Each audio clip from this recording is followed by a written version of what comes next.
expecting.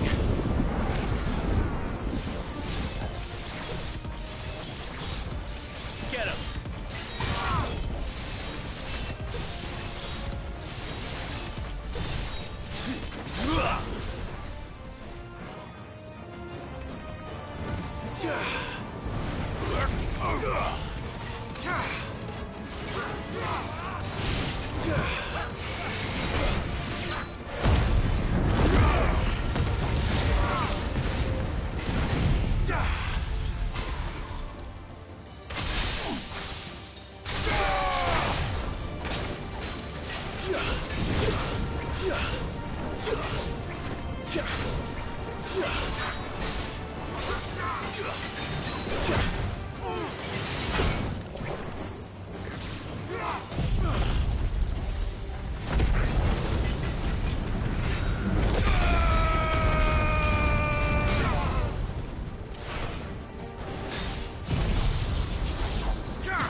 Once we step onto that bridge, we'll be easy targets. Then we better move quickly.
More of Ultimus thralls. Come on then. What are you waiting for?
Through the castle, then. I don't see any other way.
Numbers aren't everything.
Ultima's corruption knows no bounds. We cannot allow it to spread any further. And we won't.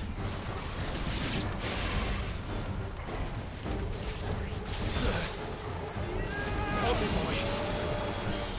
Too slow. Get him.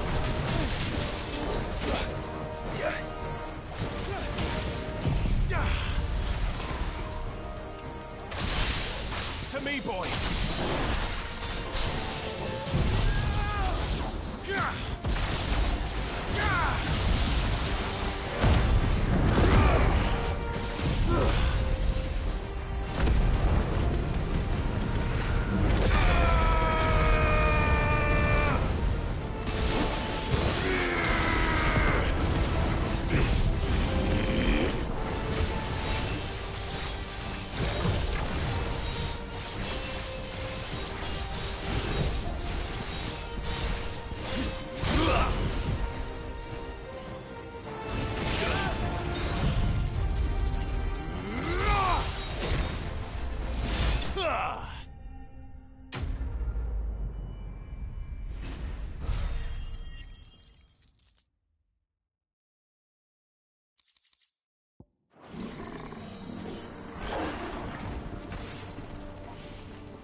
Help me, boy.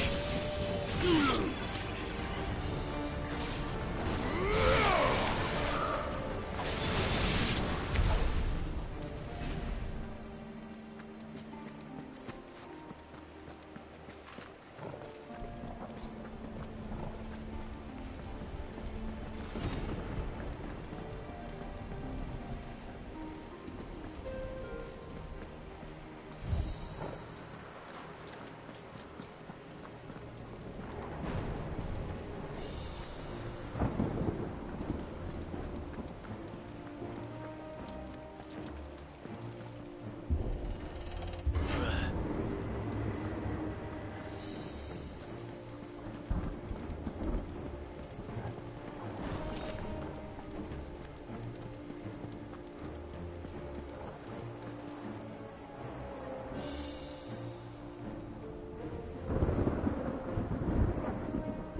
many. Focus, Joshua. We're not done yet.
Let's hope this works.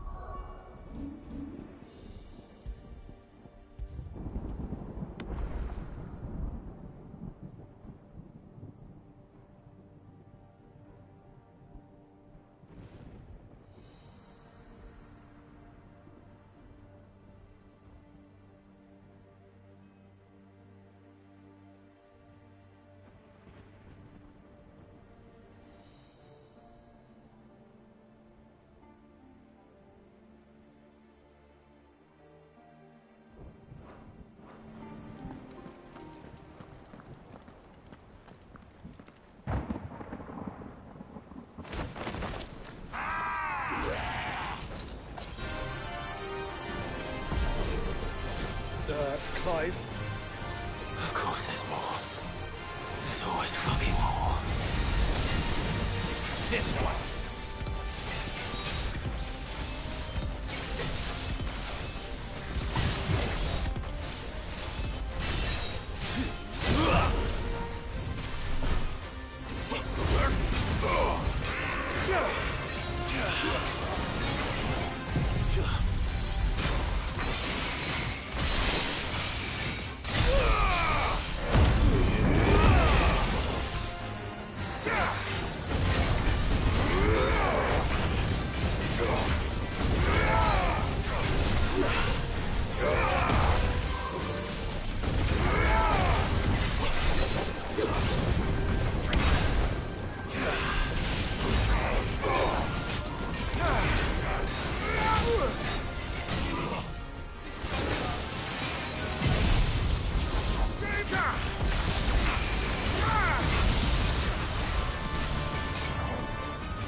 Clive, you mustn't summon a creature.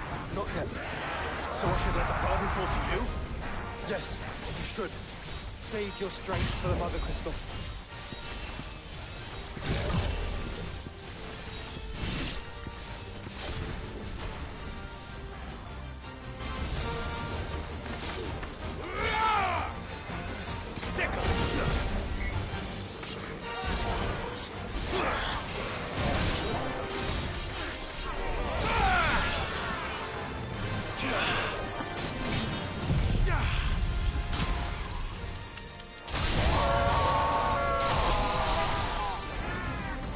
What must this have been to grow so big?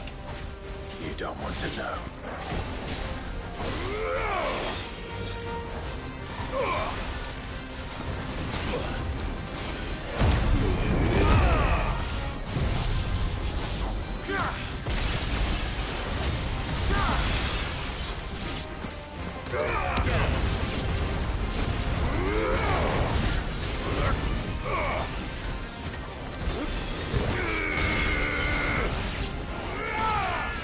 All yours, Torgal.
Nice try.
There's no end to them. The whole bloody army's here. Stand back, Joshua. I'm summoning Ifrit. Stop, Clive! You mustn't. We still have a long way to go. If you tap your strength here, you'll have none left to destroy the heart. Then you'd rather die?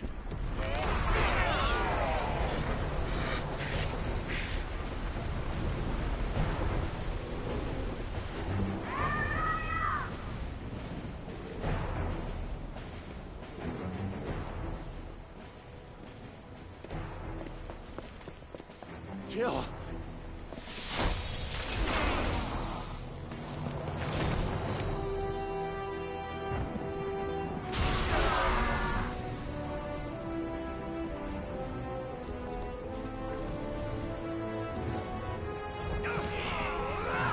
not alone.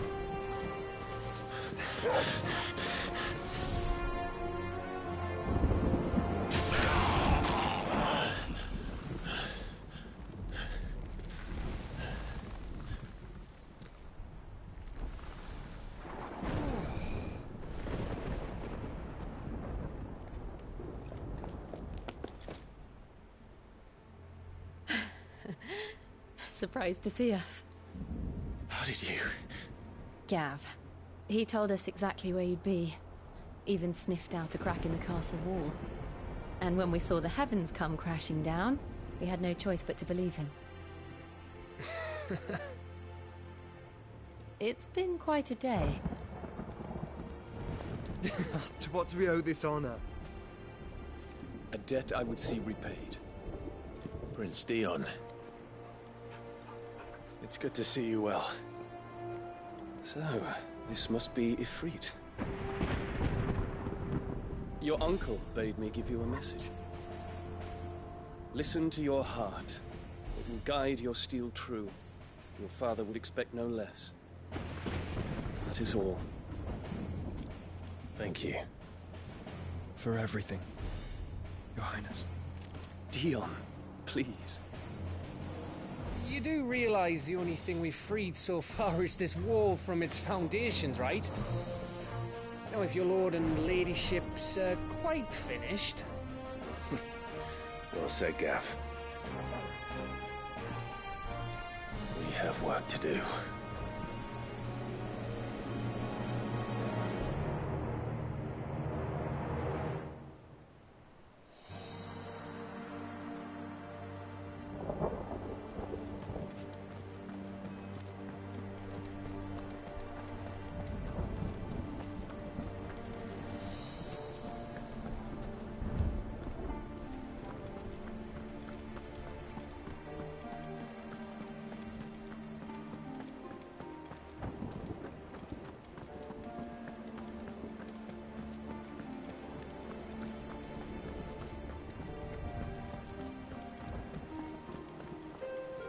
I don't suppose there's out I can say to make you change your mind.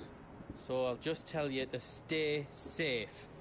Nan won't take kindly to losing her best customer, especially after letting us carry all this stuff all the way to Ash. And we wouldn't want to anger old Nan. You mean, you'll buy some off us?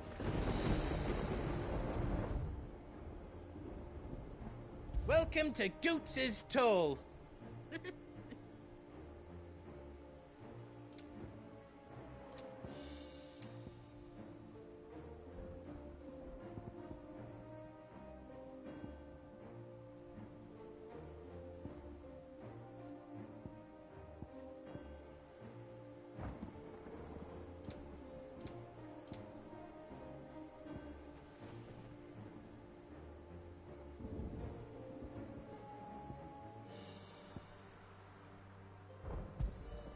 Thank you.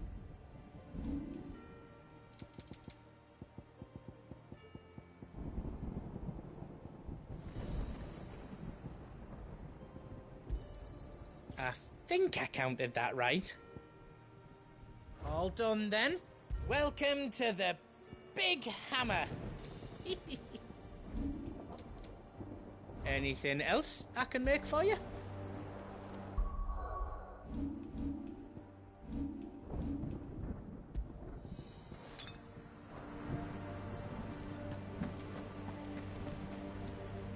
I couldn't have made it this far without you, Torgal.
If Sid were here today, I reckon he'd be proud of you, Clive.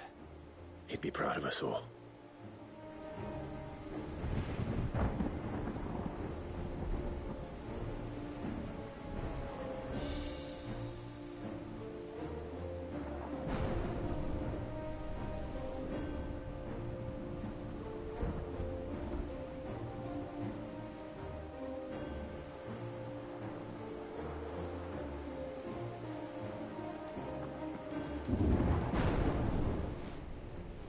There is still much I would learn of your tale, once this day is done. Until then, all who might come between me and such knowledge shall answer to my spear. I do not envy them. Worry not on our welfare. Your foremost concern should be the heart. Don't worry about us. We'll hold off the rabble for as long as you need.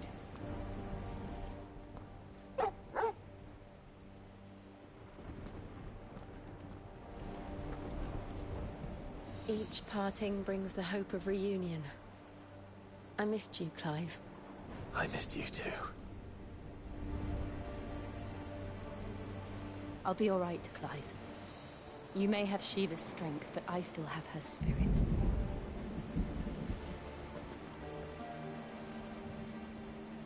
You see, Clive, we're not alone.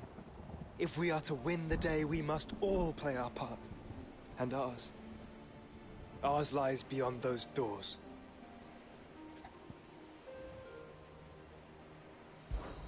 We've fought long and hard for this moment. Sid's dream, our dream, is within our grasp. We need only endure this final trial, and we shall. Together.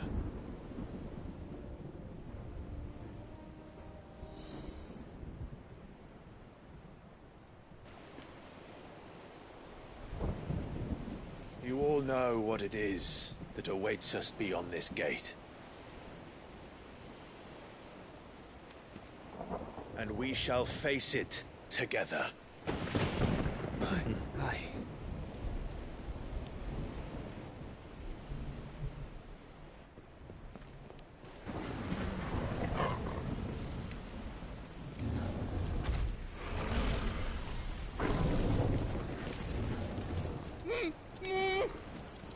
It seems our hosts would rather we remain.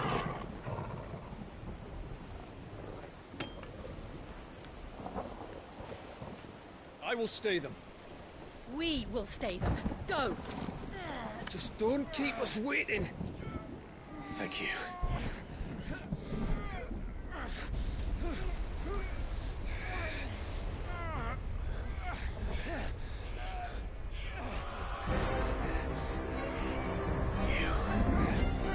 Welcome, sons of fire.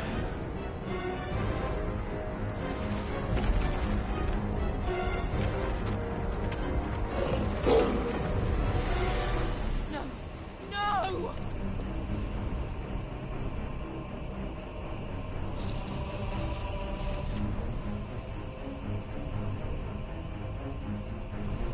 Come back. To arms!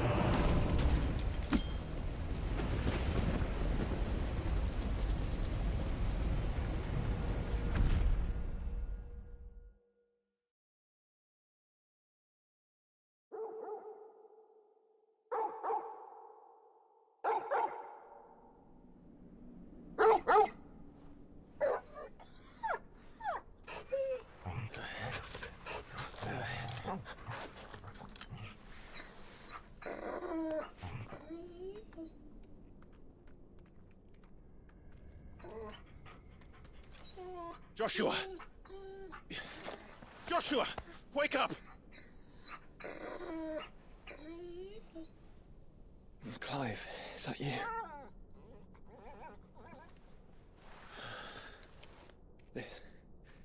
This isn't stone here.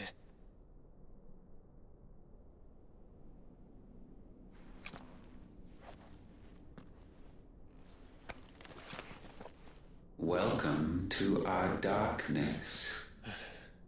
A rift between worlds wherein your kind might reflect. Show yourself! Grave and many are the sins of man, and we would have you know them, all of them, as fate has seen fit to deliver you home. Consider this our welcoming gift.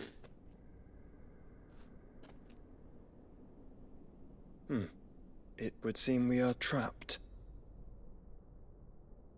And the only way out is through Ultima. We find him, and we leave.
If you are to comprehend the full extent of your transgressions, we must go back to the beginning.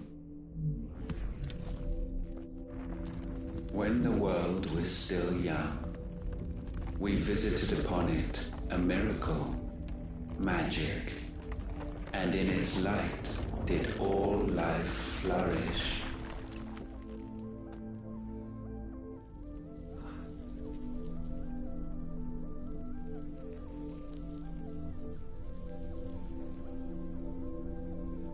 Yet the price for this boon would prove heavy. A pall descended upon the land, painting the horizon black as night. Though we labored to forestall its spread, in this one endeavor we stood powerless. And so we fled, that we might endure, that we might discover a means of salvation.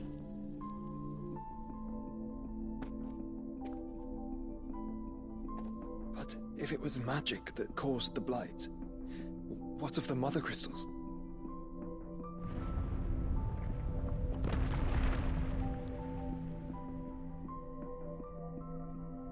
I expect he'll tell us soon enough.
Salvation, alas, was not readily to be had.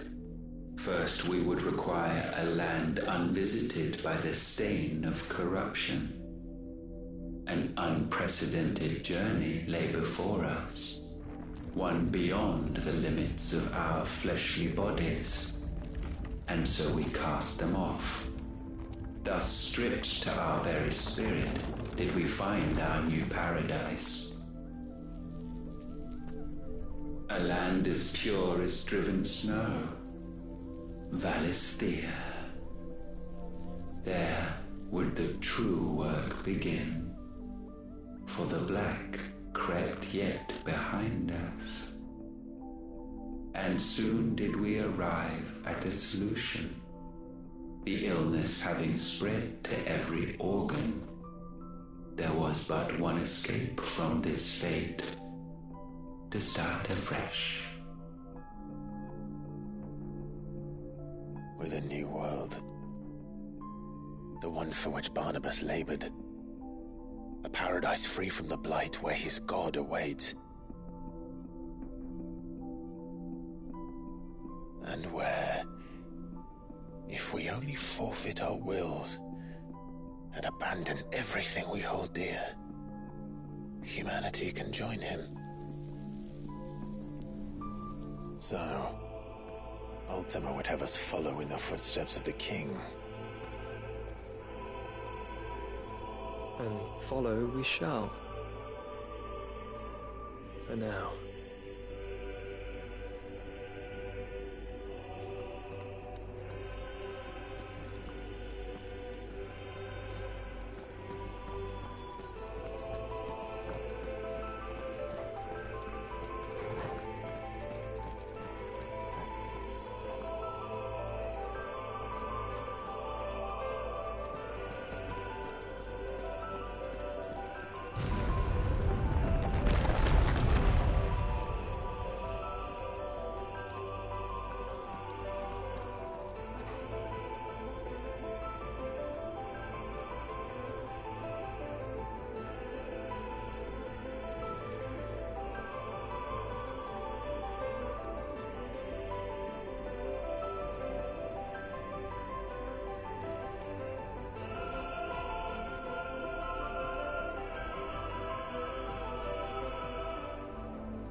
forge a new world would require not only power, but a constitution strong enough to wield it. Acquiring the first would be simple. Untouched by the blight, Valisthea was replete with ether, and we had only to place jewels in her crown to claim it. Acquiring the second, however, demanded creativity. And so I cast forth the seeds of humanity. You created us. Is that not what gods do? We sowed the seeds for you, Muthos, all that you might one day blossom. And our future thus secured, we thought to slumber, though that would prove a grave mistake. For it was as we slept that man committed his greatest sin. He awoke. Alone in a world bereft of his god's radiance, he stumbled blindly, desperate for guidance. Finding no light, he sought to kindle his own, and from that single errant impulse was his will born. Having discovered himself at last, man turned his eyes inward and found he desired evermore that which only magic might afford. So wars were waged and brothers slain for custody over that dwindling resource, and the land, she wept tears of black.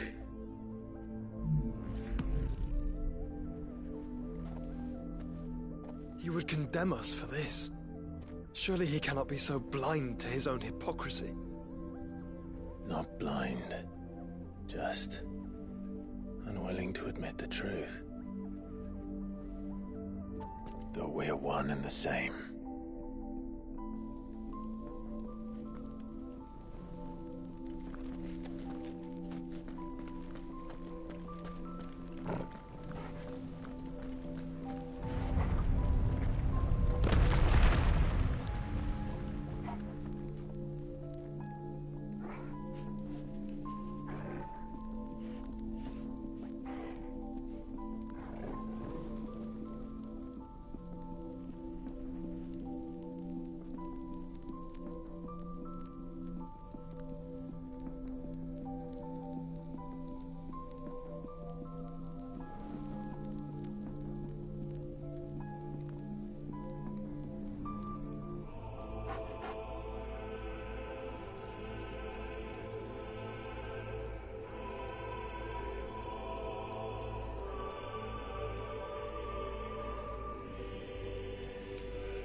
Is that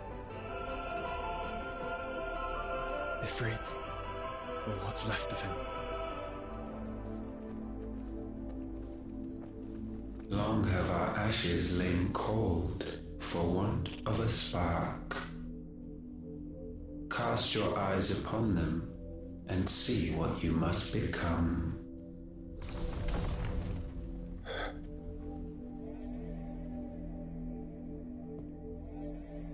Valisthea cannot endure a second claim upon her being. The avarice of man drives her ever closer to destruction. But she may yet be saved by you. It is what you were born to do, why we nursed you and fed you, as your own mother should have. And now that you are fully grown, our Muthos, it is time at last for you to serve your purpose. To right your wrongs. If our sin is wanting to survive, then you are as marked by it as we are. The fault is yours. Our wills were born because you abandoned us. And now, you would have us forfeit them. All for a place in your new paradise. Do you imagine yourselves worthy of one?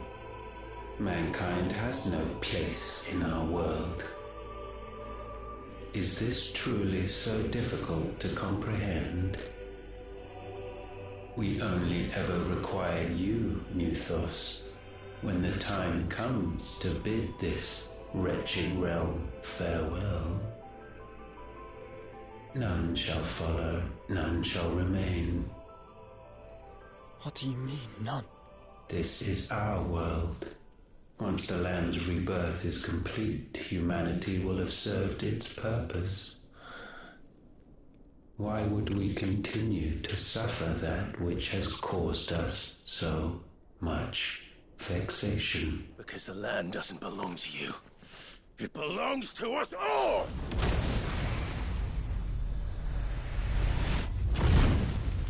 What? That is where you are mistaken. You own nothing but your precious will.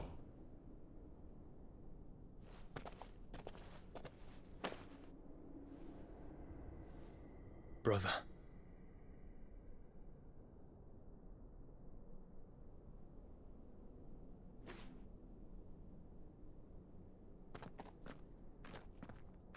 I can't do this alone. And you don't have to.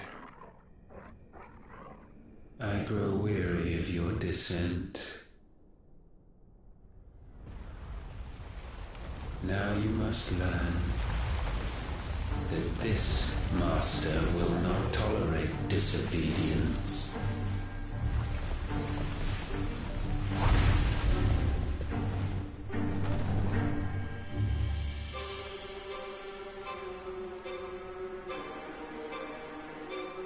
My friends, my family. We have all suffered, all fought to survive. This world may be flawed. It may be broken. But it's all we have. And if we can't share it, I see only one other choice. You have to go. You may have created us, Ultima. But it's time we lived on our own terms. This isn't your world anymore.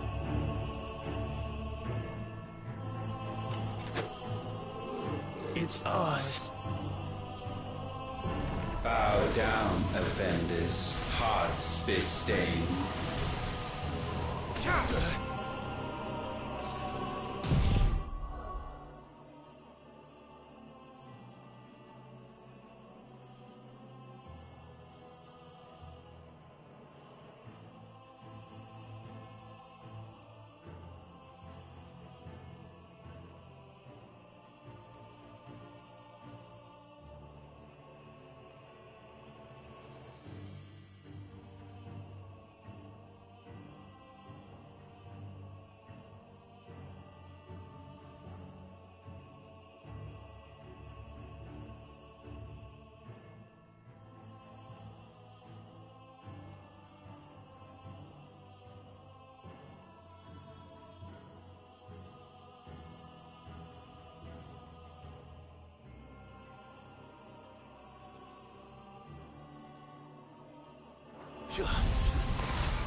This one.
Such foul attaint may not be sublimed through gain-standing.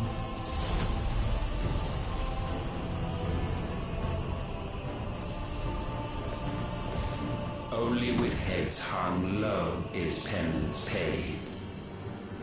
O wretched mortals incapable even of contrition, in fitting season shall we reap our harvest.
This one.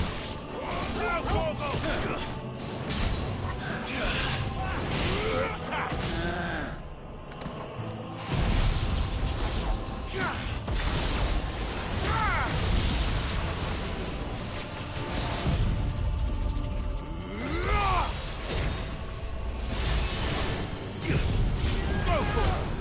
Over here!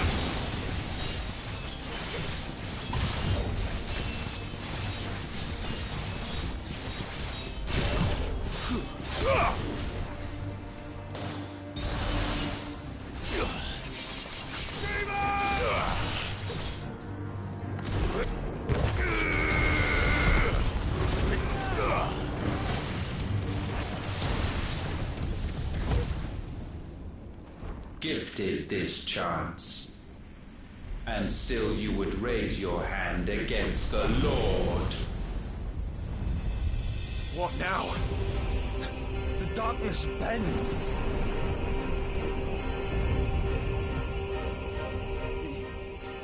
He means to end us. It wouldn't be the first time. But let's make it his last. Your fate is inexorable. Surrender the vessel unto the darkness. Surrender it unto us. Kneel before us.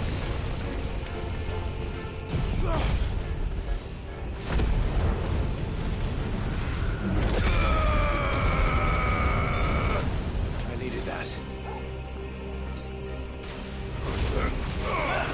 Nice try.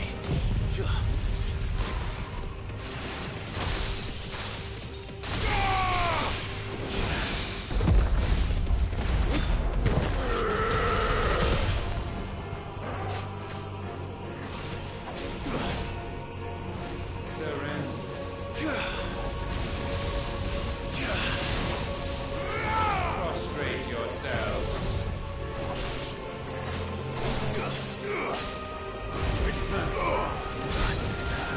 Nice try.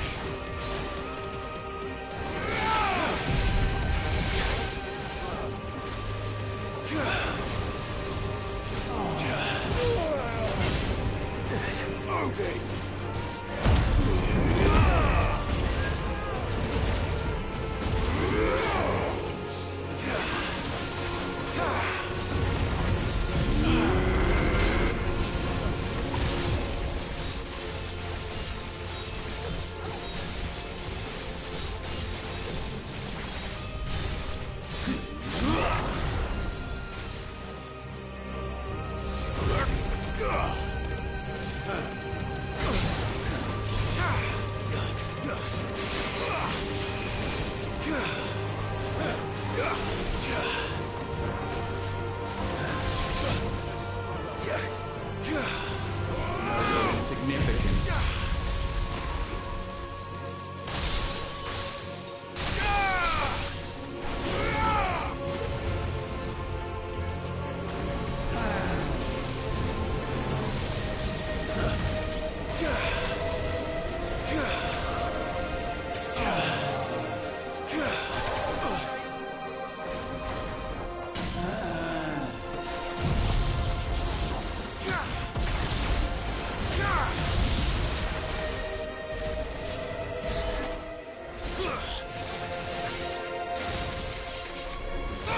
Last.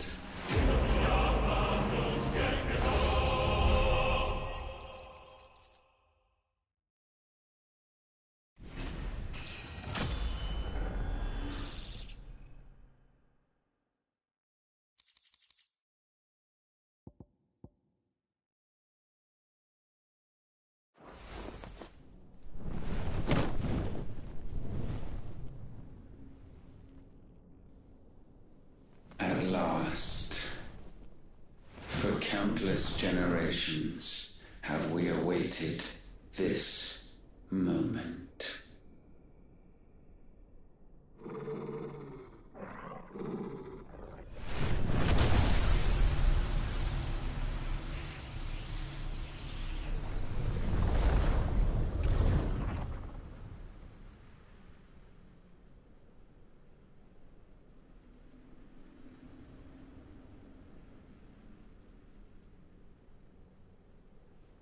Your struggles have made you strong, yet your soul remains heavy with sin.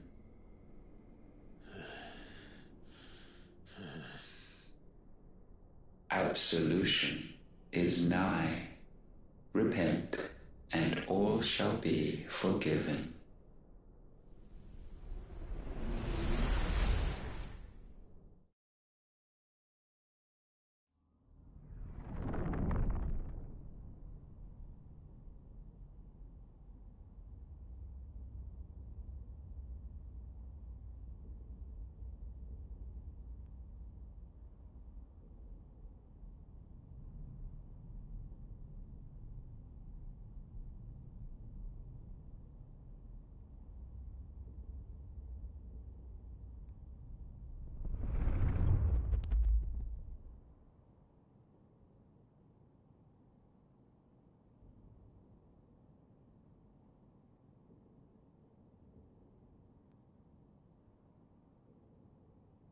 Tell me, Clive, how many lives have you saved since taking my name?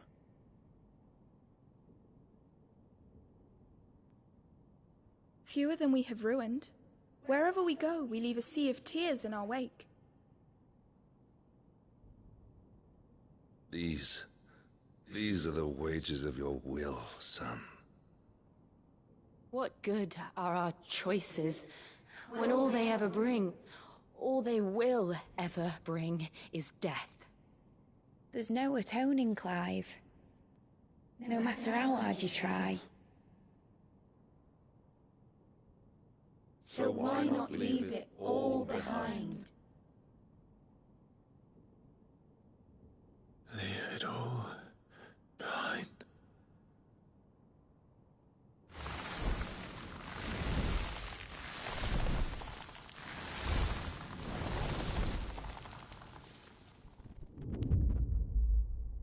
Clive!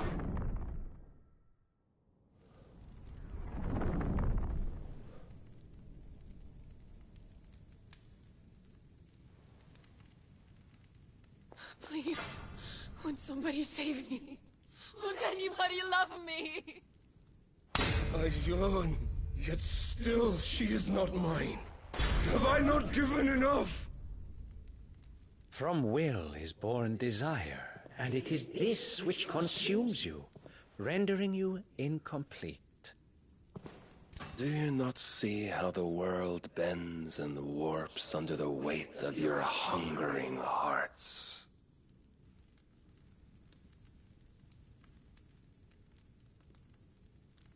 What if it could all just go away?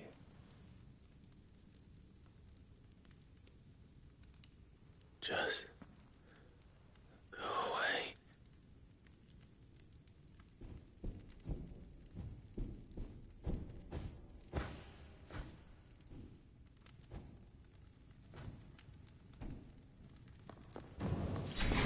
Clive! Clive!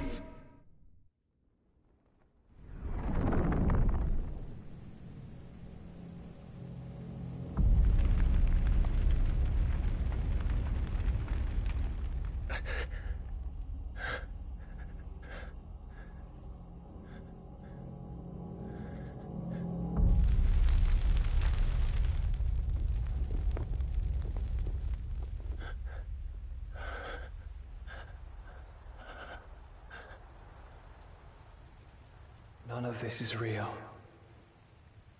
Wake up. It's time to go home, Clive.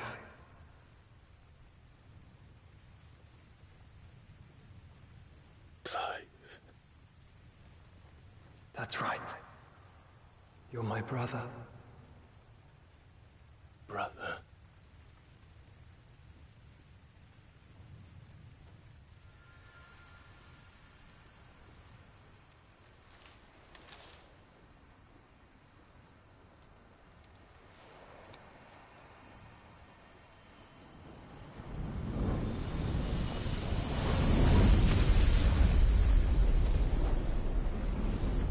Come. Remember who you are. Clive.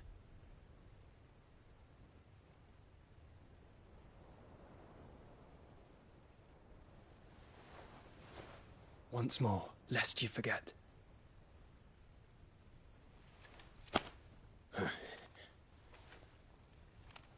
My name is Clive. Clive Rosfield.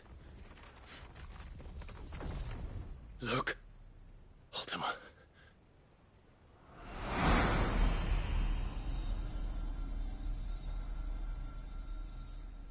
Even here, the light of the vessel's will cannot be quenched. And the Phoenix, his trespass should not have been possible. Not possible unless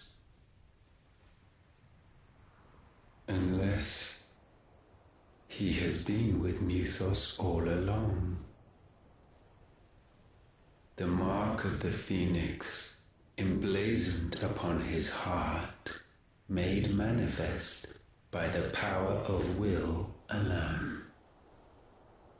The power of creation. Can it be? Are their wills truly so potent? Are you still talking?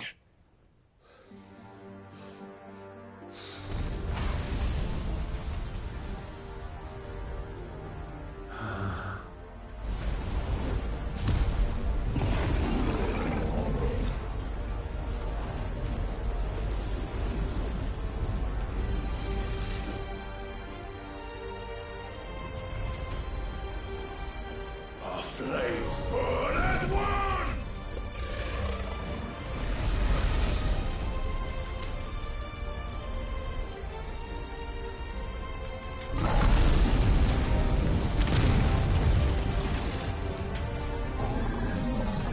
This is no mere evolution, it is deviation.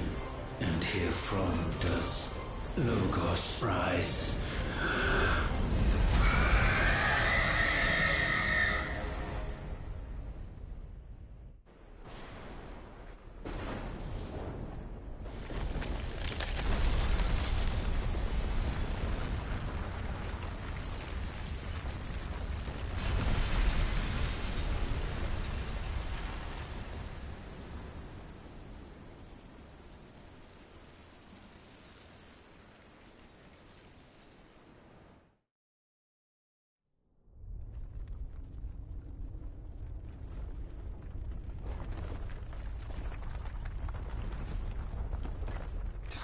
Damn it, Clive. Wake up.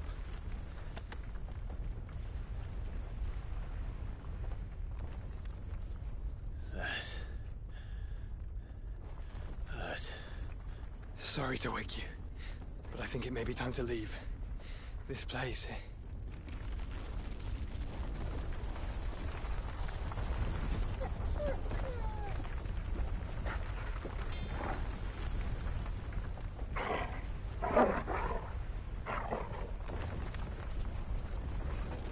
And once again does my creation stray from the path laid before it.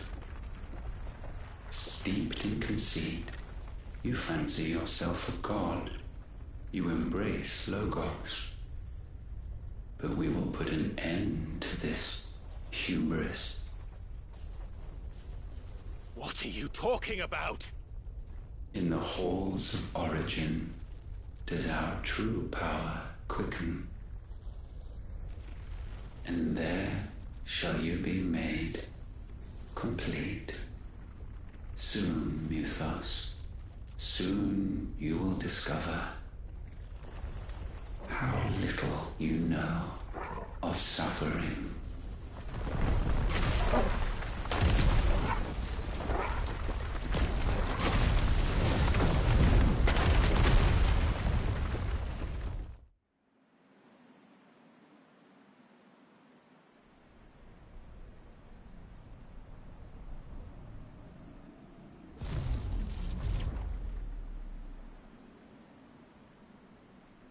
And so the crystals are no more.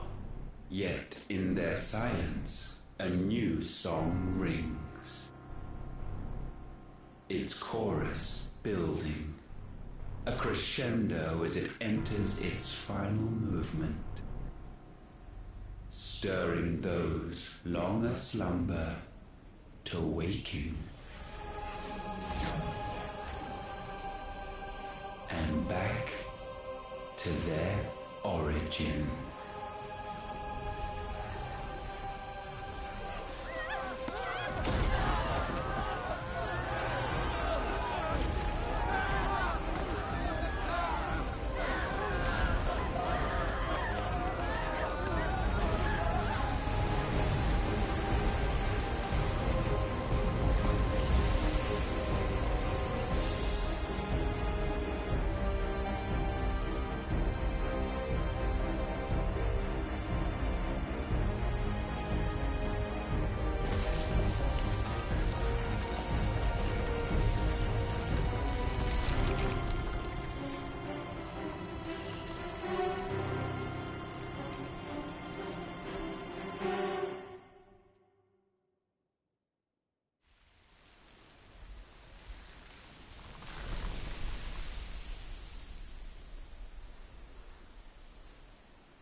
bloody crystal's cracked.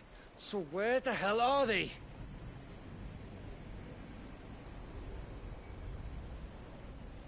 Oh, fuck me.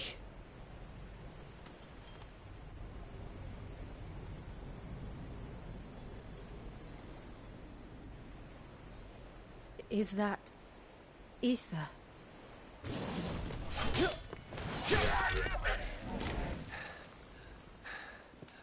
What in good Grieger's name is going on? This is wrong.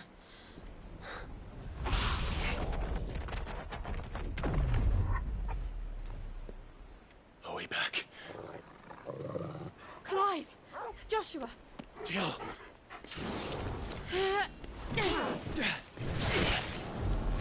Is everyone all right? We're fine. What happened? Too much to explain here. Mate! We're leaving! Now! Everyone, fall back to the ship!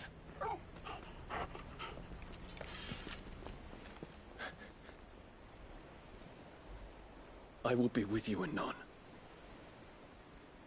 Thank you.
I need to tell everyone what happened at Drake's Spine.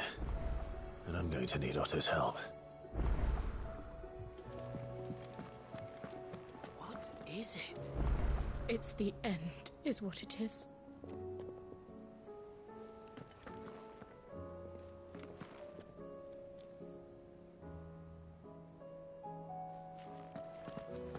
Origin, he called it.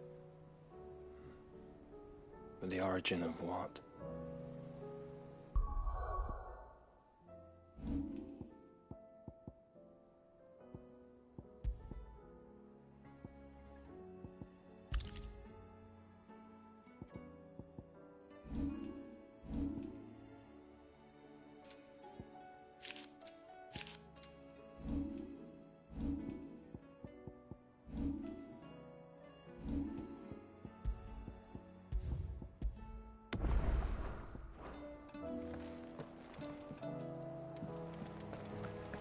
Did you know that it was I who convinced His Imperial Highness to join you in Stonehere?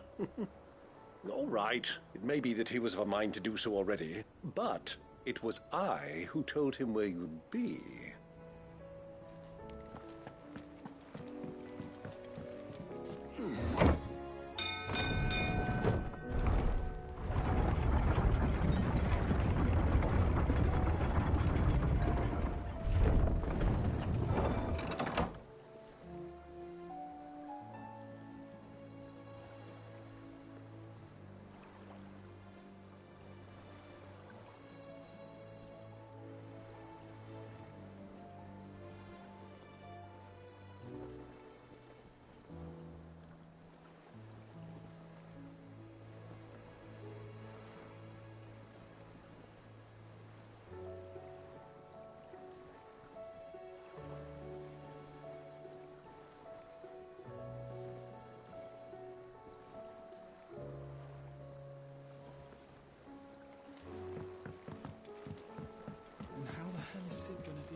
What do you think that thing is? It's a damn distraction, is what it is. Now back to work. Don't you worry, Sid. I'll still take you anywhere you want, provided it's away from that bleeding eyesore.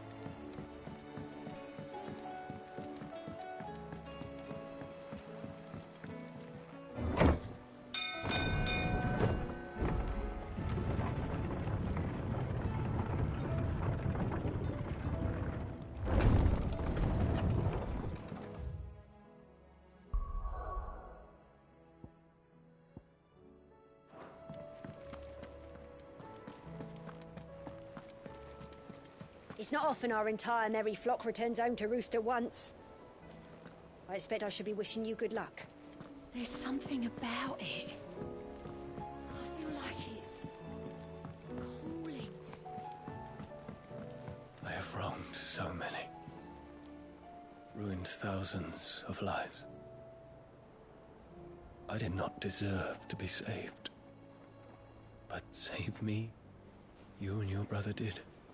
Your uncle, too, forgave me my sins. Offered me a chance at redemption. Yours is a fine family, Ifrit. Cherish it.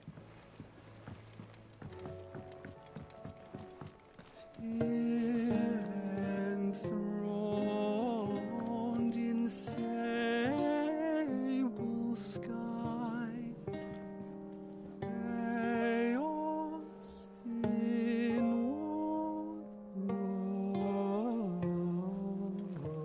rolls. From diverse hands a dawn is spun in crimson sin unfurls.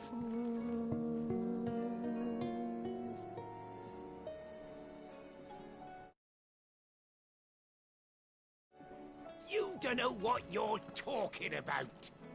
The odor's what gives chances to... There's naught like a fuck-off crystal hanging over the horizon to sour your ale. Is this the last of the mother crystals, do you think? Or could there be others buried out there?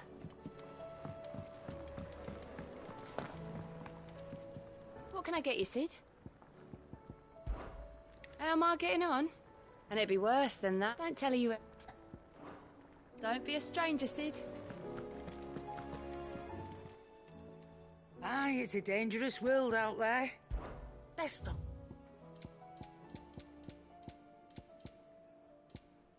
Finished, are you? Trouble with your gear, or... What do you want?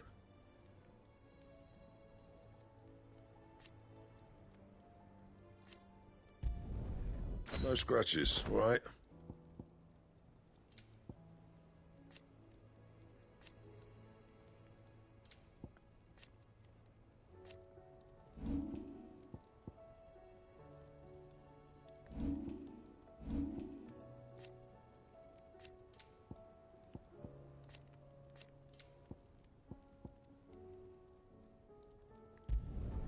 Yeah, that should do you. And?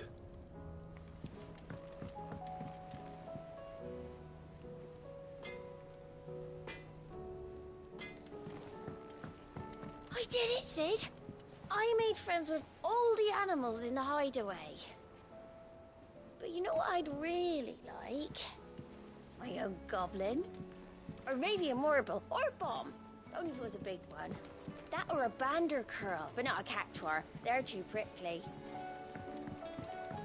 Say what you will, Lady Karen has seen our shelves haven't gone bare. Yes. How long will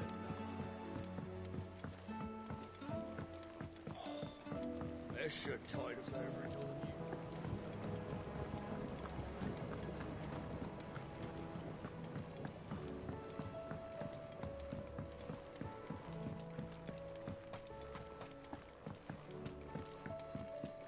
You needn't worry about the backyard, Sid. We're here, so you don't have to be.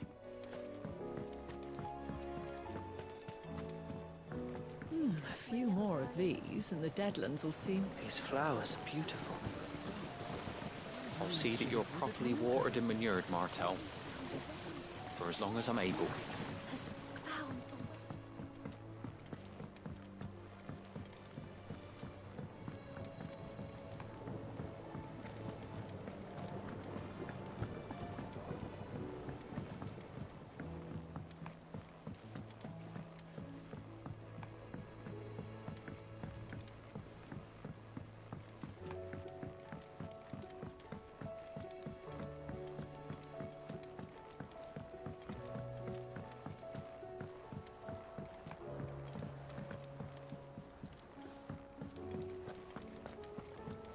Whatever should I write next? Shirley! Miss Shirley! A I want to learn how love to build story, an airship so I can perhaps? fly up to the Dark Crystal But and with crash a it. happy ending, of That's course. very nice, Jocelyn. But perhaps you could start with your sons?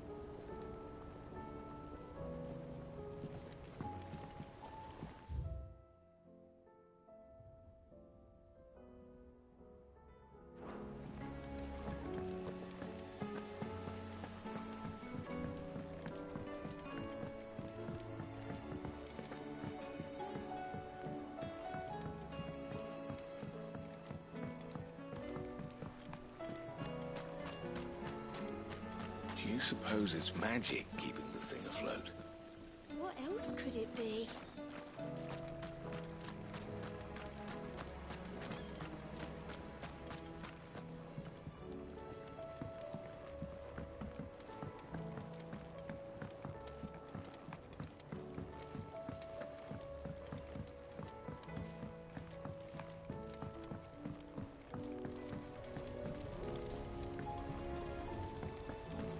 That crystal certainly don't bode well. But just think of all the secrets it must hold. Here, if you're planning on going up there, you could bring a bit back for me, could you? Clive, if you need the Enterprise, just say the word. As long as the word isn't fly. Just can't do that. Yet.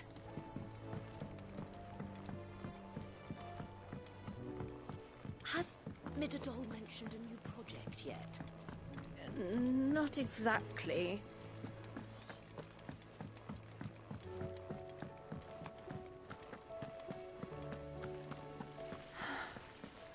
All this time, my heart has wandered hither and thither in search of the perfect companion. When all along he was here, standing right beside me.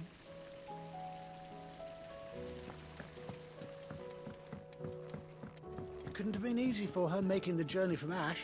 What with her belly so fat? You'd be surprised at the lengths a mother is willing to go for her child.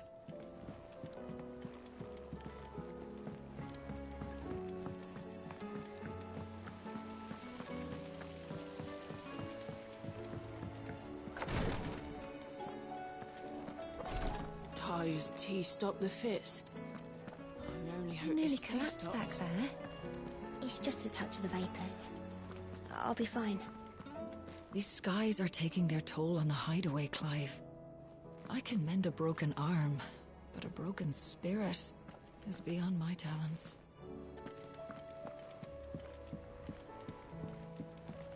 Thank you, my lord, for taking me in. Everyone here has been so kind. It reminds me of home.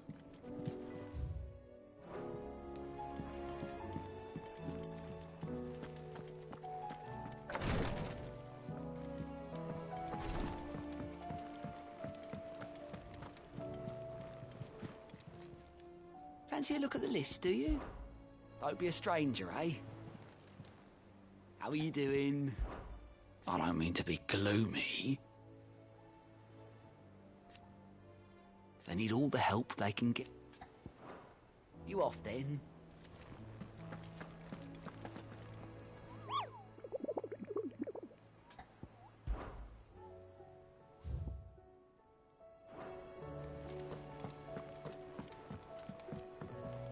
Clive. What is it that you wish to learn?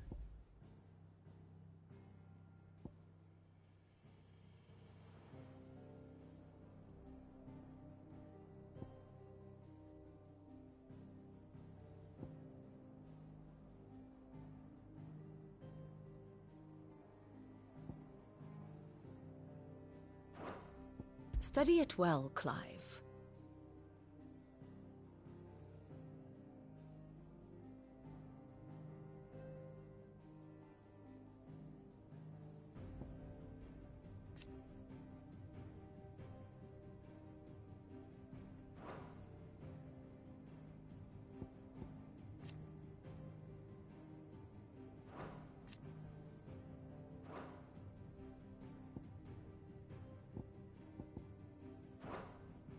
Thus ends today's lesson.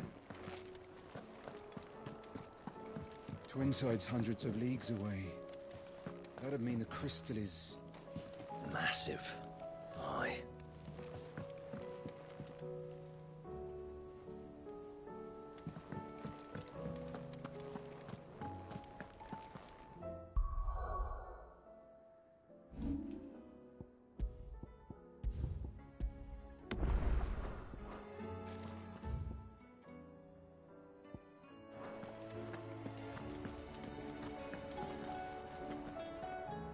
Still alive, I see. Something tells me that eyesore on the horizon is your doing. How'd you manage that? It's a long story.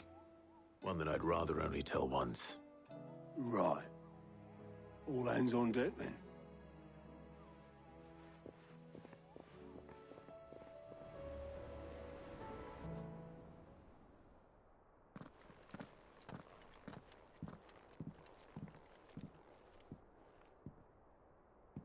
Is this everyone?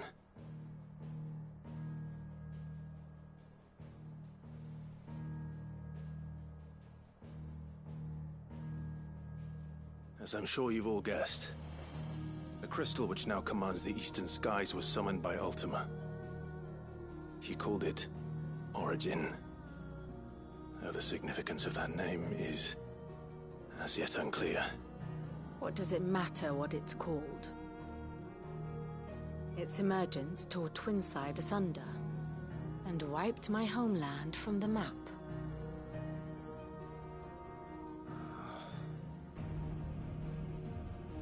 Mention of the Dominion spires can be found in the oldest of Valisthian records.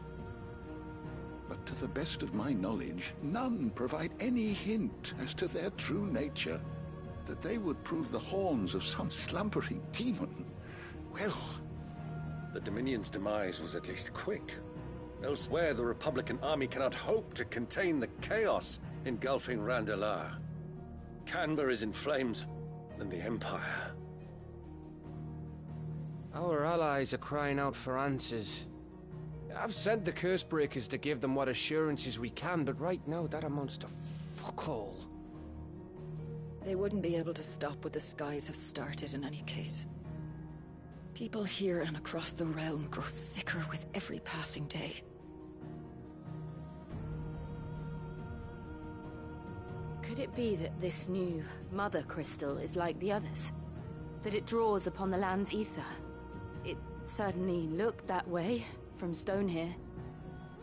If that were true, it would explain the hastening spread of the Blight since the crystal's appearance. Would it not? And as the land's ether slowly rises to the surface, it pools, corrupting all who cannot channel its energies. Archay above, ether floods below, and in the middle, here we languish, hopelessly entrapped.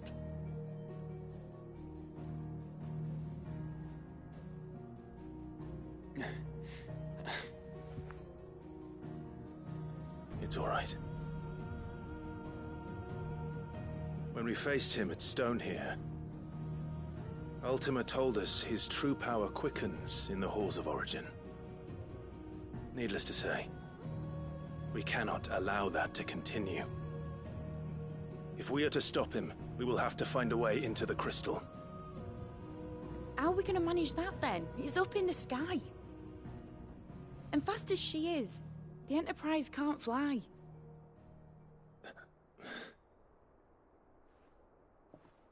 It's a lot to take in, and I reckon we'd all benefit from some time to clear our heads.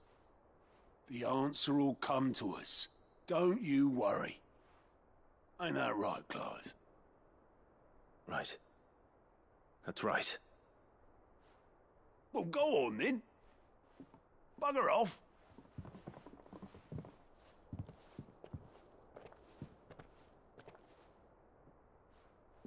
Same goes for you, Clive. You won't solve anything like this. Trust me. Go and get some fresh air, eh? Thank you.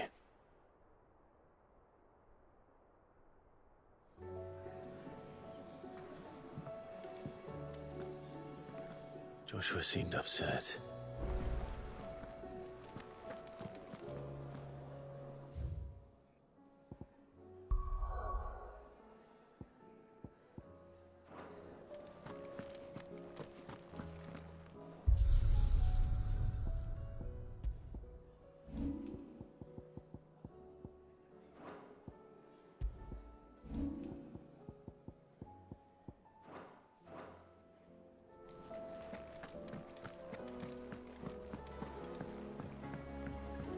I will not forget this kindness, my lord. I shall go to Eastbourne, but as soon as the...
Knowledge hoarded is knowledge lost. I don't believe you've read this particular chapter before. You wish to study the tomes?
Did you learn everything you needed?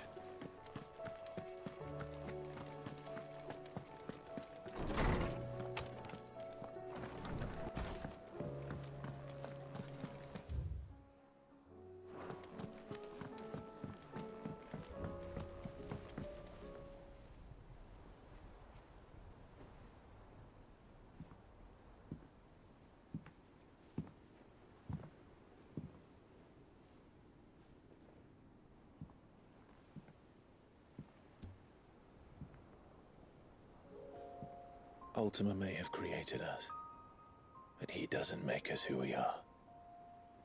Only we can do that. And if he would have us fight for our survival, so be it. It's what we've been doing all along. Much like Ultima himself, it would seem. His new world being naught but a means to survive. And so, we must contend to decide which of us shall inherit the land. Should Ultima prevail, it will mean death for us all. Of that, we can be certain. But even should he fail, what world awaits us? A withered, godless place, where our newfound freedom will most like prove a chain in itself. Well, that may be. But a chain can always be broken. As long as one has the will to break it. It won't be easy. It may take generations. Centuries of suffering. And that is, if everyone plays their part. But it will happen. And when it does, it will be on our terms. That is the world that awaits us. Indeed. And what better world could one wish for?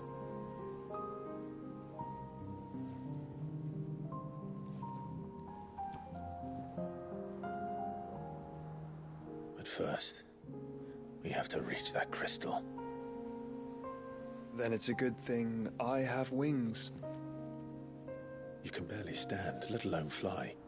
And only the Founder knows what horrors await in those skies. You certain about this? Am I certain? I am the Phoenix. I will do what I must. This is our fight. Remember?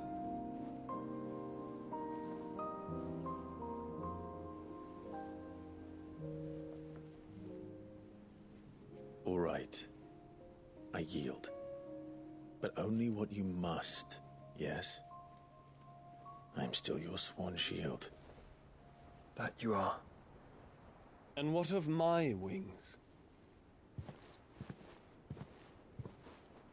Lest you forget, you go to stand against a god. I would not have you succumb to fatigue before the fight begins. Ifrit, your brother mentioned that some few of the dominants who had lost their power to you were still able to prime. Is that true? It is.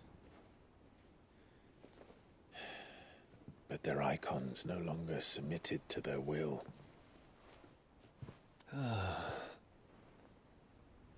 Then mine will have to be stronger. That you both might save your strength for the battle to come. You don't have to do this. If you do, there's a chance you might lose all you have left. And what have I but regret? My life ended in the Dominion. I fear death no more. Besides, I would have words with Ultima. He has much to answer for.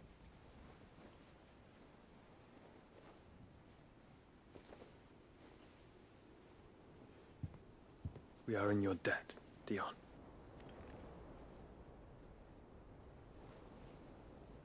We can speak of debts when this is over.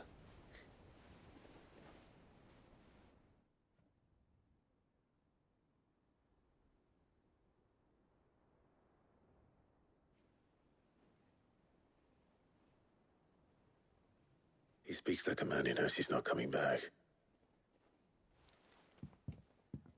Let's come to terms with that. That doesn't mean that we have to, does it, Clive? Time to talk to Jill.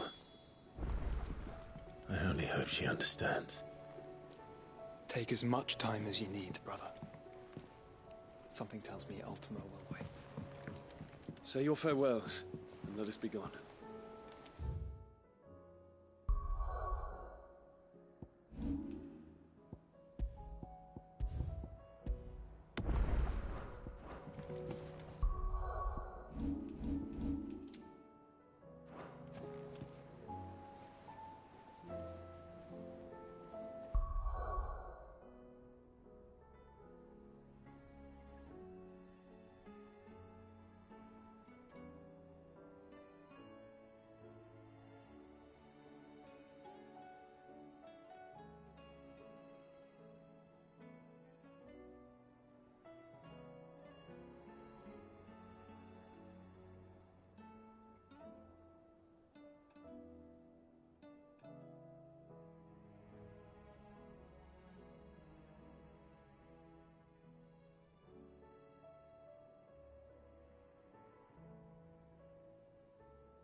Say your farewells, and let us be gone.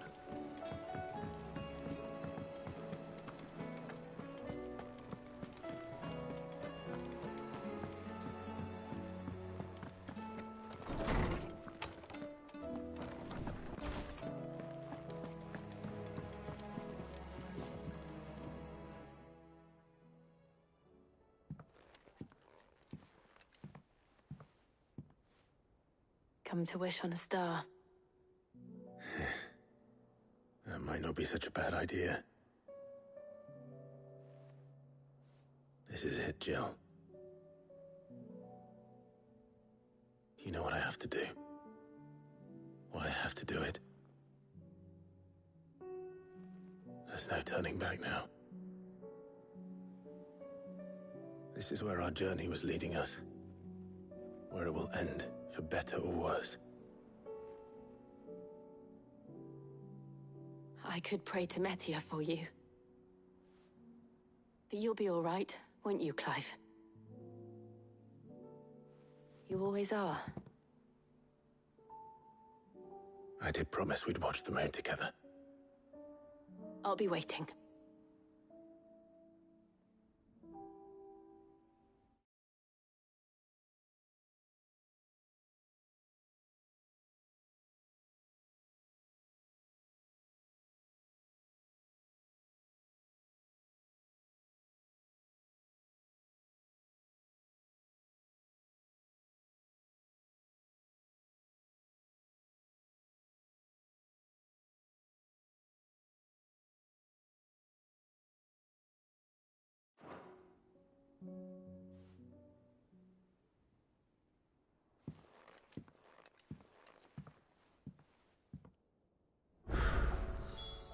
It's almost time. Better make sure I haven't forgotten anything.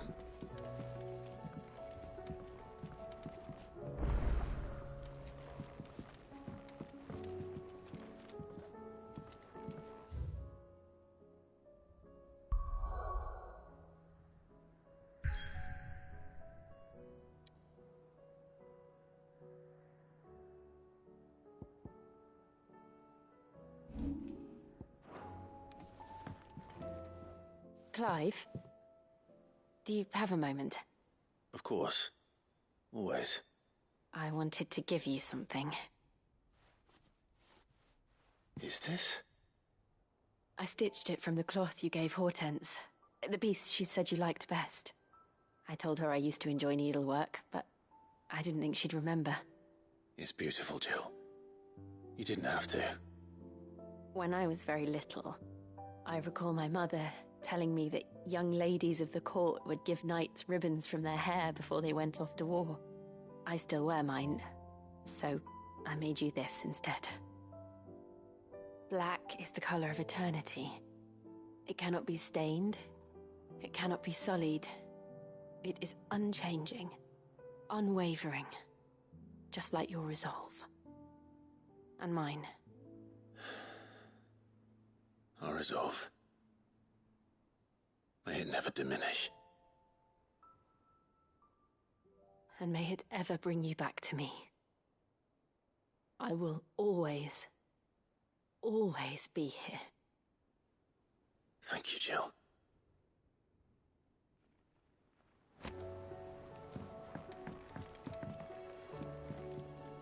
It's not time yet, is it?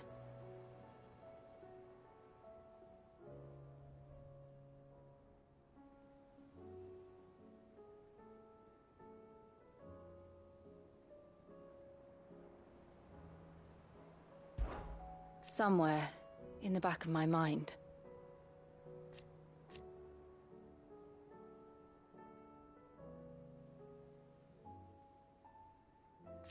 I know.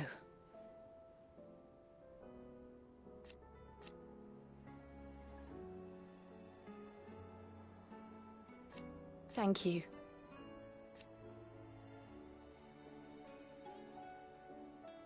And so for now...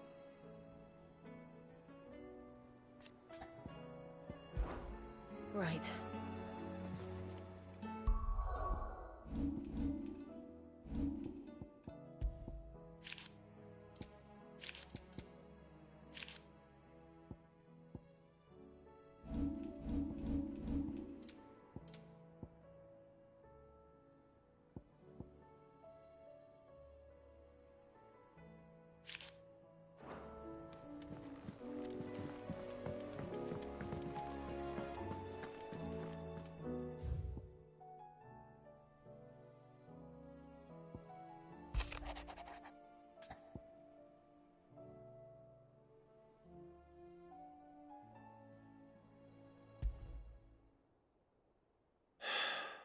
What is it this time, Torgal?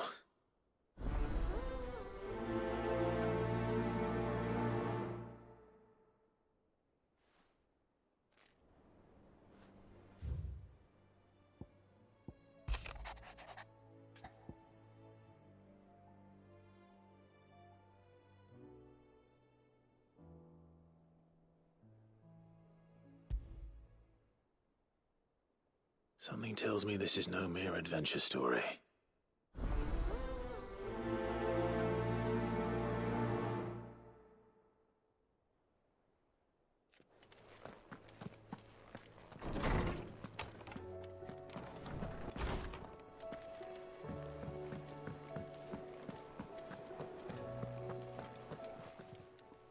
Clive. Ta-ra then. Thank you, Karen.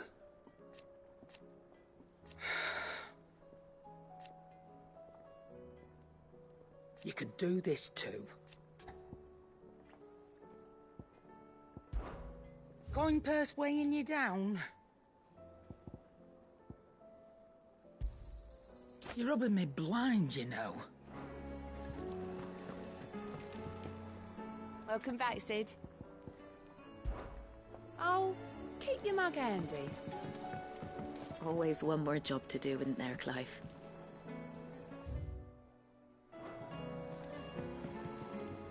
Oh, you all right? About that.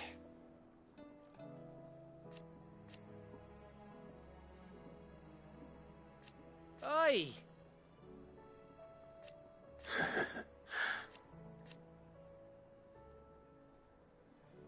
Let's see.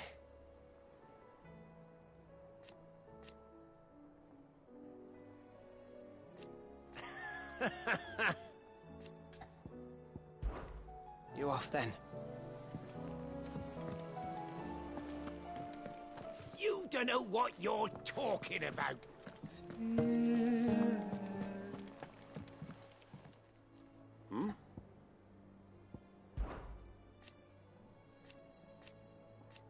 Huh.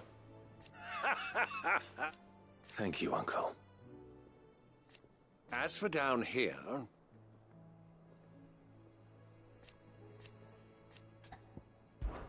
Clive, my boy! Rutherford informs me that we owe you our thanks. Hadn't intended for you to get involved, but such are the times we live in, huh? I would have done the same for anyone else. You're far too modest, Clive. You'd make a terrible nobleman. But tell me, is the realm truly in as dire a state as Rutherford suggests? From what little I saw, you were right to be worried. I suppose I should have expected the worst. But I was rather hoping the great and good of the realm might have things a little more under control. Alas, it seems that firm leadership is in short supply these days, and without it, the people are bound to lose their way. We must move quickly. But where do we start? True, the challenges that face us are many. But in my estimation, there are two key areas to be addressed before any other. The realm's armies and her larders. As you've seen firsthand, it's every man and woman for themselves out there. Certain cities have banded together to try and maintain some semblance of order, yes, but such cases are few and far between. And yet, the only remedy for the chaos that faces us is unity. A unity that transcends even the borders laid down by our ancestors.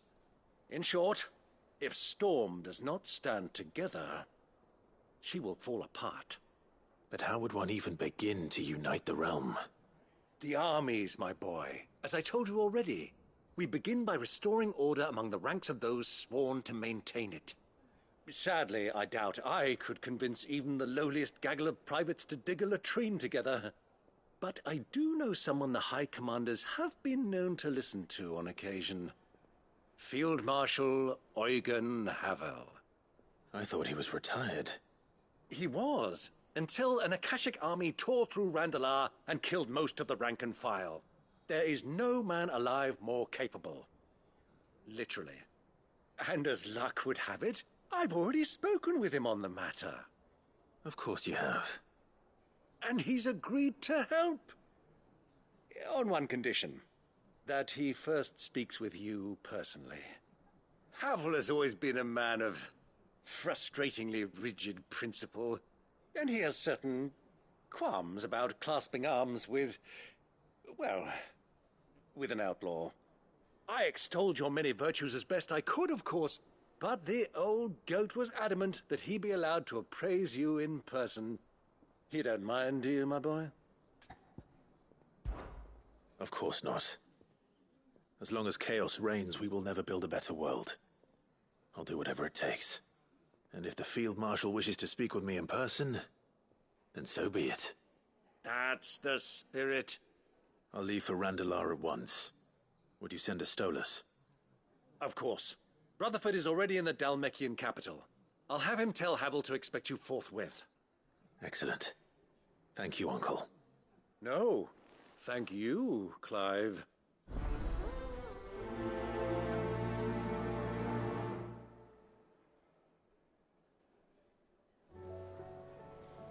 Don't worry, my boy. Rutherford is in Randalar this very moment, singing your praises to all and sundry. They'll adore you.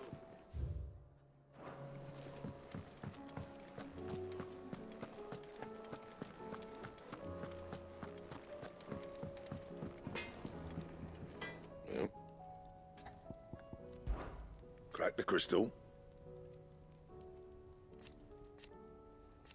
Not a very good one. But then...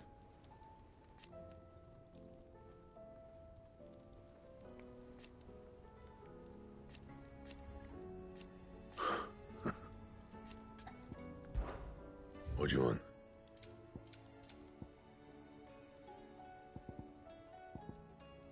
Anything else?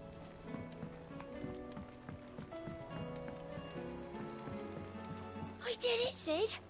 I made friends with... Oh, what is it? It's hardly everything. And I will.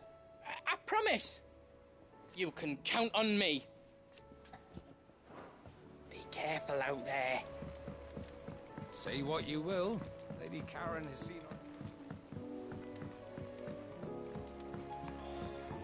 This should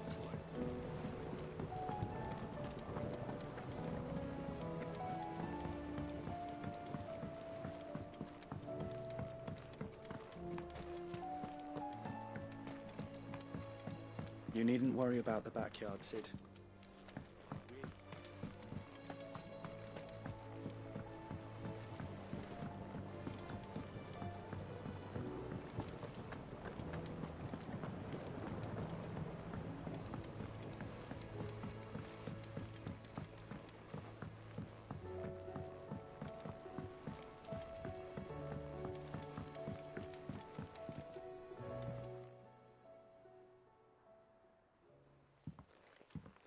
Pining for something, boy. What is it? What do you see out there?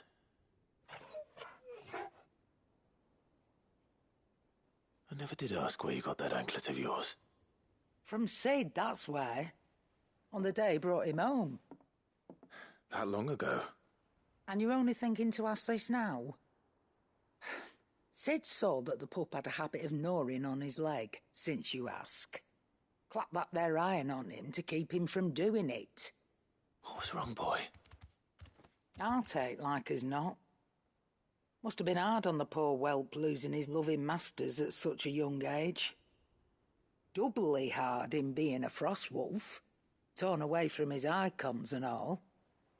Sid would always tell him, you want that iron gone, you find what it is you're looking for. I reckon what he were looking for was you. I'm sorry, Torgal. Sorry for making you wait so long.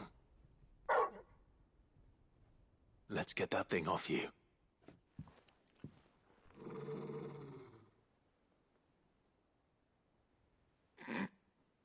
Doesn't sound like he wants it off.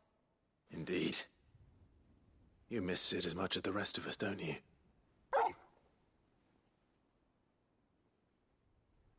You want me to go with you somewhere?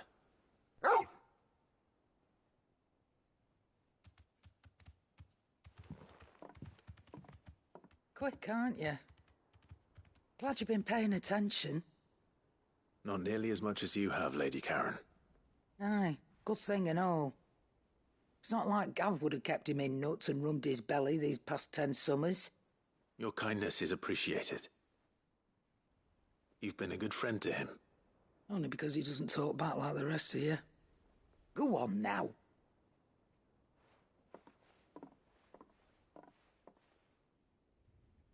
Where to then, Torgal?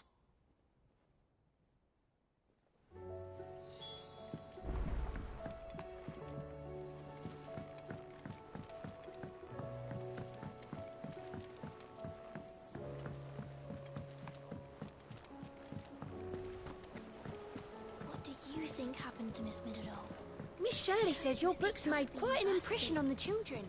You've inspired them all to become writers. When you return, would you mind teaching the children another lesson?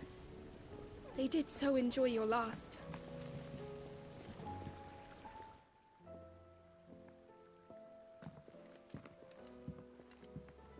Cid! You have to help us!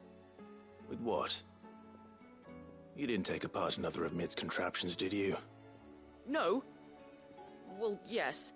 But that's not what we want to talk to you about. It's Miss Middledore. She's been acting strange. Very strange. She's barely ever around.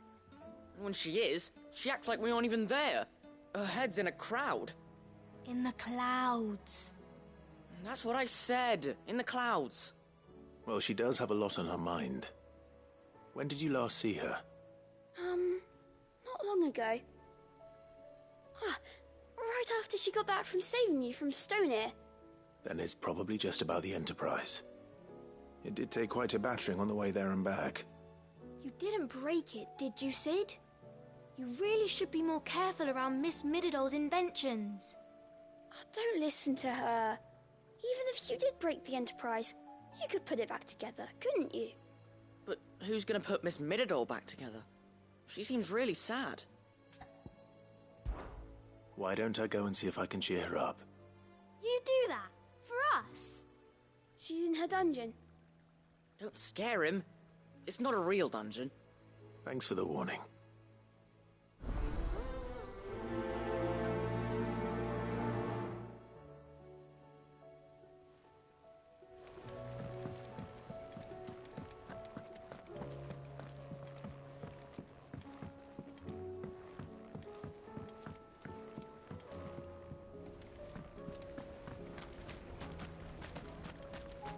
I will not let them be forgotten. Cid, may I have a moment? Of course. It is an honor to finally speak with you. My name is Herman. I've been with the Cursebreakers for some time now, and I wish to be deployed to Ash. Any assignment will do. No. The lands across the Narrow are too dangerous. I will not send good men and women to risk their lives needlessly. Why would you want to go back? I need to retrieve something. Something important. I was raised in an orphanage. The Badbach Conservatory. Or rather, I was held captive there. It was not a place of nurture. It existed solely to turn bearer children into mindless weapons. We were tortured until we feared no pain. Tormented until our hearts turned to stone, and few ever survived long enough to become tools of the last king. I can't imagine. I lost so many. I can't even remember all their names, but they must be remembered. They cannot fade away, faceless and forgotten. The Institute was run with military precision. Every child measured, every name recorded, every death logged with meticulous care. Cid, allow me to travel to Ash and recover the registry so that my brothers and sisters might live on. You are a good friend, Herman. But the fact remains that Ash is simply too dangerous. Cid, please. Even should it cost me my life. Too dangerous for you, Herman. But not for me. I'll go to Bad Bach and find the registry. You will? I won't let you risk your life. I don't know how to thank you. You can start by telling me where I'll find this orphanage. Vie de Grace. Hidden in a forest, overlooking the plains. All right. I'll see what I can find there. May the mothers guide you.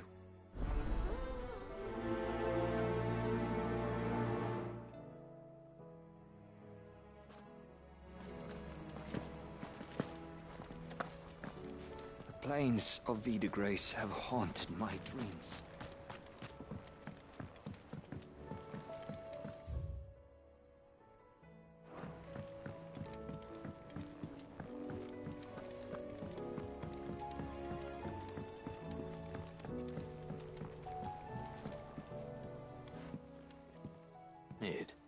If you have a... That's it! I knew it! The answer was right here under my arse all along! If this doesn't steer to the skies, nothing will! To the skies? You aren't trying to give the Enterprise wings, are you? What else would I be doing? The children seem to think you're avoiding them. They're worried about you. Is this really so important that you need to shut yourself away from everyone? The Enterprise is already the fastest ship in the realm, and that's with the sea beneath her. But what if she weren't bound to the waves? What if she weren't bound to anything at all? It's not fair. The gods get the skies all to themselves, so I'm gonna do something about it. The Fallen had their chance, but they relied too much on magic. And see where that got them? But not me. I've discovered how to do it without. Well, almost. First I need to make a prototype. And is that a one-woman job? Are you volunteering? I'll have you know the Enterprise is my baby. But if a godfather's offering to lend a hand, I'd be happy to take it. First, I'll need oil, and not just some old drippings from Miss Molly's spits in the Tub and Crown. Refined stuff, like they make in Ordil. Then I'll need some bone, or shell. Light, strong, preferably no longer attached to the beast it belongs to. If it's beast bones you're after, I'm sure the Cursebreakers will know where you might find some. No, they'll know where you might find some. You're the one who offered to help, remember? I should speak with one of the Cursebreakers before I set off for Old Hill. See if I can't find this bone while I'm there as well. They make an oil down at the docks in Aldale that's as slippery as the sea nasties they render it from. With that and the bone I told you about, I shall be able to finish the prototype. Has Midadol mentioned a new project yet?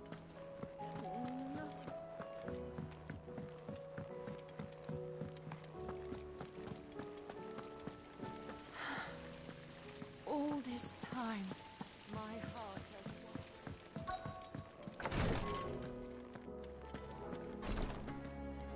Feeling ill? What I'd truly like. But teach her medicine. And no sooner have your wounds mended.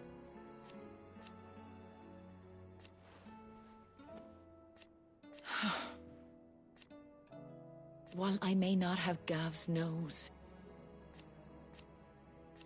That's what I'm worried about. I do.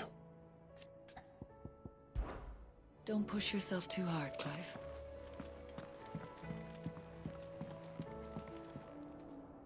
Yes, my lord? His Grace and I.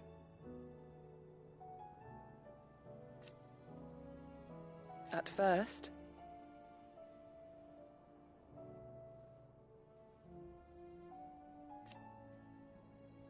it was my duty to him.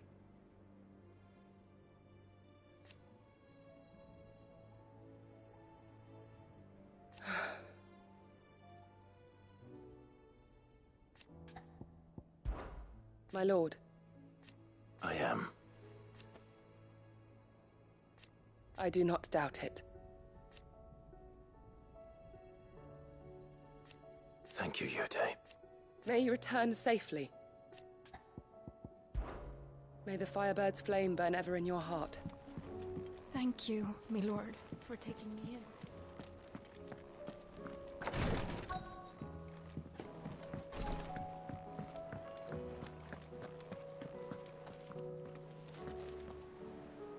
All right, Cid. Come to buy us around, have you? Only if you earn it. Mid needs a piece of light but durable bone for her next project. You've encountered your share of beasts on your travels across the realm. Any ideas? Most bones are the same. Whack 'em hard enough and they'll break. If it's durability you're looking for, shell will serve you better. You know what an adamantus is? I do. And I know to give them a wide berth. Will any old adamantus do? Well, with shells, the older the harder. There's a rumour of an ancient adamantus down in Karava, near Ul Bidza, or what's left of the village anyway. But don't expect to make quick work of the bastard. There's a reason it's lived as long as it has. I'll keep that in mind. Thank you.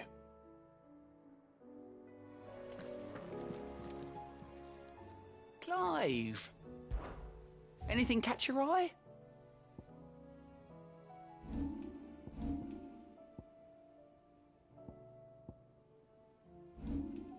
Seen enough?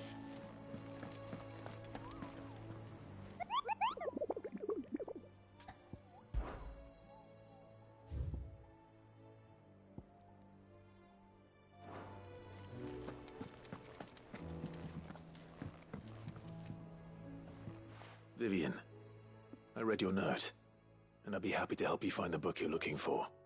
Thank you, Clive. But tracking it down will not be easy. Are you sure? Please. You have always granted me your wisdom and insight whenever I asked. It's only right that I return the favor. Or at least attempt to. You are too kind. Alas, what I ask of you is rather more trying than delivering the odd lecture. I spoke with Harpocrates to see if he had any inkling as to where another copy might be found, but perhaps it is best that you hear the details from him. If you say so. Forgive me, Clive, for asking this of you. But this book, it set me on the path to becoming who I am today. Its importance cannot be overstated.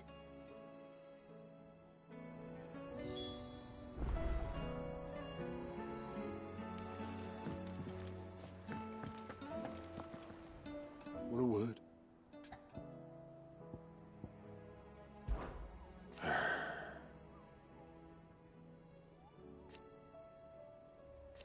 No.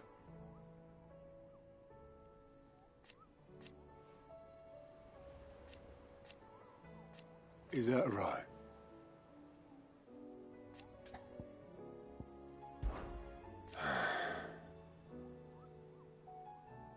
Might be time to take a step back.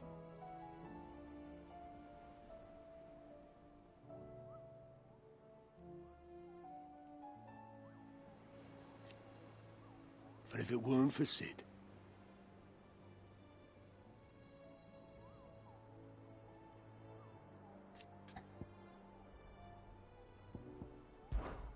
I'll be here if you need me.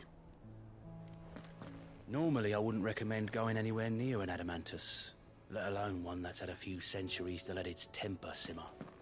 They're mean bastards.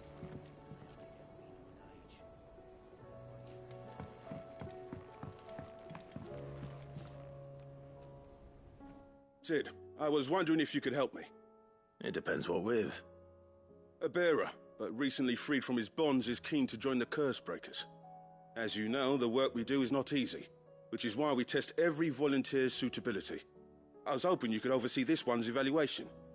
I don't mind, but why this one? Because he wants to be a scout. Our ranks are filled with men and women capable of breaking chains and putting slavers to the sword. But scouting, we're few with the nose for that, which is why we still rely so heavily on Gav. And since he accompanies you on so many of your missions, I thought you might be better placed to recognize the traits in him that we should look for in those who'd fill his boots. Sounds reasonable. So you're happy to oversee the boys' test, then? One can never have too many scouts. Truer words, Cid. I'll let the initiate know that you'll be attending his trial, and that he is to proceed directly to Northreach in readiness. No time like the present, eh? No time like the present.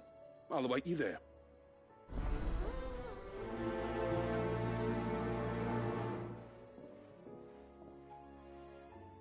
Northreach. I don't suppose they could have chosen somewhere closer.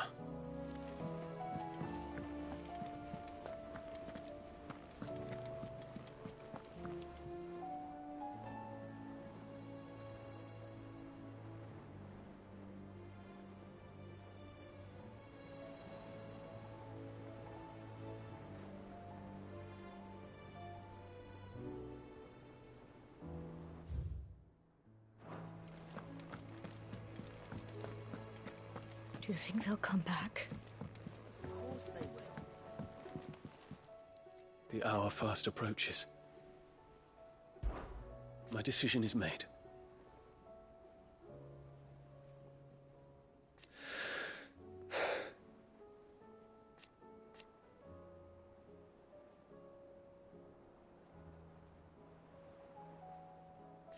You said it yourself.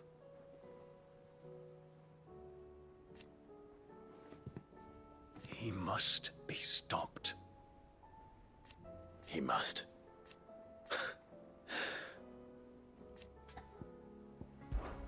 The time is nigh, Ifrit.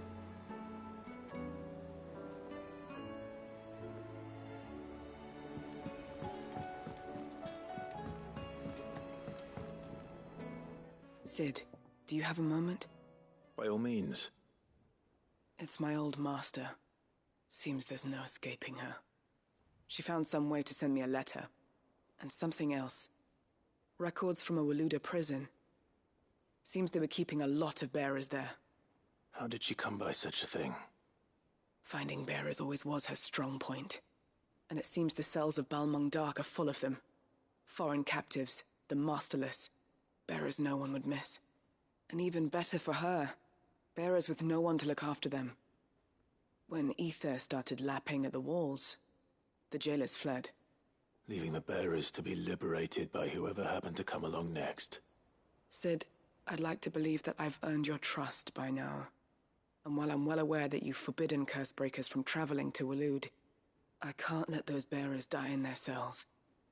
I'd rather risk shipwreck on the Shadow Coast than leave them to starve. We'll be needing the Enterprise if we're going to navigate the Narrow. Does that mean... I'm making an exception, but we travel together. And we stay no longer than we have to. Ash is an inhospitable place at the best of times. We save as many as we can, and we leave. Thank you, Cid. There was a name in the prison register. A name from my past. Chadwick. Another of my former master's protégés. A gifted soldier, and the closest thing I had to family. The thought of him held captive in that place. He must be very important to you. He was. Is. Then we find him. The entrance to the prison lies in the shadow of Ravenwit Walls, just beyond the portcullis. We should head there as quickly as we can. I only pray there are still bearers alive to save. As do I, Doris.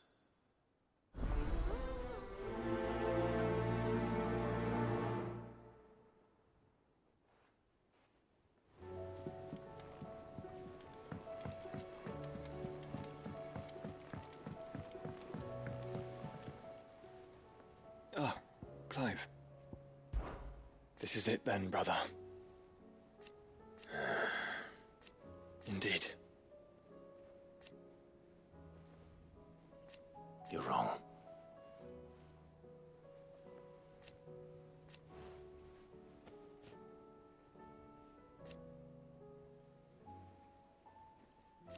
Of course.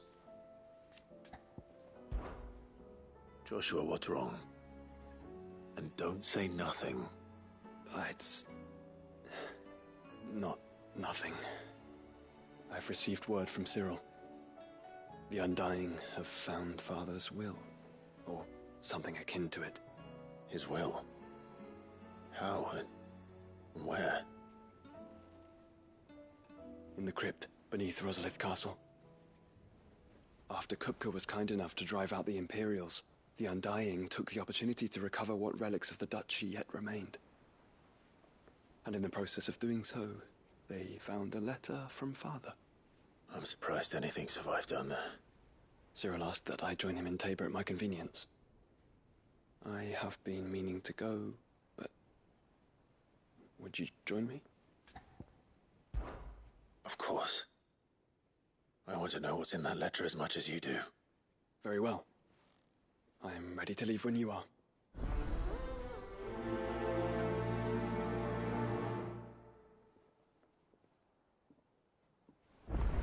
Back to Tabor then. Not to be reunited with Yotei this time, but with Father.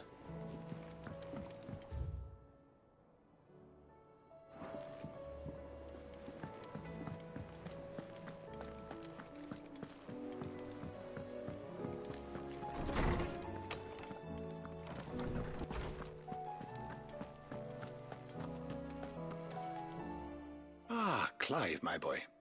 What a pleasure it is to see you. Harpocrates. There's something I need to ask you. I've been charged with locating a book called From a Distance. And you seek a rare gem indeed. One whose name I had not thought to hear from your lips. You've been talking to Vivian. Right as always. But she didn't seem keen to tell me very much. I take it she didn't like what you had to say. And yet I gather it did naught to dissuade her.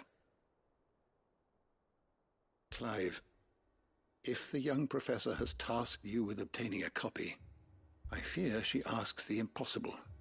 The executors would not allow it. The executors?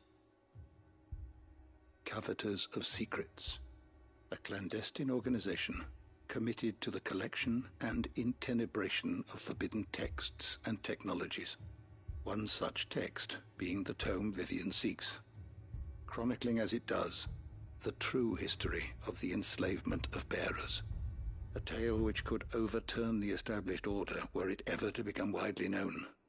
Or, so rumor has it. I've never actually read the thing, or even set eyes on it for that matter. How is it that I haven't heard of this organization? Why, secrecy is the executor's watchword. They lurk in the shadows, emerging only to seize that which must be seized, be it books, inventions, or people, before disappearing again, leaving nary a trace. Which would explain why Vivian's copy was snatched from her grasp not long after she found it. By the hand of the executors, yes. But what drives them? Self-interest or ideology? Fine question. Sadly, all that is known of the executors can be recounted in a single breath. You may just as soon ask me of their origins, numbers, or the identities of their leaders. Any answer I give would be pure speculation. Then my hunt was doomed from the first. What was Vivian expecting? That I'd pluck it from thin air? Not from thin air, no. From ash. Rumors of the executors are rife among the scholars of Storm, but rather less so across the strait. I have a friend. Well, I had a friend in the village of Garnick, a collector of rare tomes, upon which subject we would oft correspond. Alas, I have heard naught from him since the skies fell dark. And no doubt he, too, has turned. But, though he did not mention it by name, it is possible that a surviving copy of From a Distance yet rests upon one of his many shelves, quietly awaiting discovery. If you were, by some chance, able to save even a single book from the poor man's library, I know his soul would rest easier. Very well. When I next find myself in Waloed, I'll be sure to pay Garnick a visit.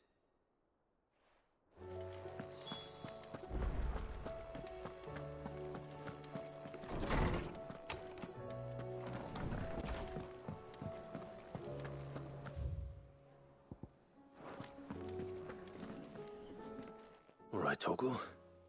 Where are you taking me? I'm going to need a little bit more than that, boy. Do you have a better hint for me? Unless... you've already given me one. Back on the rear deck, you were looking west, toward Rosaria.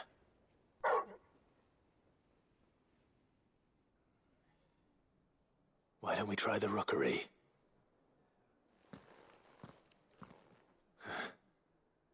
I haven't been to the island in almost 20 years.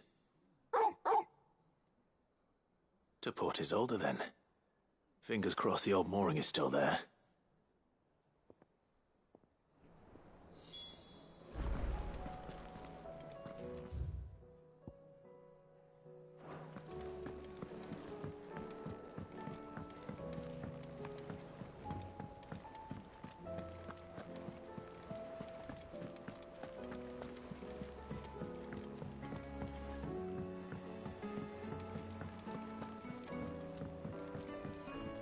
What will it be today? Well, Clive? I am.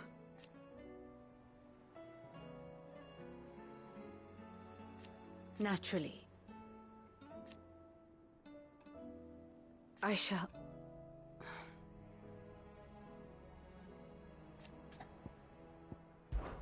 Harpocrates knows of the tome I seek. Whether what he has to say makes you happy to have agreed to help me is another matter. Allow me to educate you.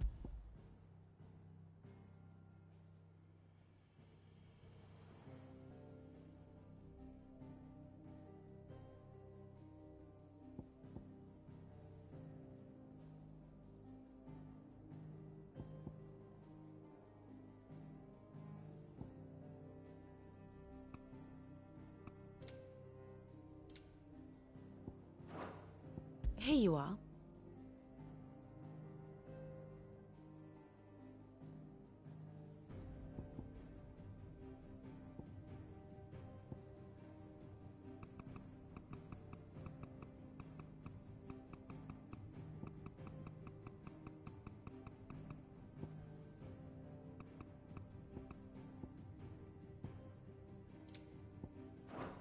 The state of the realm is ever-changing, Clive.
It's still here. After all these years. A lot smaller than I remember. And you're a lot bigger. You might have to swim, boy.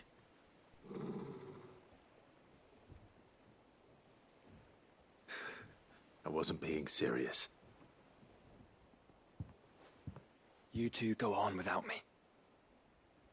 I doubt that boat will hold a third. If you're sure, we won't be long. Hop in, boy.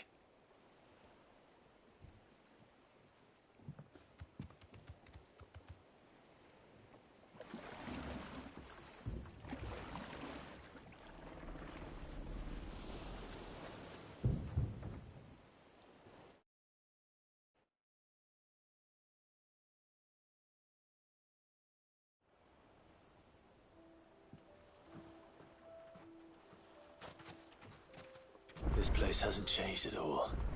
The rookery's right through those trees. Come on.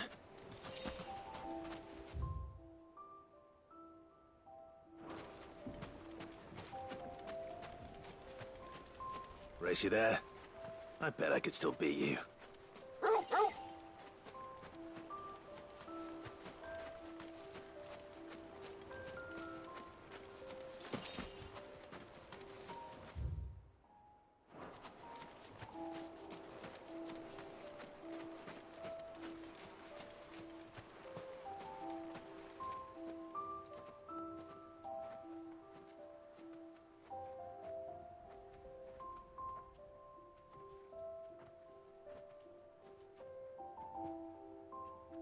Here we are. This was our hideaway. Wasn't it, Torgal?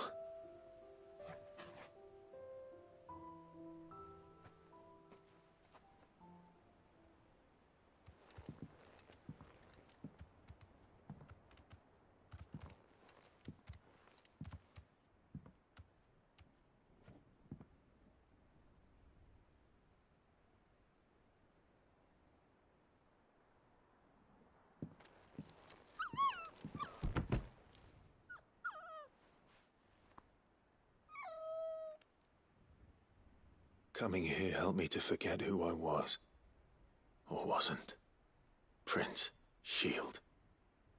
Son his mother could love. Had I been any one of those things? Perhaps.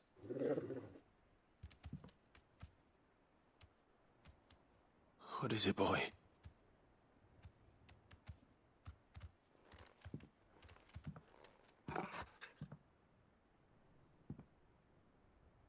This is all from the castle. And Phoenix Gate. Did you bring these here?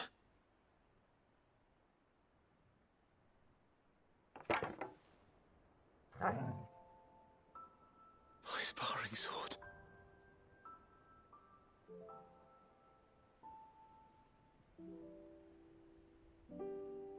Well. You never stopped looking for me, did you, boy?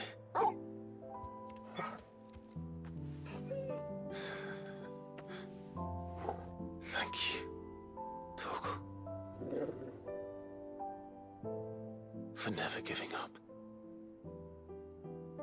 For never forgetting.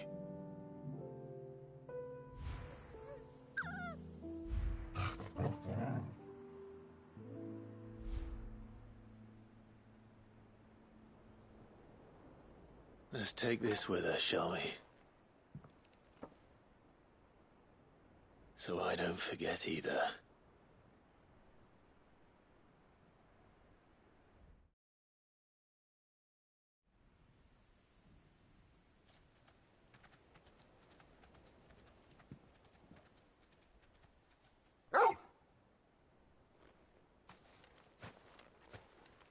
That's not the way back to the boat, Torgal.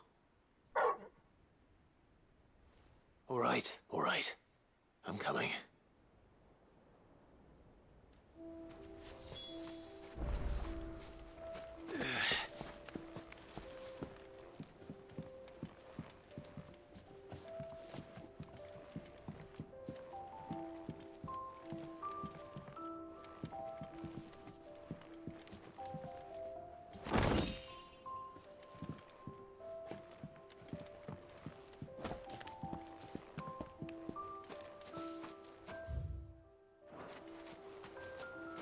I think I know where we're going.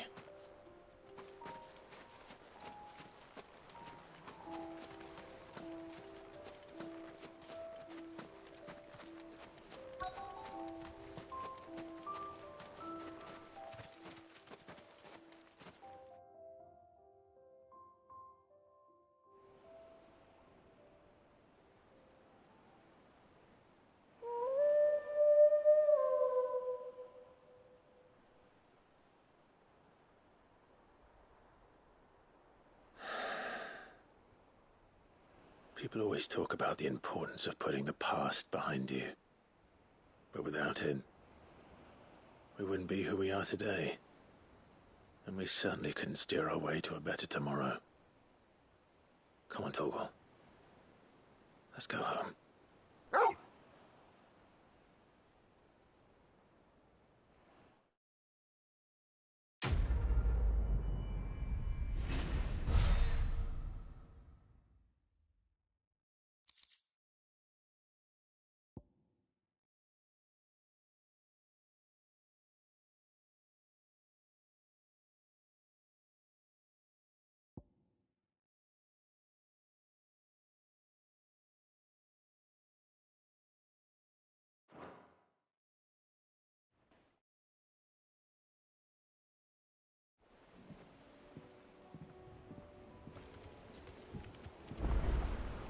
Sorry for the wait.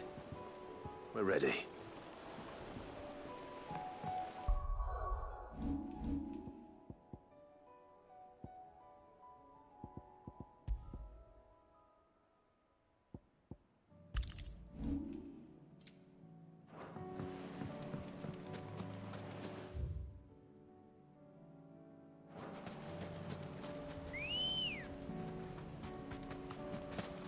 Come on.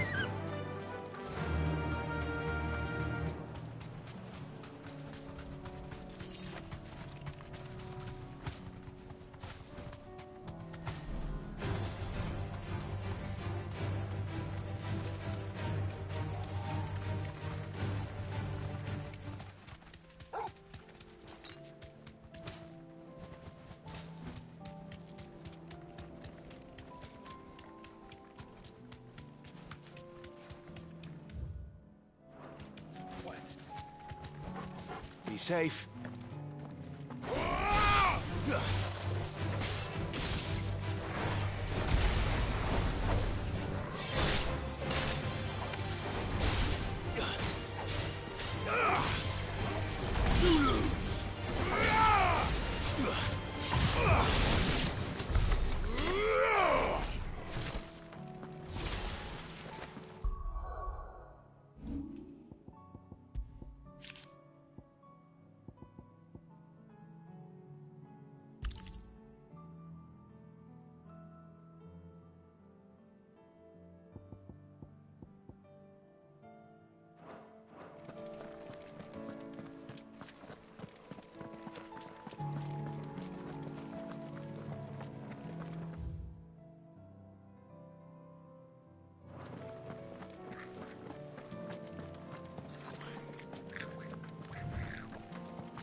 It's oil. After what happened here, it's a miracle there was any left at all.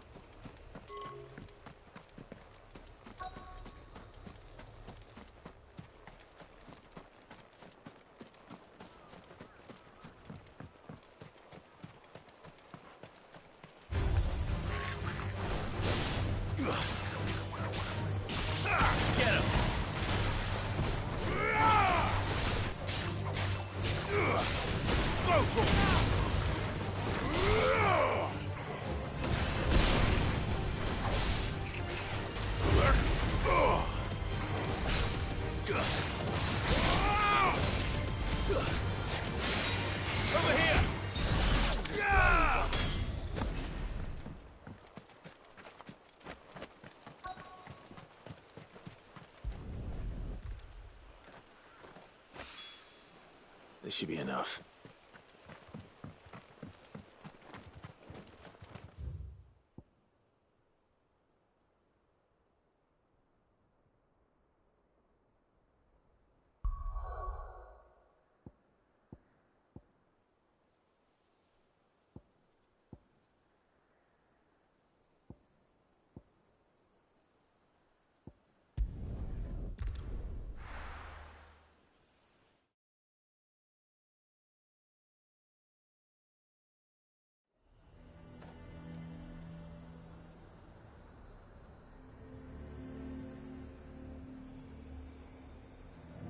Nazaire might at least have mentioned where in Northreach he'd be testing this recruit. Who do you think? The garrison is threatening to pull their sentries from the market.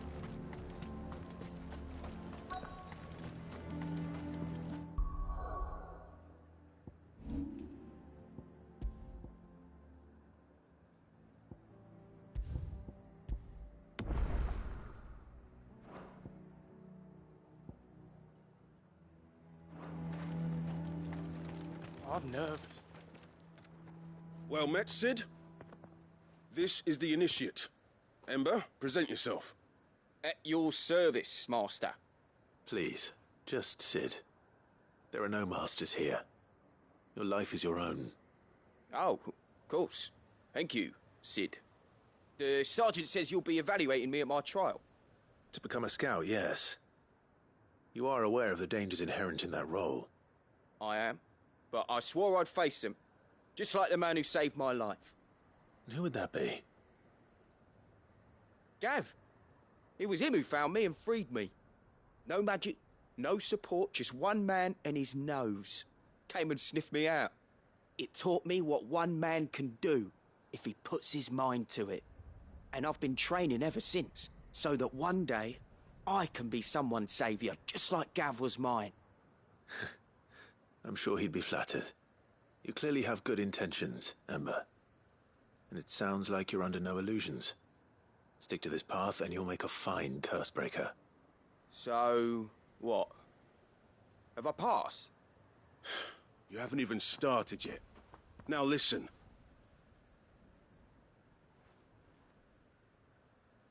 Not far from here is an Imperial lookout, Eastwatch. The guards there record all their sightings in a logbook. You are to find it and bring it here. And bring it here, right. Anything else? No. Sneaking into a heavily guarded Imperial outpost and stealing the logbook would be quite sufficient. You'll need to assess the situation, determine a point of entry, create a distraction and effect an escape, all without being discovered and thrown into an Imperial oubliette. Ember, Gav isn't our best scout because he can do everything. It's essential that you know your limits. Know my limits, right. I won't let you down.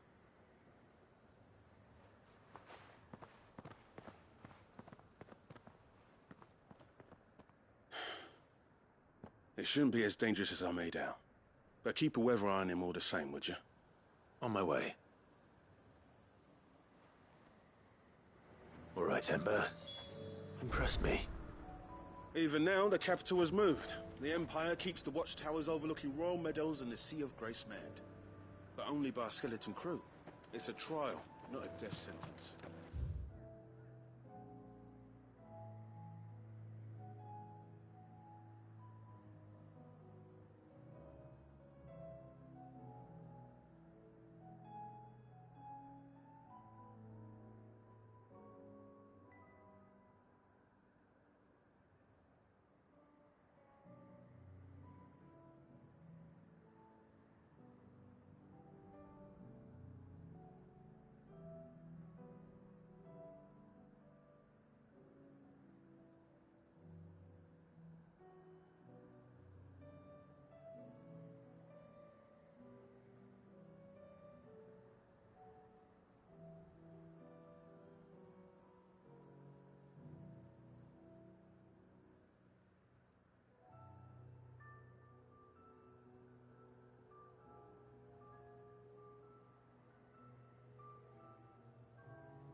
Good girl. Yeah!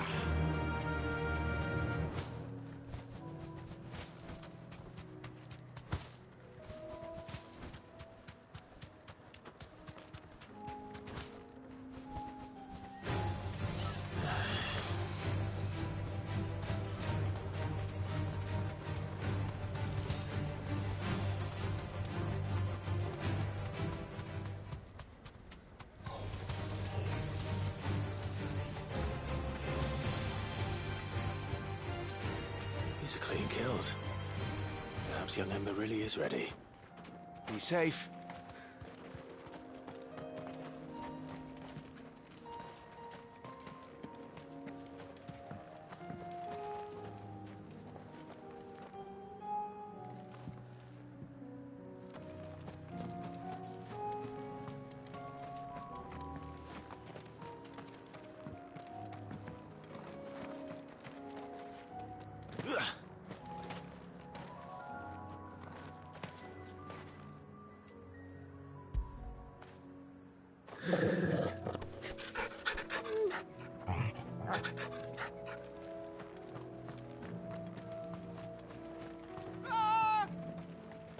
Or maybe not.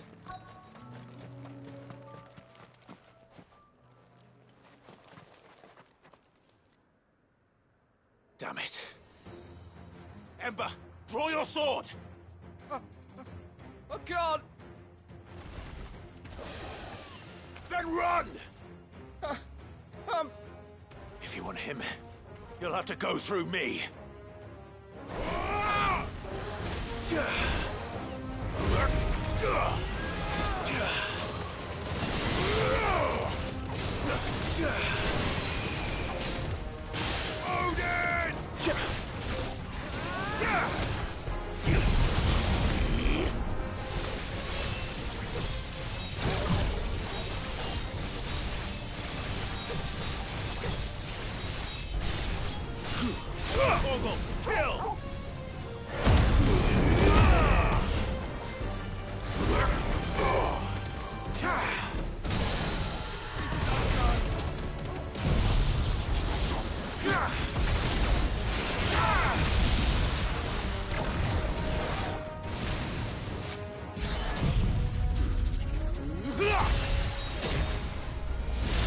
Get him!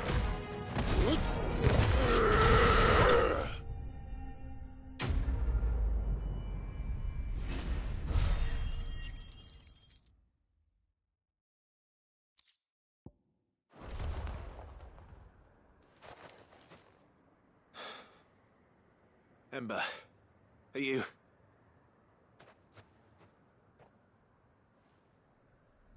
Gone. Of course. Scouts really are a rare breed. Back to Northreach it is, then.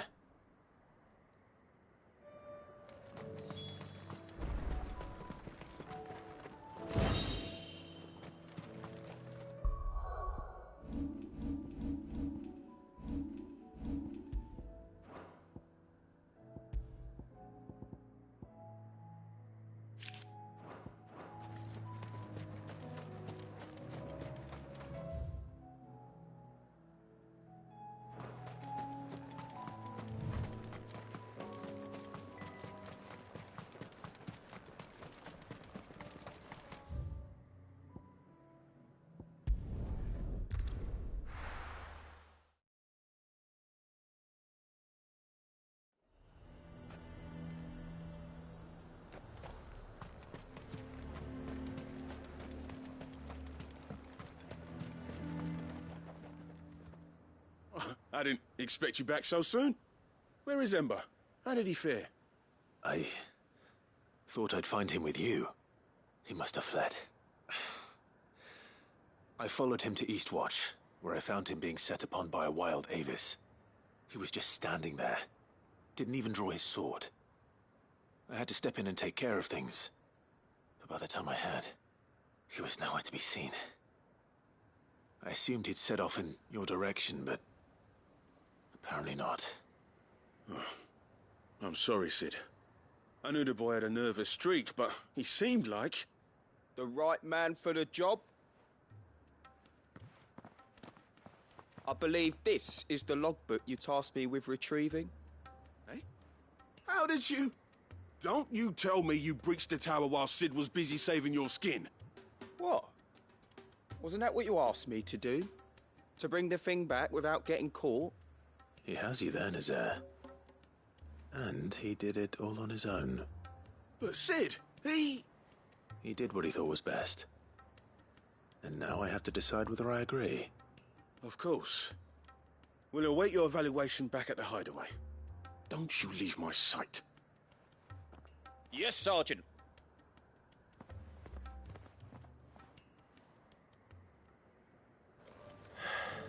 This won't be an easy decision. A fortress? The garrison is threatening to pull their sentries from the markets.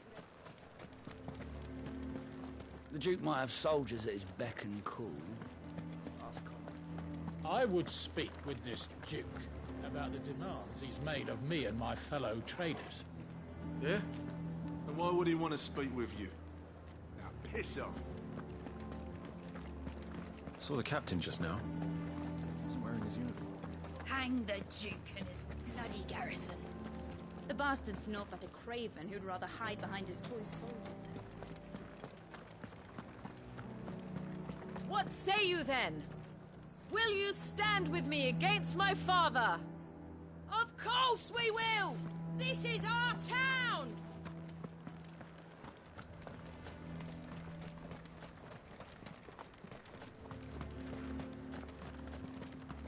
How long will it take to repair Caernarvon? That depends, your lordship. Much of the fort will need repaired.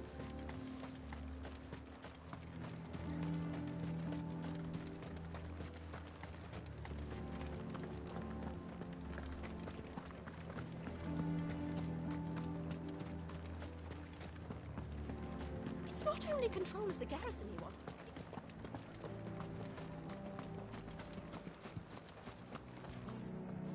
Do you have a moment, Clive? What is it? It's the Duke, unsurprisingly. His Eminence has assumed full control of the garrison and put every able-bodied man to work on the fortifications. The town was left all but unguarded, so Philippe was compelled to form a citizens' watch to fill the void. And though my dear boys have been characteristically willing to assist him in this, they want for bodies. So I was wondering if you would lend them your strength, that the people of Northreach might sleep easier, if only for a few nights. Of course. Whatever you need. Thank you, Clive. What would I do without you? Philippe told me he had men stationed at... Where can I find the mistress of this establishment? Here, my lady. To whom do I have the pleasure of speaking? My name is Sabine, and it is my displeasure to be the daughter of the Duke of Oriflamme, who I understand is causing you and your town no small amount of trouble. I wish to speak to you about what might be done. Very well. Let us speak. I trust you'll forgive me, Clive. Absolutely. Our conversation can wait. Please, proceed. As you know, my father is a most overbearing and supercilious man, and I join you in objecting to his every action. Indeed, I owe you my thanks for continuing to argue against his reckless plans. Yet I fear he is not one to be swayed by reason. No. He must be made to face the consequences of his actions. And who would make him do this? I would. Myself and several other like-minded individuals. Were you to join us, we would surely have the strength to drive him from Northreach for good. Does that not seem a trifle... drastic? Drastic action is precisely what is called for. Unless you are content to see your people downtrodden and dispossessed. My father would have it that citizens exist only to serve the Empire. That they should be forced to make every sacrifice to ensure her revival. But he is wrong. It is not the people who must serve the Empire, but the Empire who must serve her people. He's always been like this. Scornful of the opinions of anyone he judged beneath him. But he cannot be allowed to ride roughshod over the common folk any longer. We must fight him. By all possible means. Fight him? No. My purpose is to quell the tension in Northreach, not to stoke it. Respectfully, my lady. Our only chance of saving this town depends upon every one of us uniting against our common enemy.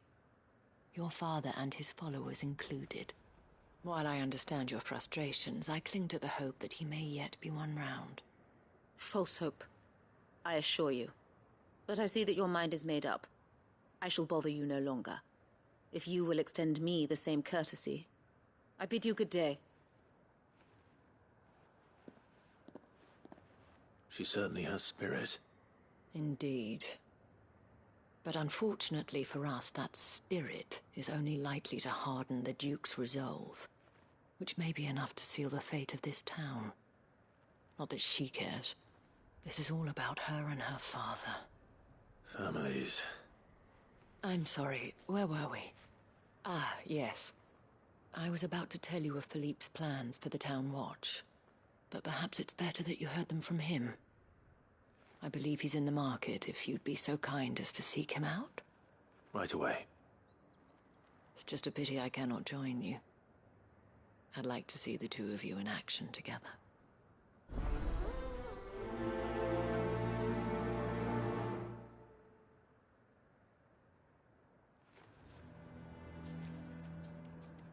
The task of organizing the town watch has been taking up a great deal of Philippe's time of late. And the rest he spends guarding the main gate to the market.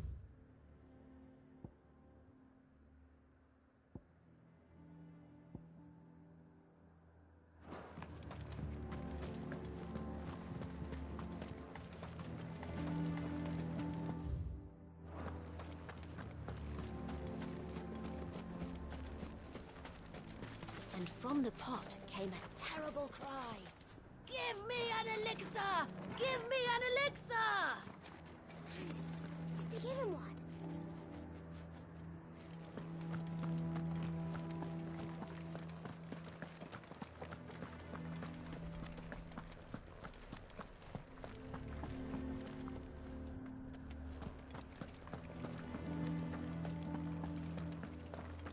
What does the dame have You've to say heard about then. all this, I wonder? The Duke plans to make... So you're content to abandon the people to What their... did the Duke expect? Please, I beseech you. If you're a true son of Northreach, you must fight to defend your home. That's exactly what I am doing, milady. Or trying to, at least. The land is crawling with fiends, and someone has to keep watch. Even when our true enemy is hiding in the garrison? Fine. You're not the only able-bodied man in Northreach. Thank you so much for your help.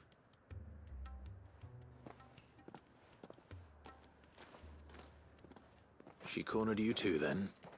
Could hardly get a word in edgeways. Like father, like daughter, eh? She made an uninvited appearance at the Vale earlier, hoping to convince the Dame to join her in fomenting rebellion. I bet that went well. Her ladyship seems to have a way with people. Anyway, what brings you here? Our mutual friend thought you might welcome some help. Oh, she did she? Right as always. In fact, you're just the man. We've had some reports, you see. Sightings of, you know what. They're back. Seems that way. All over, too. We haven't been able to confirm anything yet, but if you're willing, you could go and see what's what. Right. Where should I look? You know Grieger's Weep? One of the sightings places them somewhere on its shores. I'm on my way. Thank you, Clive. I'll look into one of the other sightings. Let's rendezvous back here later.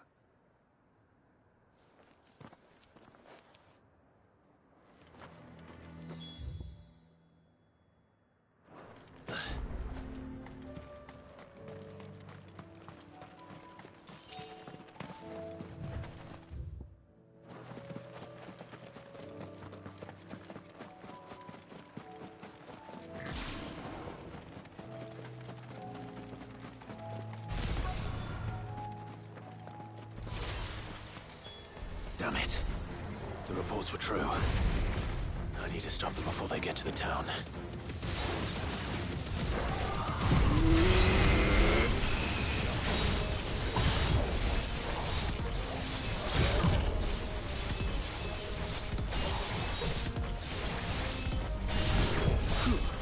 All yours, Torgal.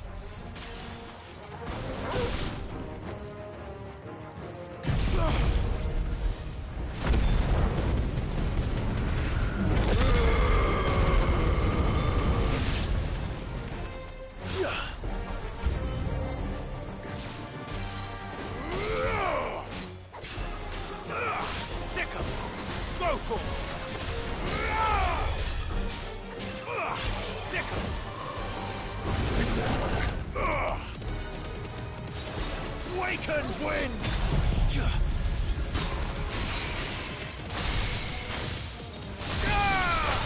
Now, Torgal! Let darkness fall!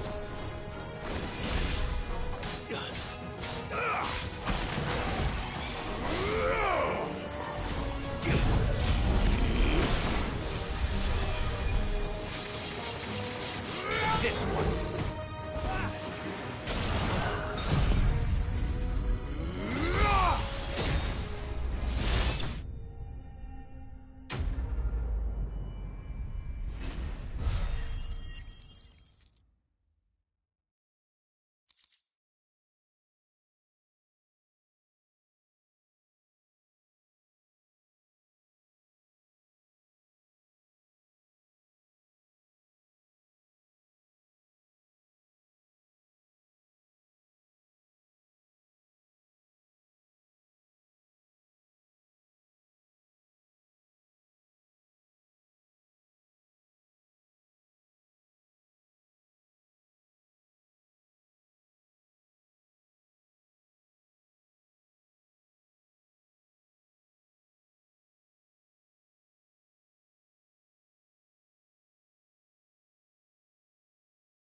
Call that a test, Ultima? Clive, it's me. Are you all right? I am. But it seems the reports were true. The thralls have returned. I dispatched the few that I found, though. Well, that's something, I suppose. But what were they doing south of town? They all came from the north last time. We might be able to fend off an attack from one side or the other, but from both? Do you have eyes in the north? Some. I should probably go and have a look, though, just to be sure. You head back to Northreach. I want you there just in case war breaks out while I'm away. What do you mean? Her ladyship's been busy working her magic on the townspeople, stirring up ill feeling towards her father. But she'll have her marching on the barracks if we're not careful. What? This is exactly what the Dane was afraid of. I'll do what I can to calm things down. Be careful out there, all right? Don't worry, I'm not like you. One sniff of those things and I'm running back to town screaming blue murder.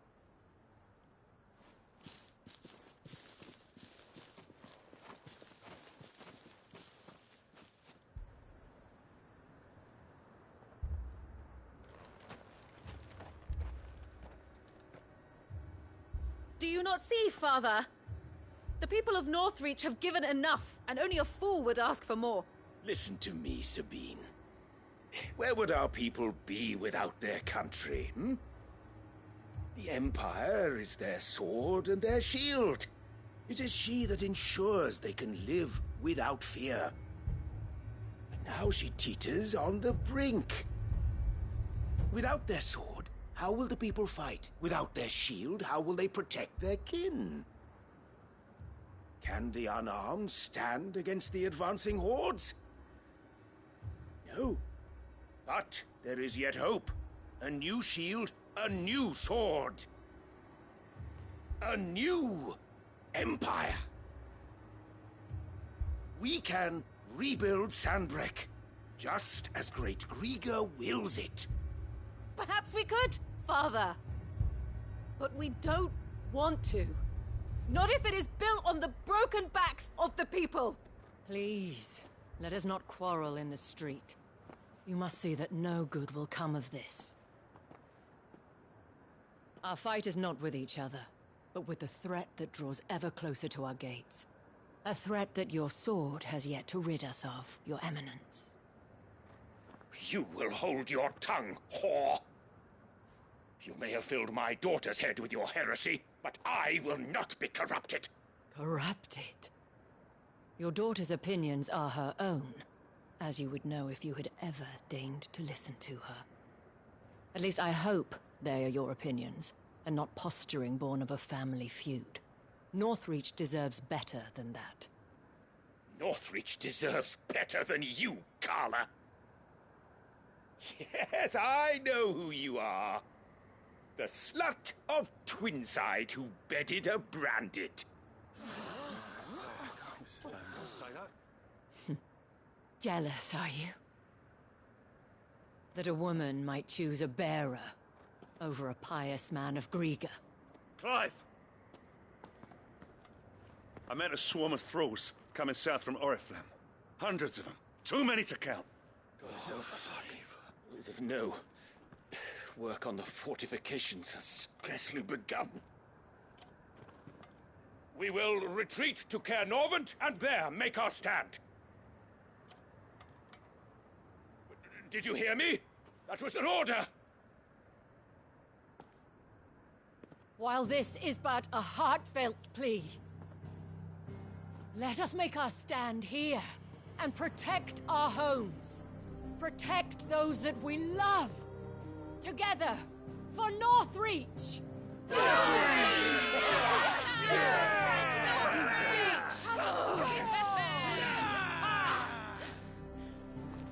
You heard the dame. What are we waiting for? Pikemen to the gates. Archers to the roofs. Quickly, come on!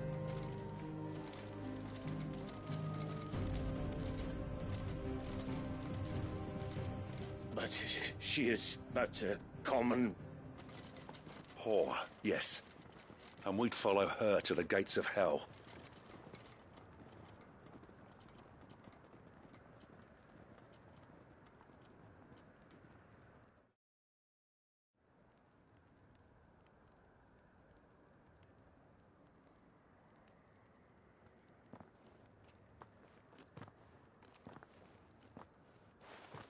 The men have their orders, and they look like following them. I got them spaced out at regular intervals. Whichever direction the thralls strike from, there'll be someone there to meet them. Thank you, Philippe. Rest assured the people will play their part. The herbalist has donated her stock of medicines to me. Should any of your men be injured, take them to the Vale. We'll see to them there. Thank you, milady. I will. I'll play my part too. You still want for numbers. Unlike the enemy. I only hope I can go some way to evening the odds. Philippe, can I leave the south in your hands? I doubt the thralls by the lake were the last of their number. Of course. I'll lead a party down that way so we don't get taken by surprise. What about you? I'll make my way up the road to Oriflamme. I fought a few of these things. And while I can't promise to hold them all back, I should be able to thin the herd. All right. But take care. Thank you. Both of you. You can thank us when it's over. Till then, madame.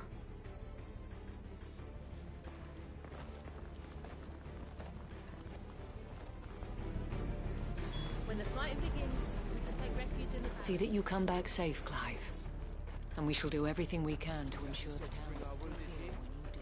And we'll be ready. I have served the Duke for many years, and I hope to do so for many more. But I cannot turn my back on these people. Merciful Krieg. Wherefore would you forsake me?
want steel in the hands of every man.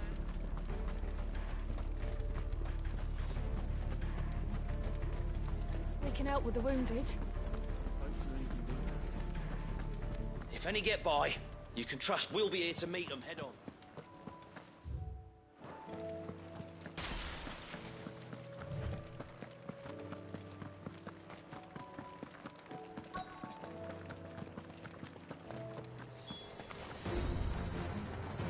There are so many of them. Not for long. Odin!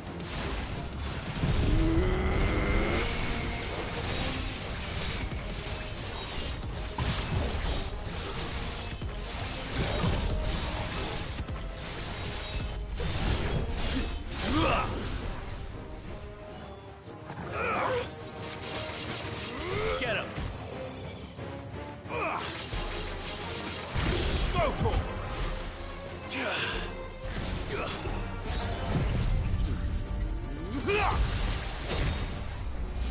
Enough!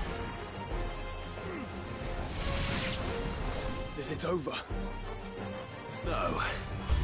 It's only just begun.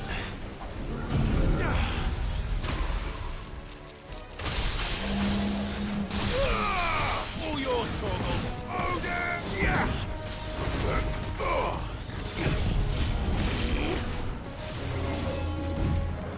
Nice try.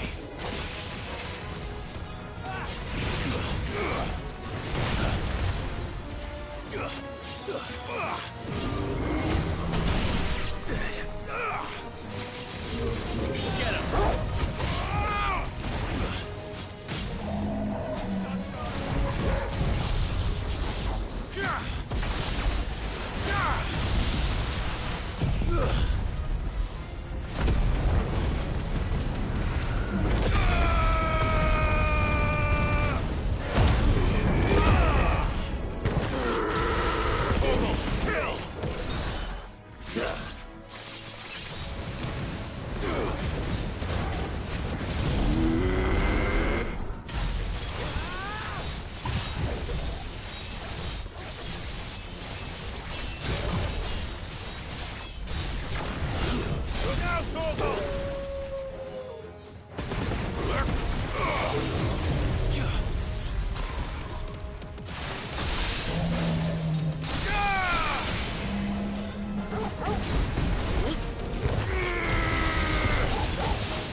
Go, Torgal!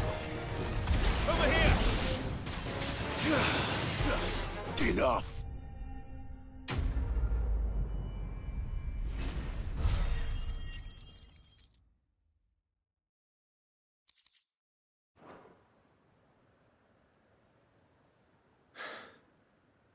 That looks to be the last of them.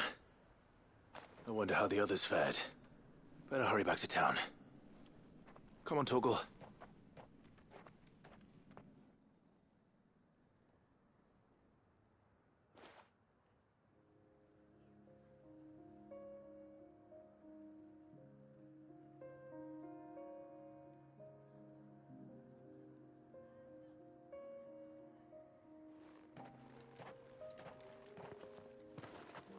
Clive, it's good to see you. And you. The road to Oriflamme is clear. How did you and your men fare? Well, we ended up fighting for our lives down by the lake. Took a few nicks, but nothing the girls of the Vale can't put right. Glad to hear it.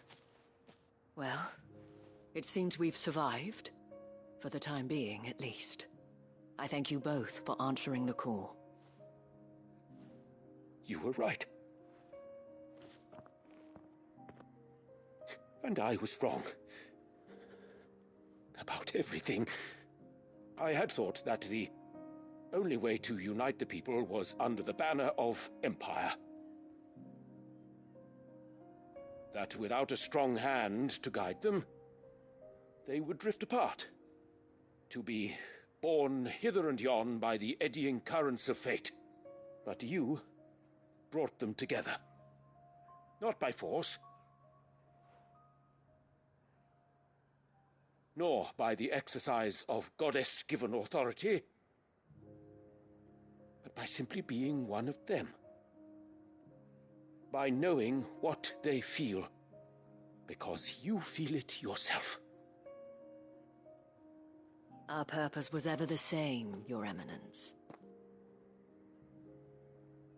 You were merely distracted by a loftier vision of empire and glory, while our eyes beheld matters closer to home.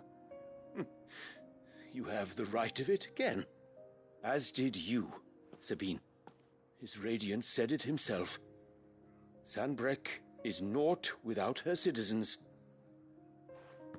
I forgot that. And I am sorry. I'm sorry too, Father. I should never have taken things so far. I only wanted you to understand how the people felt. How I felt. But my anger got the better of me. Do not blame yourself, my dear. This was my doing. I should have listened to you. To all of you. Your Eminence, your ladyship, I do not doubt that you came here with the best of intentions. But I believe the same could be said of us all. We all want safety, security, prosperity. Not just for Northreach, but for the entire realm. And we may yet achieve it.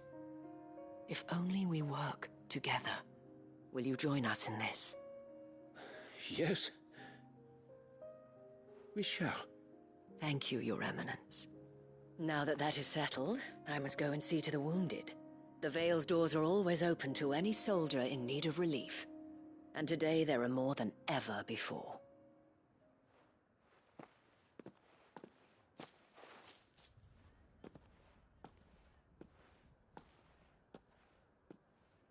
Madame Isabel is a rare soul indeed.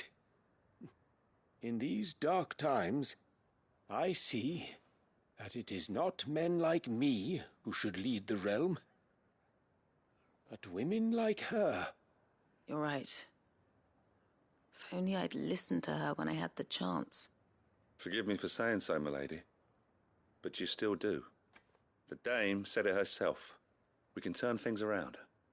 We just have to work together. And that goes for you, too. You're one of us now. One of you? Well said, Captain. Let this be a new beginning. Not only for Sanbreque, but for us. Well, since there's nothing more to be done here, I should see if Isabel needs any help moving the wounded.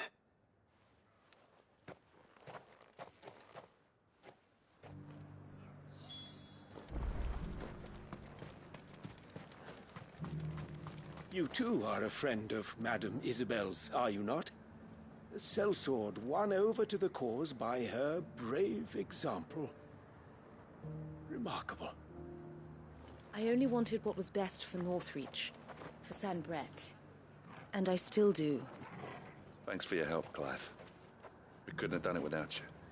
Now all we need is for their eminences.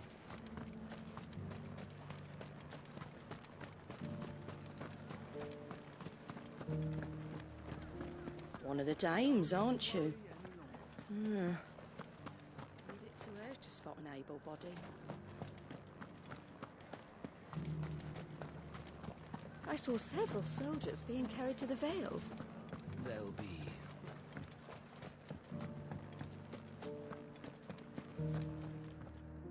How goes the treatment of the wounded? I'd be happy to man one end of a stretcher if it would help. You've helped quite enough for one day, Clive. Thank you. Don't mention it. Oh, but I must. After all you've done for this town, it is the very least you deserve. Tell me, if Northreach had fallen, what would you have done? A woman of your means could find a home anywhere in the realm, but I sense you would rather have died here. It's a long story. For you, madame, I have all the time in the world.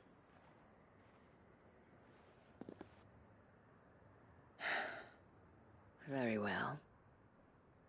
Long ago, I had a life in the Crystalline Dominion. I was Carla then, courtesan to the nobility.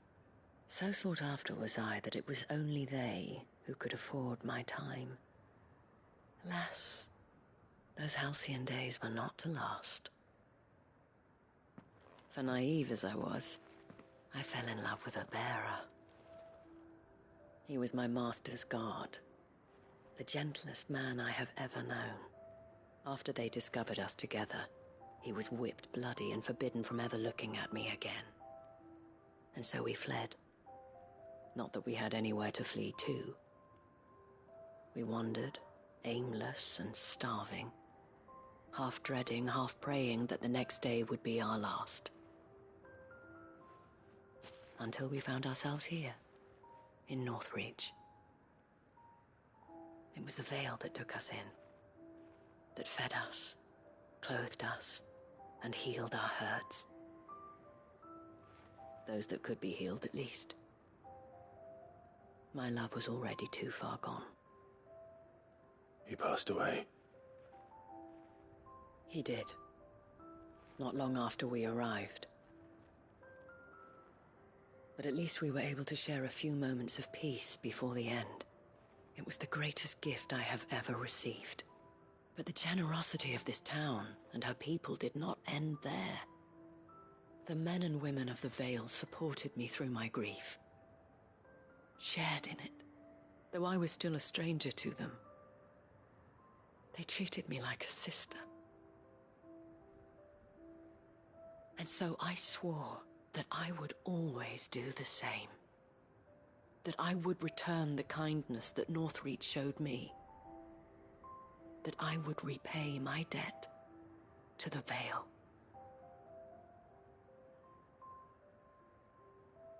Thank you, Isabel, for sharing this with me.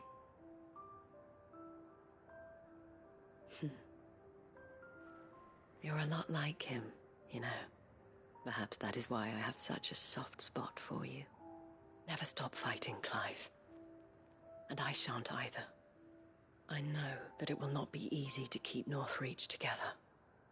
But our efforts will be rewarded. Just look at us now. The people, the soldiers, even the Duke of Oriflamme and his daughter. All united in defense of this town that we have come to call our home. And what of you? Can we count on your support too? Always.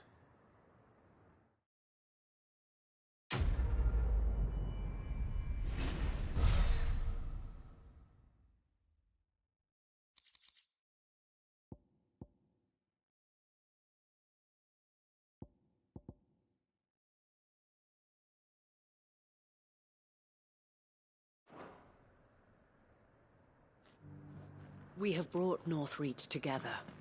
Now the fight begins to keep her together. For if this town is to survive, we must all play our part.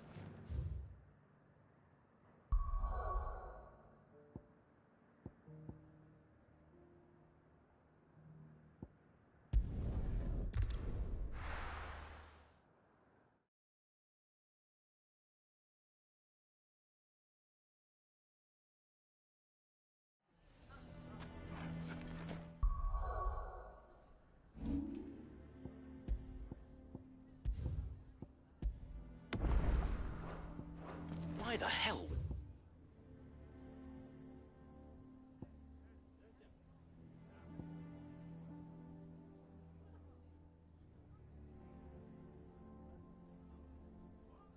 Victor, take the bearer's side.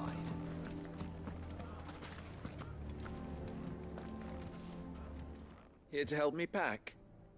Thanks, but I'll be traveling light. I'm almost finished already, in fact. You're really going to go through with this, then? I am. But before I go, there is one small issue I'd like your assistance with. Well, two, in fact. If it's within my power to help you, I will. It's the children. I refuse to let them share in my disgrace. And if I leave them here, they surely will. Our friendship would see them ostracized forever. But I can't take them with me either. I can think of only one place where they are certain to be safe and provided for and loved. The hideaway. Of course. The children would be more than welcome. Thank you, Clive. I will not forget this. Lubor, are you still here? What is it, Ferda? You look pale. There's been a flood in the Velcroy, a damn big one. The League of Outlaws encampment was completely submerged in ether. What? Every last one of the bastards has turned, and they're headed this way. Bandits are one thing, but Akashic bandits are quite another. The town guard won't stand a chance against them. We need to evacuate. There's no time to lose. Ferda, gather the men. The Akashic may strike at any moment. We must make ready to cover the townspeople's escape. Well, what are you waiting for? Yes, my lord. Clive, change of plan. The children stay with me for now. I need you to find Conrad and Natalie. Tell them to prepare for a full and immediate evacuation. Understood. I'll do what I can to convince everyone else. Wish me luck.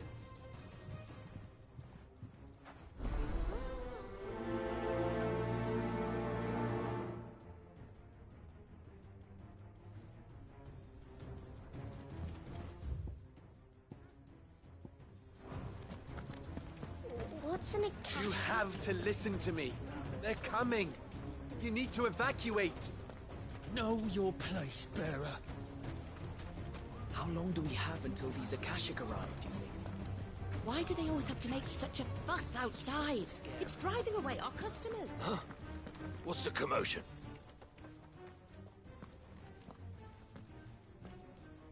Ah, it's you. What do you want, Lord Underhill? To pass on an important message. There's been an ether flood out in the Velcroy. The camp where the so-called League of Outlaws were gathering has been swallowed. They're no longer just bandits. They're Akashic now, and they could be here at any moment. You need to begin preparing for a full-scale evacuation right away. Oh, do we? And who was it who gave you this disturbing news, might I ask? Lubor, perhaps? The man spreading the same poison out in the square as we speak. You may believe his lies, my lord, but we know better. But why would he lie about something like this? Some twisted attempt at revenge, perhaps. If he had not been unmasked, he may well have been elected our leader. A great honor for one of his kind. One he might well feel aggrieved at having been denied. Lord Underhill, forgive me, but it has become all too evident where your sympathies lie. Lubor cannot be trusted, and neither, therefore, can you. You may not trust me, but for the sake of your people, ask yourselves if there is any chance that this is true. There isn't. You can be certain of that. Now be off with you. You're making a mistake. Come, Clive. If our words will not move them, then we must find another way to help save the town. You're right. Let's speak to Lord Ferda. You have to listen to me. They're coming. You need to evacuate. Know your place, bearer.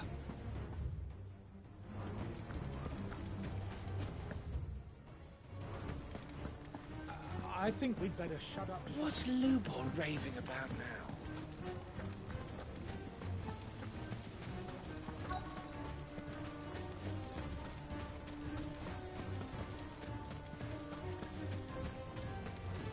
Are you looking for something in particular? Thank you for your custom. Lord Ferda. Cid, what's wrong? I went to warn Conrad and Natalie about the Akashic, but they wouldn't listen. They've convinced themselves that nothing Lubor says can be trusted. The bloody fools. Which means the town guard can't be counted on for support. But I can. If there's anything I can do to help you defend Dalamil, you only have to ask. I appreciate it. Cid! Ferda! I've been looking for you everywhere. Victor? I thought you'd left. I couldn't abandon a friend in need. And Lubor is in need at this very moment. Come quickly.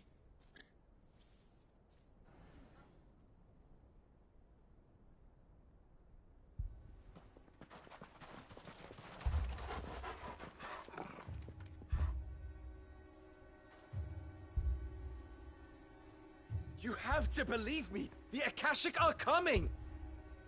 They don't eat, they don't sleep, they don't tire, and they don't care who they kill.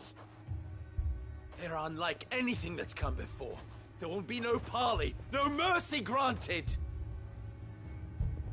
We may have saved the town once, but this is different.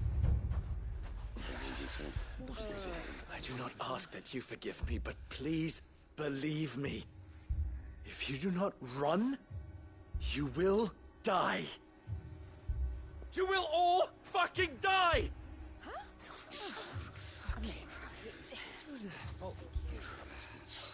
You'd like that, wouldn't you, bearer? Yeah, with us out of the way, your kind will be free to claim Dalamil for yourselves. You who should run! Run, bearer! Yeah, run! Run! Far away! Run! Just go! Yeah. Yeah. Yes! Go! Come on, then. Go on! Just go. Lubor. Wait. Someone's coming. No. Come on! Stop! You're hurting him!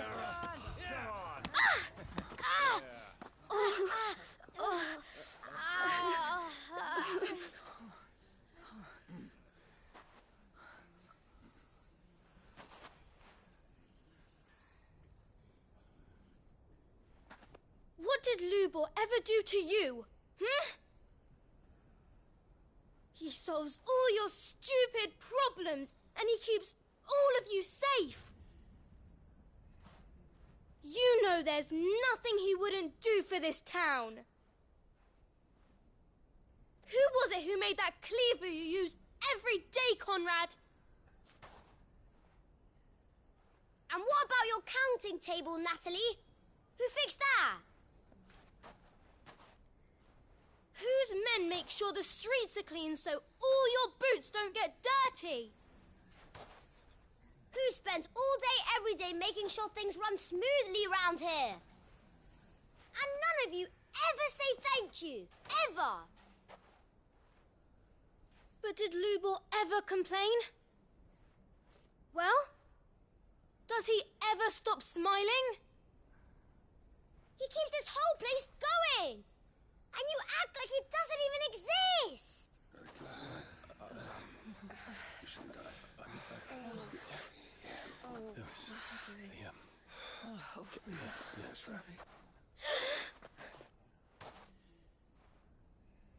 Lubor, we've heard enough. Wait! We will not run.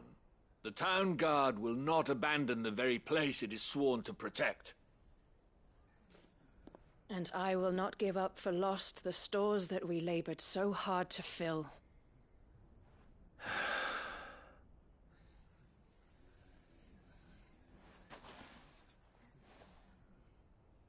So tell us, how do you propose we deal with these Akashic of yours?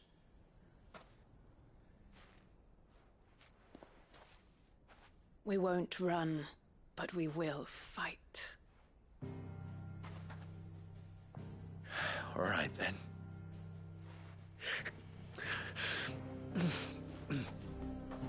Fine.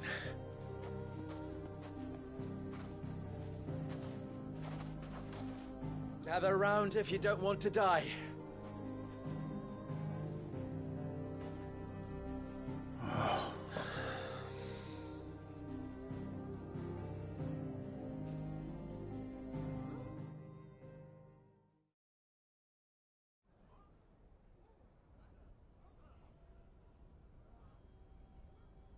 Allow me to explain the situation.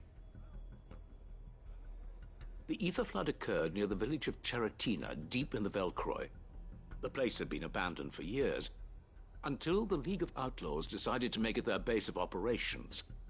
Now they're all turned, and if the scouts' reports are correct, heading in this direction. They are mindless monsters, driven only by hate and rage, and they are utterly unpredictable. With the bandits, we at least knew how and where they were likely to attack. When these creatures come, Dalimil will have the bitterest fight it has ever faced on its hands. The town guard will muster at the north gate. The rest of us will take the south. Both forces will provide men to serve as scouts and messengers, ready to spread word of the size and nature of the Akashic Force as soon as it is spotted. And as soon as it has been, we will converge on its position and see that it is driven back from Dalimil at all costs. Conrad, can I count on the support of the town guard? Always. I leave the selection and coordination of the messengers in your hands, Victor. And the command of our men in yours, Ferda. If you would both be so kind. Consider it done. As you wish. Natalie, I would ask that you and your people have the townsfolk barricade themselves inside the bathhouse. And tell the merchant not to waste time securing anything beside the essentials. Preserving life is our one and only concern. As long as we survive, it doesn't matter what trinkets we might lose. Our riches can be regained. And if anyone doubts that, let it be known that the Briar's Kiss stands ready to cover any losses. Very well. I shall tell them.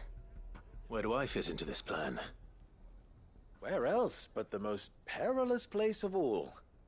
I would like you to travel to the home of our erstwhile League of Outlaws, Cheratina itself. The main host is most likely still there, and Dalimil will not be safe until it is eradicated, root and branch. A little gardening. How pleasant. I doubt it. I have a feeling these weeds will be particularly stubborn. Luckily, so am I. So you are. All right then, we all know what we have to do. Now it's simply a matter of doing it. For Dalimil.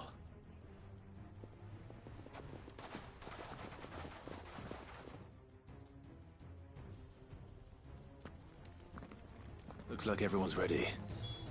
I'd better not keep them waiting.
Get all these weapons into the hands of the Watch. They're no use lying around here. We will defend Dalimil as best we can, but the town won't be truly safe until the horde of Cheratina has been dealt with.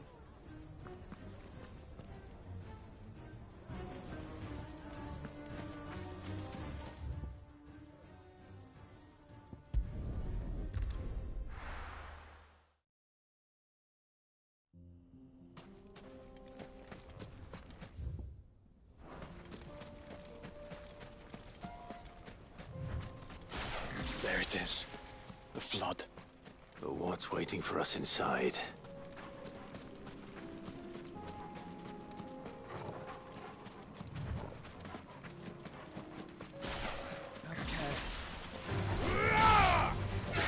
That darkness!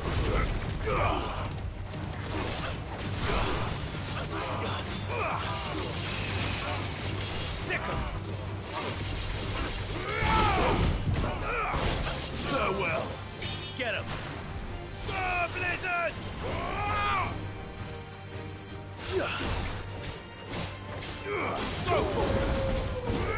Over here!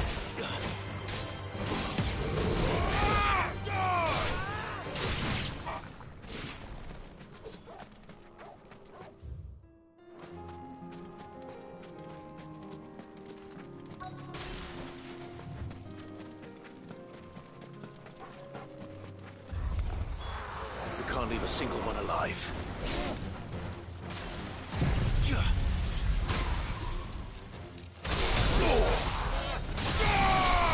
Torgal, kill!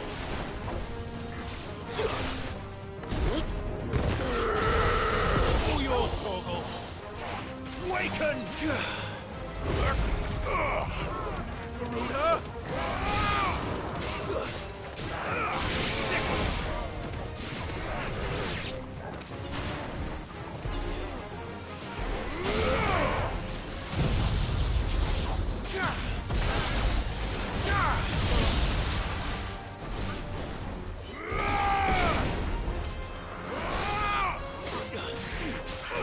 Get him!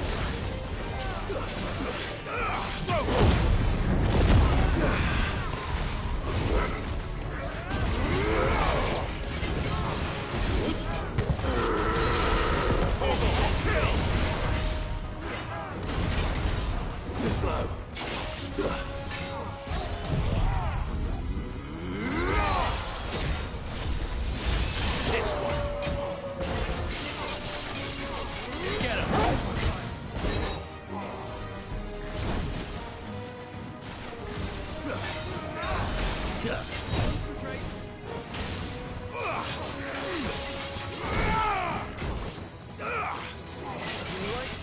Save some for yourself.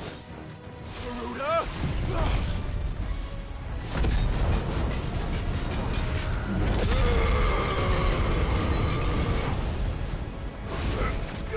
For you, brother!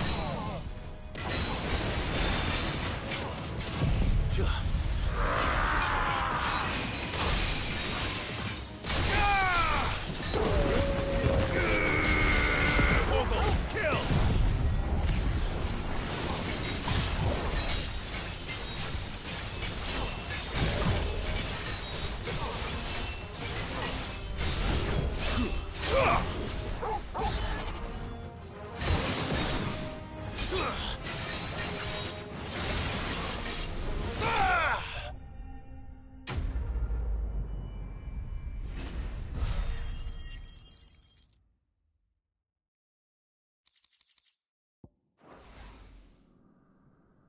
The League is disbanded. I should get back to Dalimil and see how the others fared.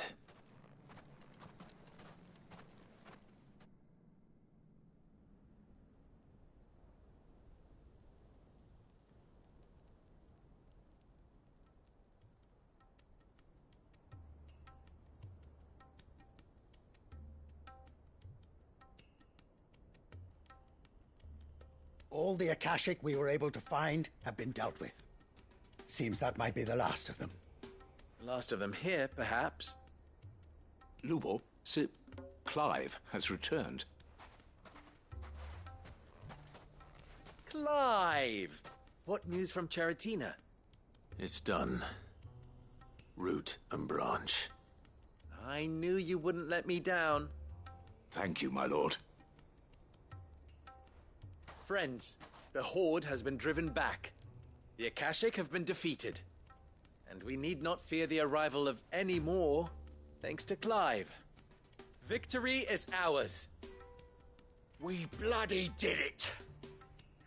We saved Dalimil. Lubor, allow me to apologize. After all you have done for this town, we should never have doubted you. But we did.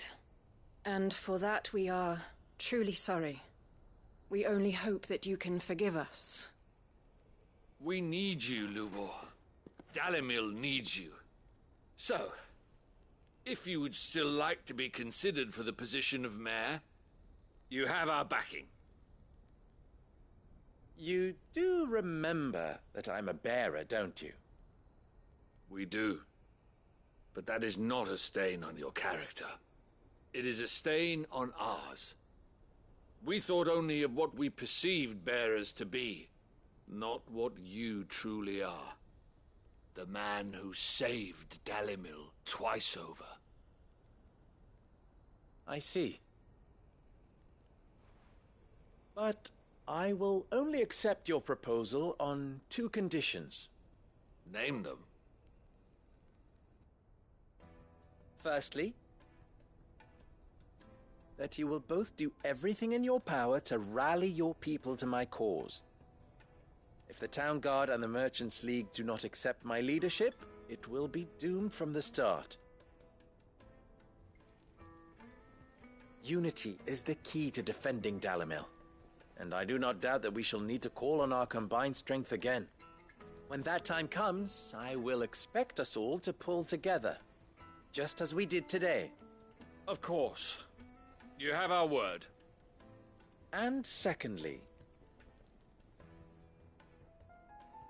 you will accept that if I am to lead you, the mistreatment of bearers must end here in Dalimil. Any bearer within our walls shall be afforded the same rights as any other citizen. They will not be judged by what they are, but who they are. As we failed to do, and came so close to losing everything. We agree to your conditions. And we have only one in return. That you continue to work for the good of Dalimil, as you always have.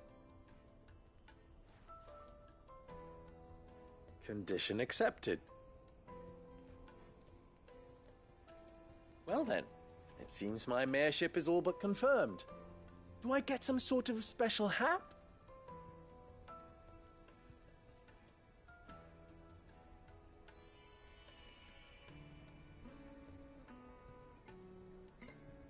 How fickle fate can be.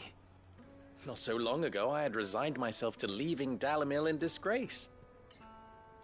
And now, I find myself her leader. Here. For everything.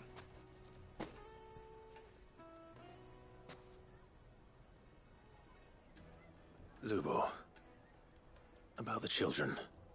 Fear not. You are, of course, relieved of your responsibility. I would sooner face another horde of Akashic than see them brought up as outlaws. I'll make sure they're safe here. I don't doubt that you will. And not just the children, but everyone in Dalimil. I'll do my best. Can't have all your hard work going to waste.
Well, I certainly didn't expect it, but Dalimil seems more united than ever.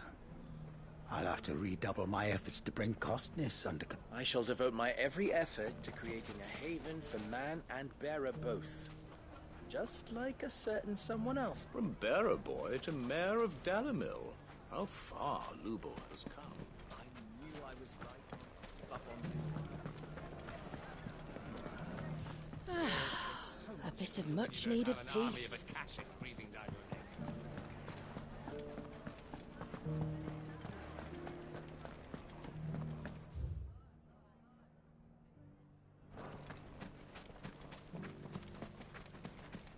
So, your given name is Clive.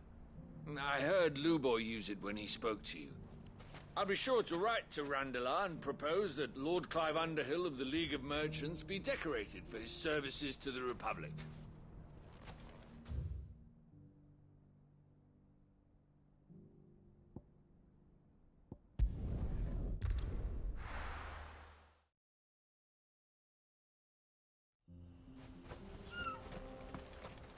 Welcome to Dravos, Sid.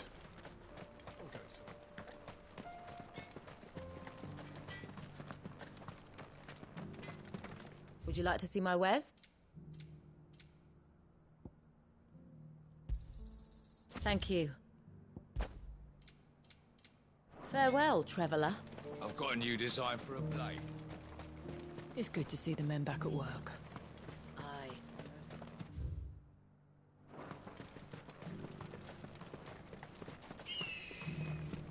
It was a nasty gash that demon gave you. Sid, come. Did Blackthorn ever tell you?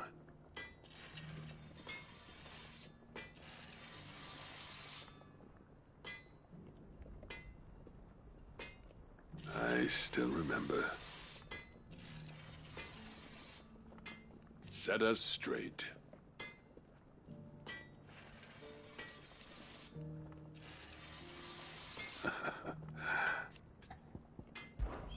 There was a time. And each one. But then...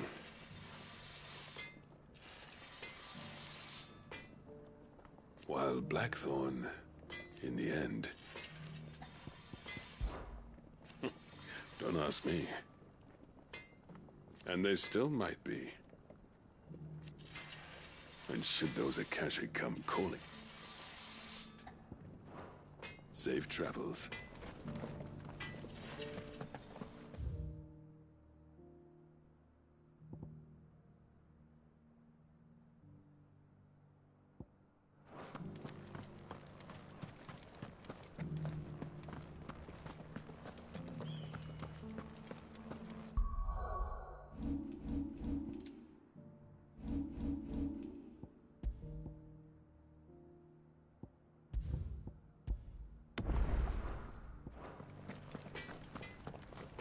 You're the one who butchered those Akashic fiends, aren't you?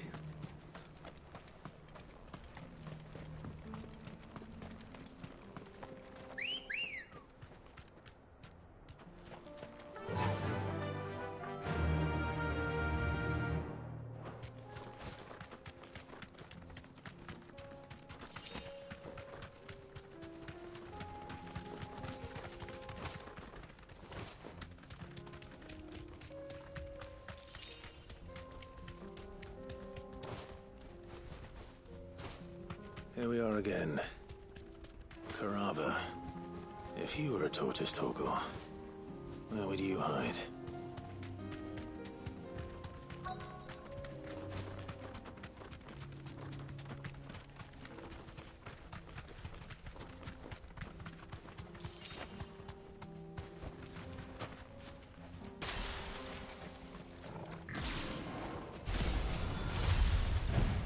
It looks like we found him. Oh. Nice try.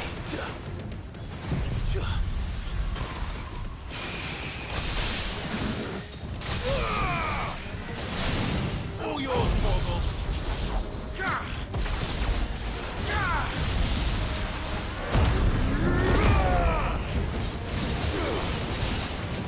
This one.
go, Torvald!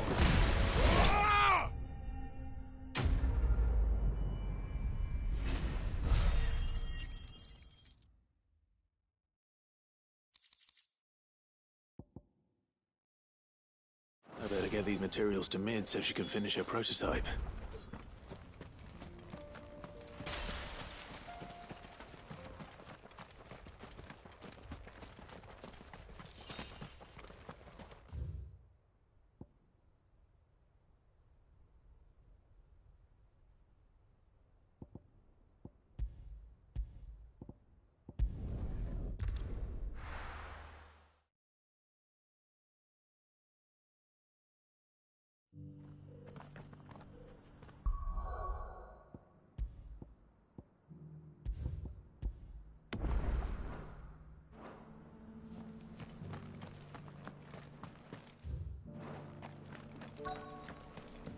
The bearer of the burning quill is within, my lord.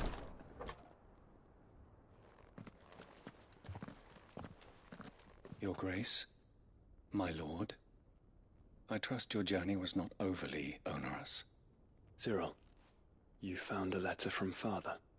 Yes, I have it here.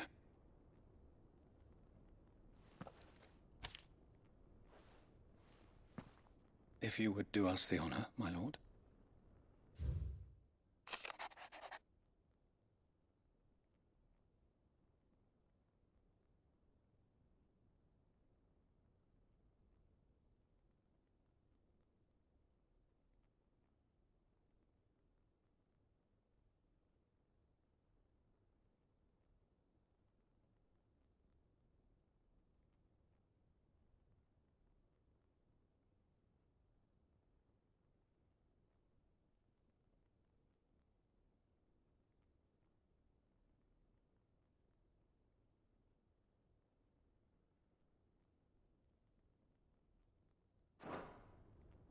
An inheritance. It would seem the late Archduke penned this missive shortly before his passing. The day before we left for Phoenix Gate. What are these plans he spoke of? His plans for the duchy, Your Grace. Your father entrusted them to my predecessor, the former bearer of the Burning Quill, who entrusted them in turn to me. The complete emancipation of bearers is their stated aim. But your father's dream did not end there. His Grace also spoke of building hospices to care for those stricken by the curse, and the founding of a new university to further the development of non-magical technologies. With the blight spreading ever more widely across the twins, Archduke Elwyn saw this as the only means of securing Rosaria's survival. He wished to see men and bearers treated as equals. To see centuries of common wisdom overturned. Small wonder he did not think it achievable within his lifetime. But he thought it achievable nonetheless.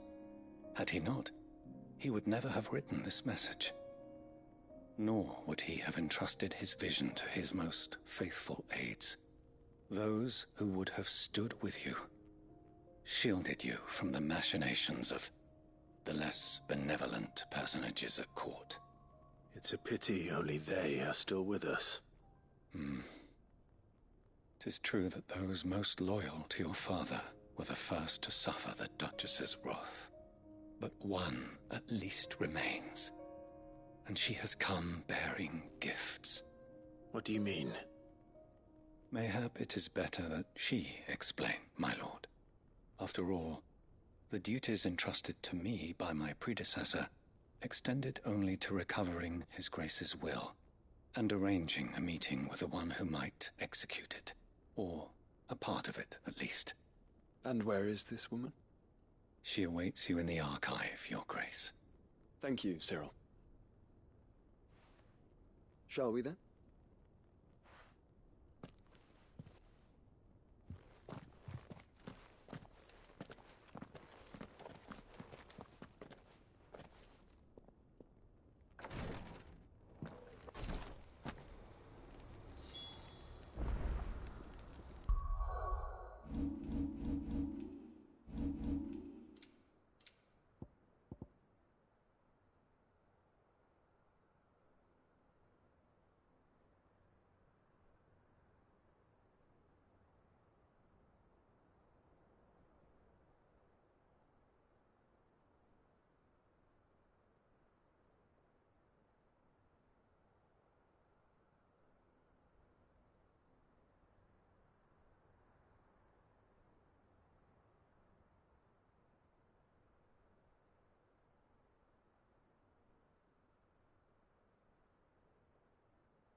News has reached us of the black bulk that soars over the strait. Lord Cyril has ordered our survey teams to investigate it forthwith. It would seem that your battle is coming to a head, my lord. I pray that you and your brother will emerge victorious. May the Firebird's flame burn ever in your hearts. Lord Marquis, if you have a moment. What is it, Cyril? One of our brethren lately journeyed across the strait in order to pursue a new avenue of inquiry in our ongoing investigation. He sent an owl some while ago, but we have heard naught from him since. Was he surveying another fallen ruin? No. The object of his study was a savior cult that has arisen in Ash in recent years. We believe it may have some connection to the Circle of Malleus, an ancient religion that worshipped Ultima as its god. By gaining an understanding of this new faith, we hoped to learn more of the Circle's original beliefs. And so you sent one of your brothers to Ash, a continent teeming with orcs and Akashic. Fully cognizant of the risks, yes. I entrusted the mission to one of the most able of our order, the Third Chair, a master of the arts of combat and survival both. Though he has been silent for some days now, I have thus far refrained from sending any others in search of him, lest they be lost in turn. Yet, it seemed only right to inform you of the situation, given your unique experience of the perils of Ash. For as you so earnestly advised me, it would not do to abandon a man to his fate, when he might yet be saved. It would not. But Ash is a big place. Can you be any more specific? Perhaps. The last owl I received from him mentioned a village where he had heard the cult were wont to assemble. Mickleburg was its name. It lies in the southern reaches of Waloed. If aught ill befell him, I expect it did so there. All right. I'll see what I can do. You are much too kind, my lord. Go then, with my hopes, and may the Firebird's flame ever burn in your heart.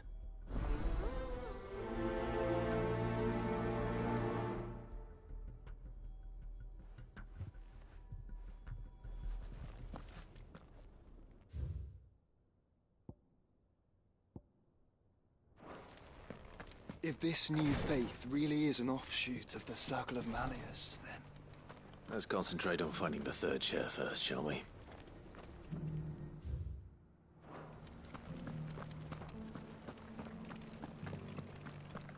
This is the Requietry, an archive where we of the Undying collect and collate our findings. Fragments of Ultima's true nature surely lie buried within these pages. We have only to unearth them.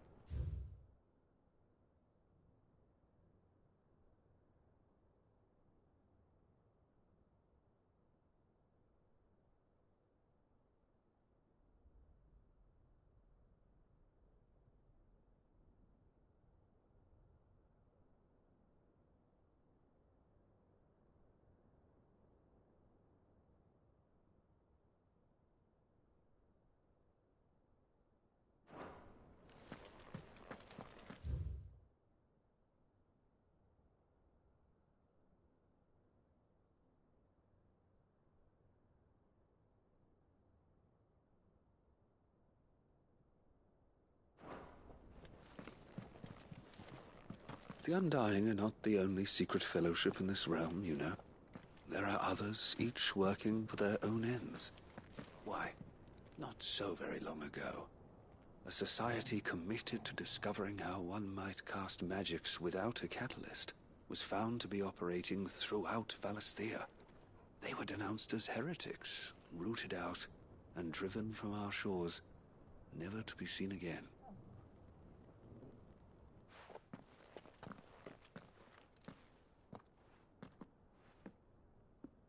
My lord, your grace.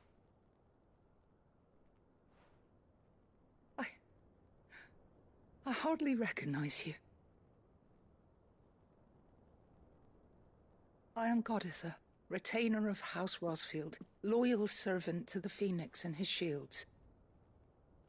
Your father, the Archduke Elwyn, entrusted me with the delivery of a gift. I only hope you can forgive my tardiness in bringing it to you. Lift up your head, Lady Goditha.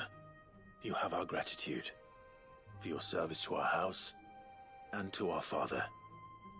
I merely did my duty, as any proud Rosarian would. My lady, perhaps you could explain a little more? What exactly is the gift you bring? As I'm sure you know, it has long been the custom for the children of House Rosfield to be presented with certain keepsakes upon their coming of age. Indeed it has. Our father often spoke of the day when our turn would come. And had he lived to see it, he would have presented you with the treasures I bear. Matching armbands for you both. Alas, he did not live. Indeed, he was taken from us even before they could be completed.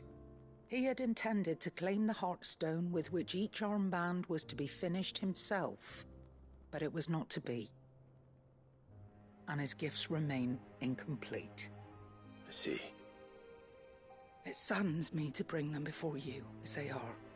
It was your father's wish that you be presented with the finished articles, not these works in progress.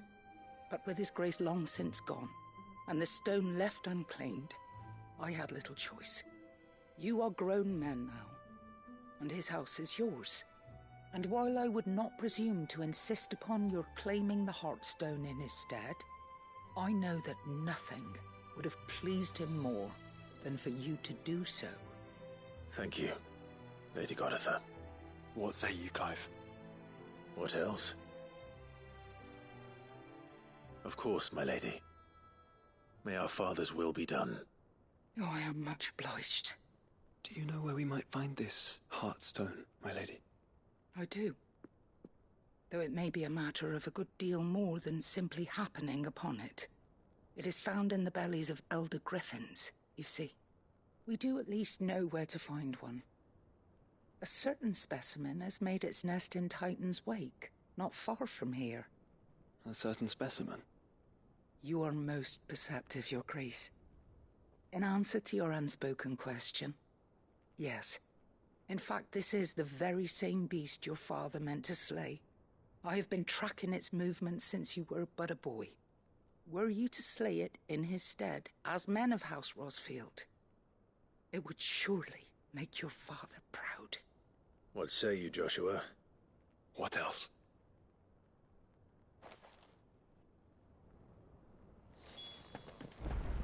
Titan's Wake is to the south of here. But we must not be hasty. The good lady has been disappointed once already.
Eyes peeled, Joshua.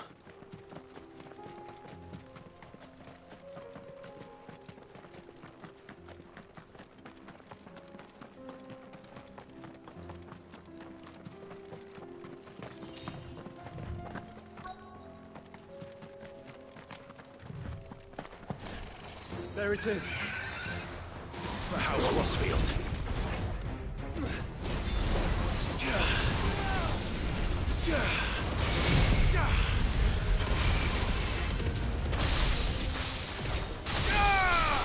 All yours, Torgal.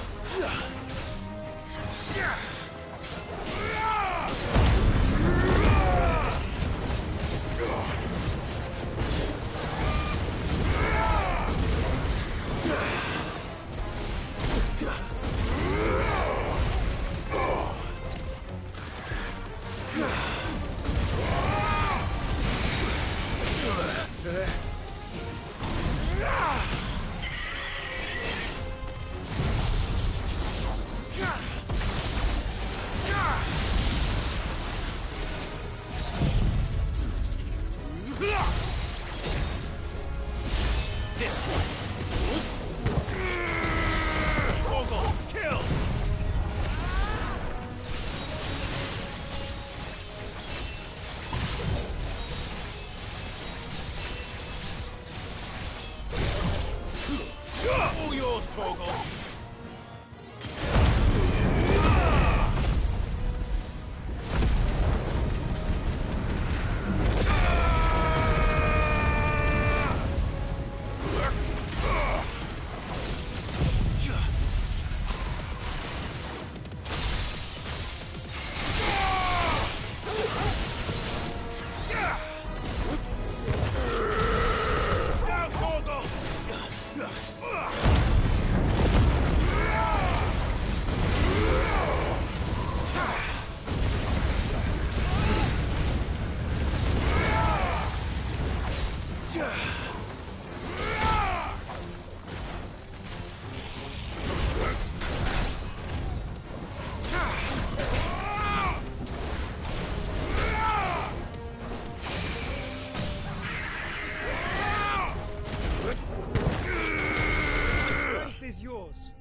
Is this the Heartstone?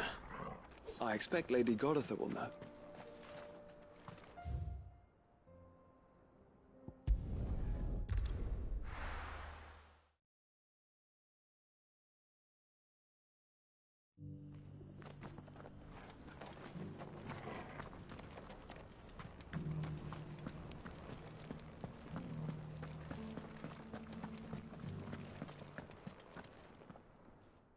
Thank the Founder you were safe. The Griffin is slain then? And the Heartstone claimed.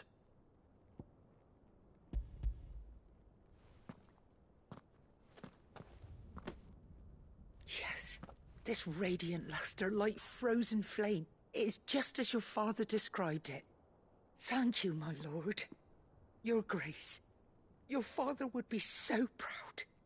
Lady Goditha, the lapidary is ready. Thank you, Cyril. I will be with him shortly.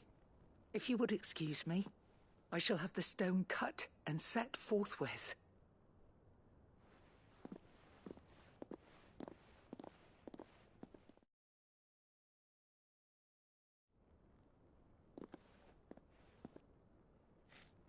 The armbands are complete. Pray, take them. They are yours, after all. Heartstone is harder and more enduring than garnet, or even ruby. It symbolizes unwavering will and devotion. And the graven vines encircling the stone represent the unbreakable bonds between you. It's a message. Father knew we had enemies both inside and outside the duchy. Enemies who would thwart his vision. Only with unwavering devotion would it ever be realized. And only if we stood together, as Phoenix and Shield, as brothers in arms, only then might those enemies be overcome. Indeed. His Grace knew the enormity of the task he would entrust to you, his heirs. But this was more than just a message. It was a promise. That he would always be with you. Thank you, Lady Goditha, for remaining the steadfast custodian of our father's will.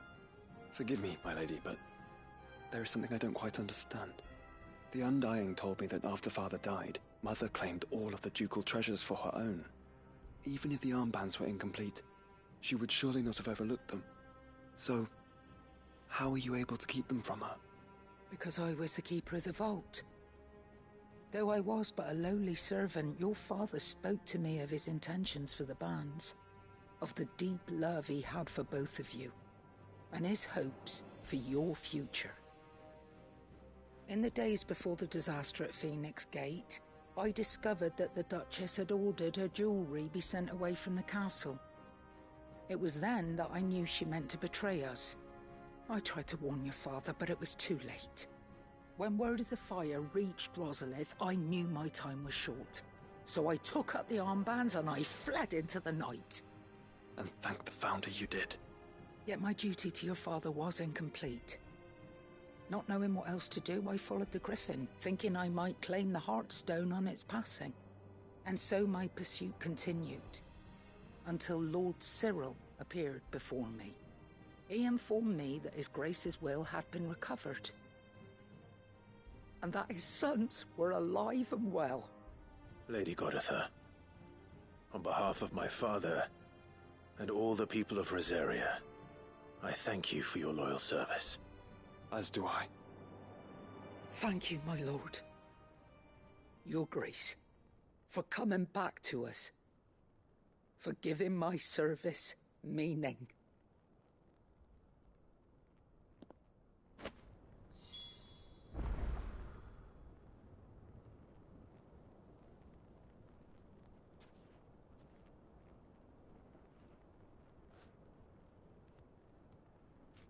I remain your faithful servant, my lord.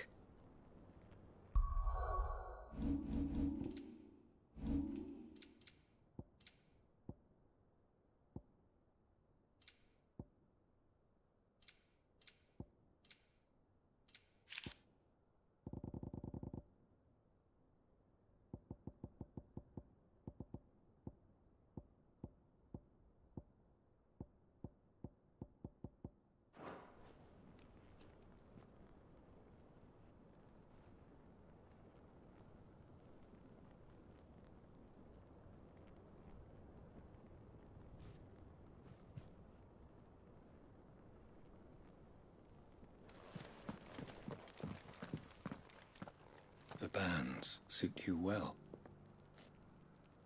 It must be gratifying to finally receive the inheritance that was denied you for so long. It is. And we thank you for the part you played, Cyril. If you would permit me to play my part a little longer, might I suggest that you make your way to your father's memorial atop Hawk's Cry Cliff? Let him see that you have received his blessing, and that his vision lives on in you. I suppose it would be churlish not to. What do you say, Clive? Shall we pay Father a visit? I think we should. I was hoping to be able to offer him my thanks before we left for Origin. Your father's helm is enshrined there. It has been since the day we recovered it from Phoenix Gate. I prithee claim it, for it too is a part of your inheritance, and I do not doubt that your father would prefer it in your hands than perched upon some lonely rock. Thank you, Cyril.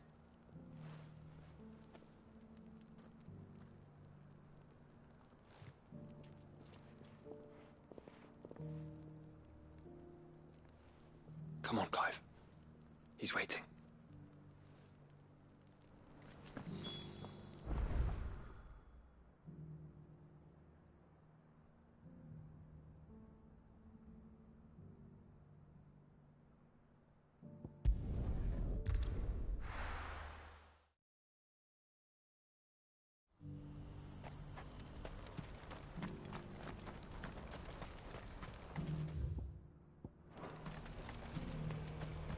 Do you see that too?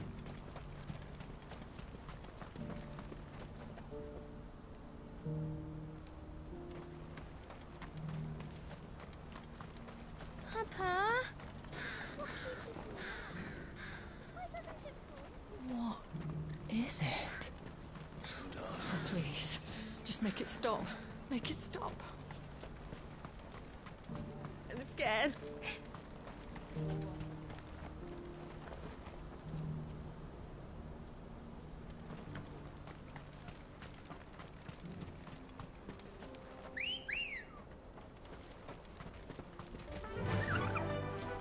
Run like the wind.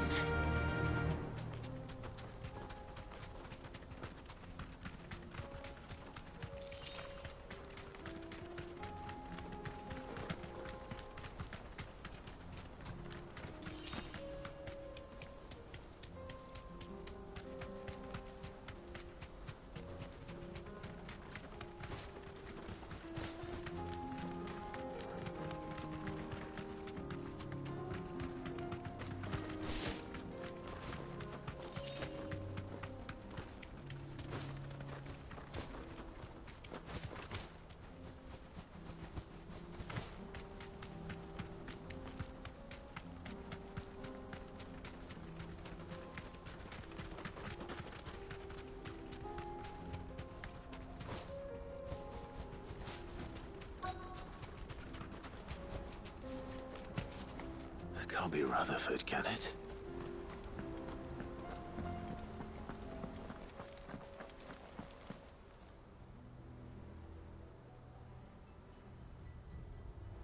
Turncoats and cowards, the lot of you! If it's a fight you want, it's a fight you shall have! Allow me. I don't need your... Please, Field Marshal, oblige him. This won't take long. You're right. It won't. Men, finish him.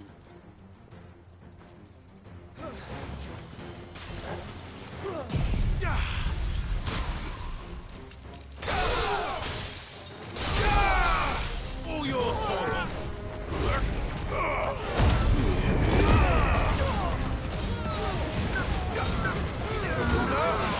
Over here!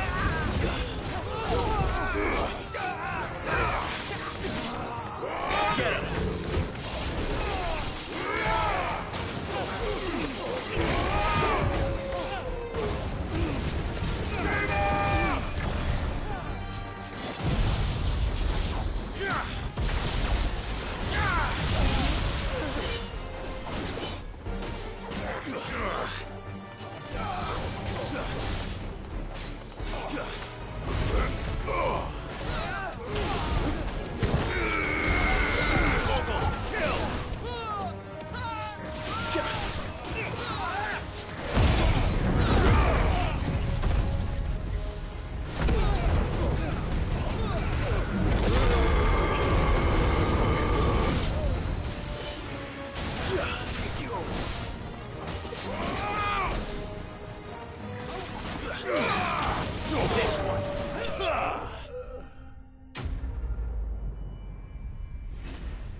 A little longer than I'd have liked.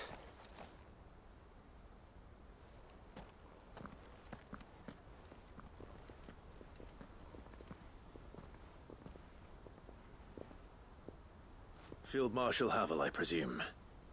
Are either of you injured? No, my lord. You arrived just as our escort turned on us. Fucking traitors. I'd heard reports of soldiers in the outlying regions abandoning the oaths they swore. But I hadn't thought the corruption had reached so close to the heart of the Republic. It's a fucking disgrace. Your interfering old bastard of an uncle tried to warn me, of course. My lord Marquis. Or is Sid the Outlaw more to your liking? Call me what you want. It doesn't change who I am, or the urgency of the message I bring. My uncle has a plan to right the realm, and he needs your help to see it through. Before I agree to anything, I'd have you answer one question. What do you stand to gain from all this? I won't deny that I might benefit from further chaos. But I seek a new beginning for all of us. And while the choices I've made may not always have been the right ones, I know I made them for the right reasons. For so long, so many of us have been told how we could live, how we could die, when it should have been our decision all along. Now we have a chance to put things right. But in order to take it, we must stand together. Even if it be beside those with whom we don't see eye to eye.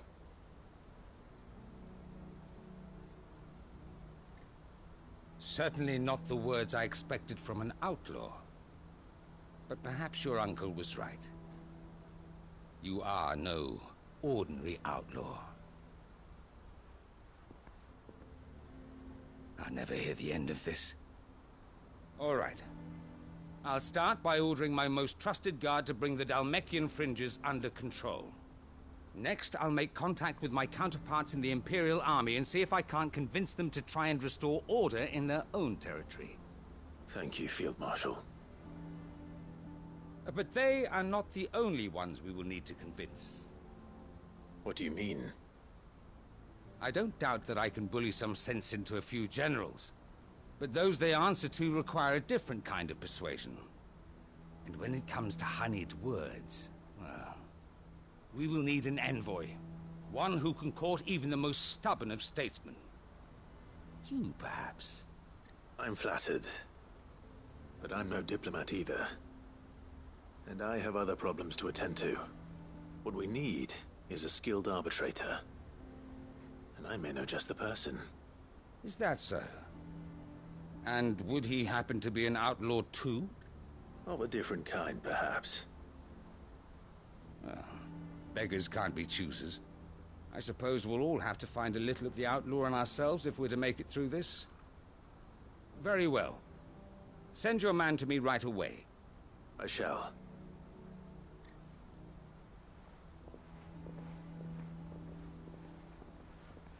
My Lord Marquis.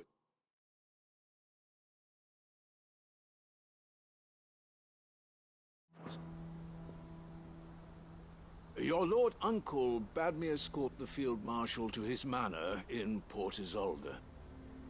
And I will see that my associate joins you there. Very good, my lord.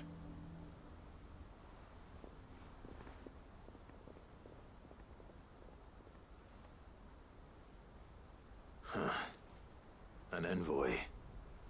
I'm not sure I'm the man to talk anyone round. I can barely convince my brother to take his medicine. No. This is a job for someone with experience. Someone like Quentin. I hope I can convince him at least.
made sure our fallen comrades were laid to rest.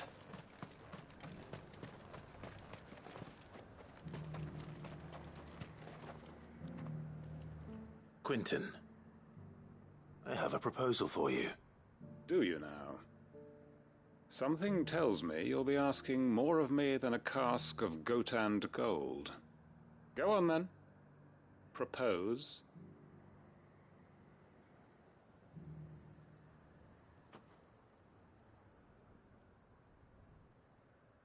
You'd have me convince the chiefs and chamberlains of the realm that they should simply swallow their pride and do the one thing that has proved impossible for thousands of years. Was there anything else? Perhaps I can fetch you a meat pie as well. I know it's a lot to ask, but I can think of none better suited to the role. And you'd have me give up what little I have left to do it. I told you, Clive. The people of Lostwing are my family, and I cannot abandon them. You'll have to find someone else. I'm sorry to hear that. So am I. And why might that be? What he's asking. How's it any different to what you've done so far? They want you to speak for those who can't speak for themselves. That's what you do best. If it's the vineyard you're worried about, we'll see that the grapes are picked and the tons filled. You know we will. It's not that. Then what is it? You said yourself we're family. Don't you trust us? You know that's not what I'm... Then what are you saying? That only we are worth saving? Why turn your back on everyone else? You convinced us we could build new lives for ourselves, and if you can do that, who's to say you couldn't convince the entire realm? A stirring argument. I fear that any rejoinder I make might fall somewhat flat by comparison. So you'll join us? Where do you need me? Field Marshal Havel will want to speak with you in person. He's currently in Port Isolde. I can arrange for a party of Cursebreakers to accompany you there. That would be very much appreciated. I hear the roads are far from safe these days. Hopefully not for long. My uncle will want to know that his plan is taking shape.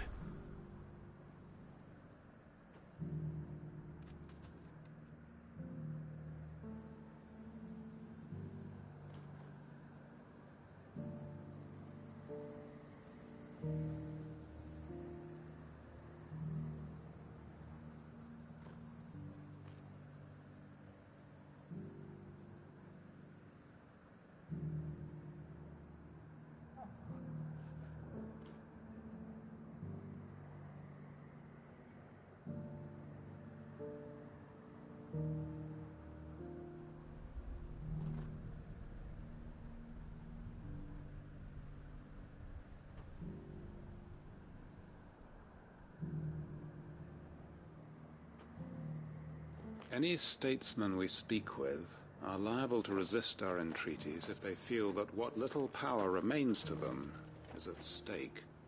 They must be dealt with skillfully. I shall not repeat the errors of my past.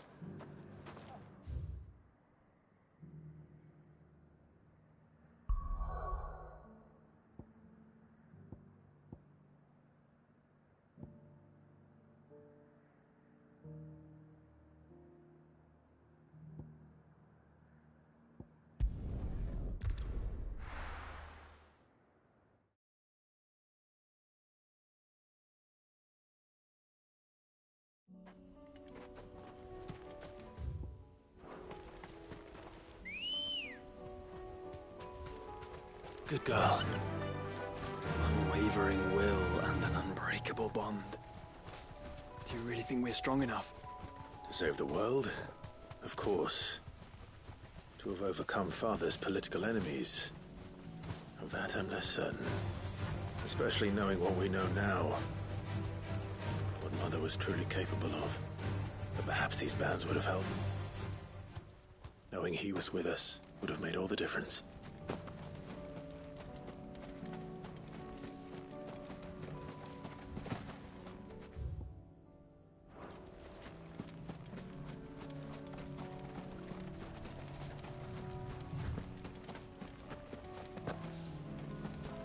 just back there.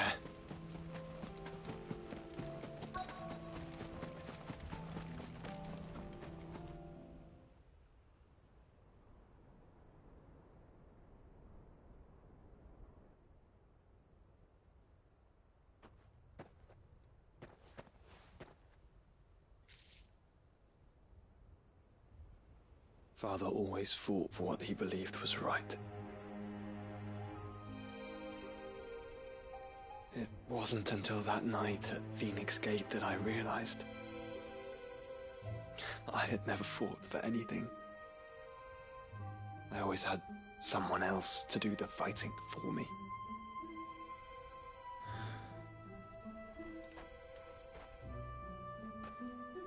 No matter how fate conspired against him, he never lost heart, never looked back, never stopped fighting. To me, he was the greatest of men. And I've been trying to live up to his ideals ever since.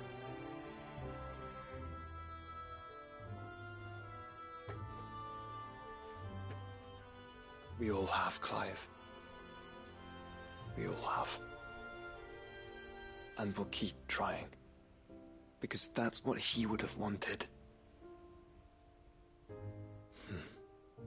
What he would have done himself. Even if it meant standing against the very gods in the heavens. I shall be borrowing this, Father, if I may. That you might watch over us as we follow in your footsteps.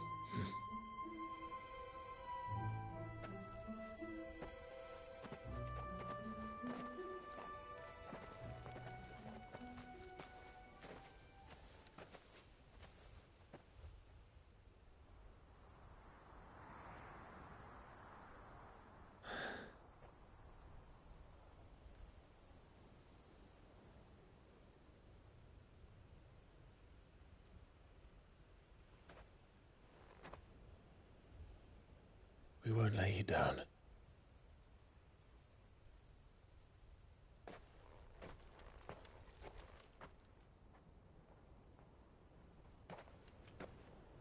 Onward then. Onward. To the end. And to a new beginning.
You should have seen him. The thing didn't stand a chance.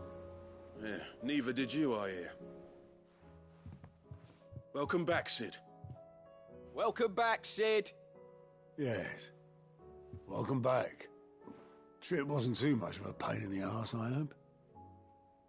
Truth be told, it was me who suggested roping you in to help with the trial. But from what I hear, Things didn't go quite as planned. No, they most certainly did not.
Ember lost his nerve in the face of a beast of prey, but he didn't lose heart. He pressed on, and he achieved his aim. And is that not what we ask of our scouts? Indeed it is. Thank you for your honest appraisal, Cid. The fact remains, however, that Ember will not always have a battle-hardened warrior on hand to pluck him from the jaws of peril. All I have gleaned from this trial is that without someone watching his back, Ember is little more than a liability. Wait, Sergeant. Ember still has much to learn, it's true. And this time he was found wanting. But I'd say he's due a second chance, nonetheless. After all, he did do as you asked. With a bit of hard work, any hand can be made to hold a blade, and any mind can conquer its fears. But a scout's nose is different. You've either got one, or you ain't. And by sniffing out that log, young Ember here has shown he has a conch and a half. Wouldn't do to waste it now, would it? Fine. One more chance. I'll do whatever you ask. I'll spend my days and nights in the pit if I have to. I'll show you. Just you wait. Daft as a brush, that one. But his heart's in the right place. Just like someone else we know. And if you ask me, we've been leaning on him for far too long. That time the Cursebreakers took some of the weight off his shoulders, I reckon. It couldn't hurt. Just don't tell Gav I said so, will you? I won't have him thinking he's been hard done by. Next thing you know, he'll be asking for a day off. Chance would be a fine thing. Back to work. Forgive me, Cid. This did not play out as I expected. Things rarely do these days. But that's why we need men like Ember more than ever. Men who can make the best out of a bad situation. Remember that. I will, Cid. Thank you.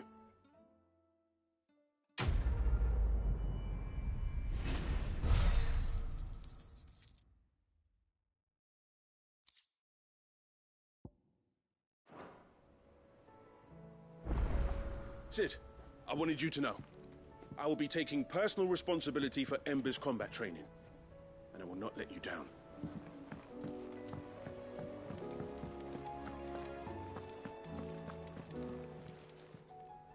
Oh, I wasn't expecting you back so soon. Here's everything we've received, and everything promised.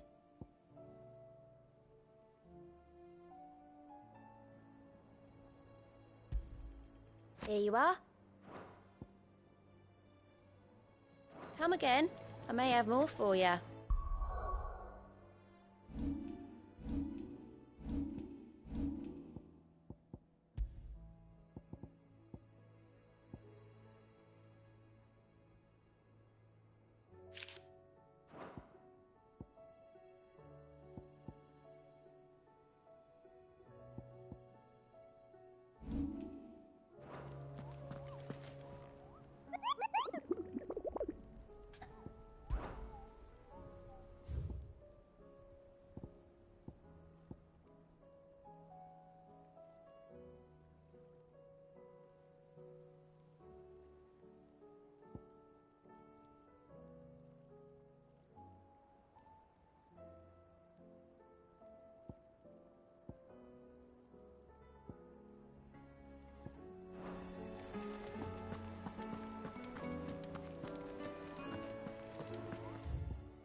Tell me this is all you need.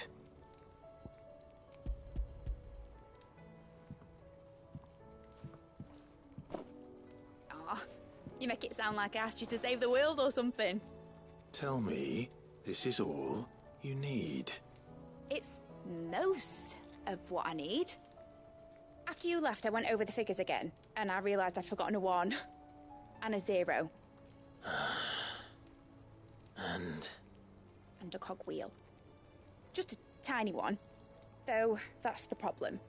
Gears that small are a bastard to make, and I may have lost the one Blackthorn spent a fortnight toiling over. Wait. The children. When they took apart your scales, there was a tiny brass gear. Now that I think about it, they didn't use it when we put the scales back together.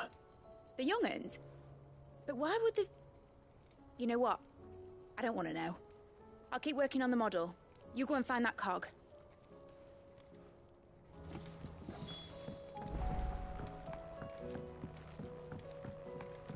Has Midadol mentioned a new project yet? Sid! Is Mid still hiding from us? She wasn't hiding. She's fine. She's just busy working on her next project. A new invention? What is it? What is it? Is it an airship? I bet it's an airship! Do you think she'll let us help? That just so happens to be why I'm here. She needs something special, something only you three can provide. A brass gear. A tiny one. One that might fit on, say, a set of scales? Oh, the one you forgot! We remember! We saved it, just in case. It's in the bag of bits. Since your lesson, we've been disassembling, then reassembling everything we can find. All the pieces that are left over, we keep under our beds, just in case. That's good to know. Look! I found it!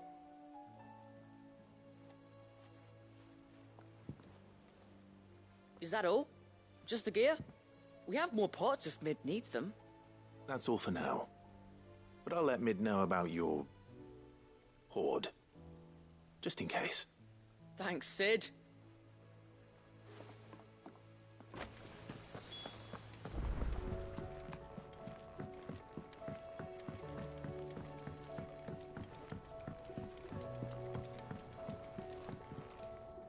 Well, did they have it?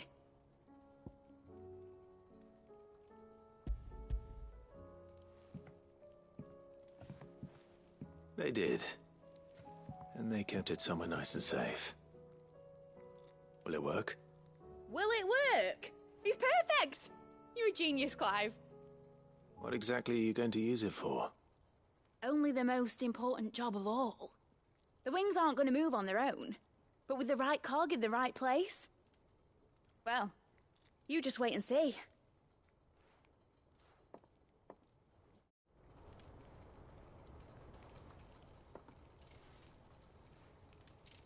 That should do it.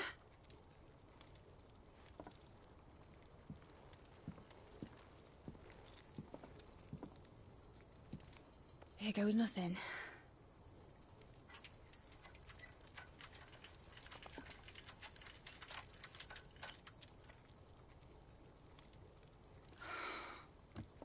Titan's tits. It wasn't supposed to fly, was it? Of course it was supposed to fly. Wouldn't be much of an airship if it didn't. Honestly, these bloody engines are driving me mad. I was so sure this would be the day she soared. The Mithril engine was made to make dreams come true. But maybe this is one dream the world's better off without. Show folk how to take flying. It won't be long till they're raining death down on each other. People will lose their homes. Children, their mums and their dads. Like I lost mine. I'm sorry. So am I, Clive. So am I. Sorry that I have to choose. Do I follow my head, or do I follow my heart?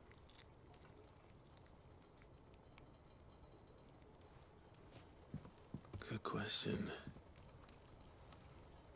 The first time I stood on the deck of your ship, felt the wind in my hair. It was like I was flying. But imagine how it would feel to actually do it. My dad always said there were two ways of living life. Chasing a dream or shuffling to your grave. And he were right. Right about a lot of things. Not that I like to admit it. People need dreams to chase. Especially in a world like this.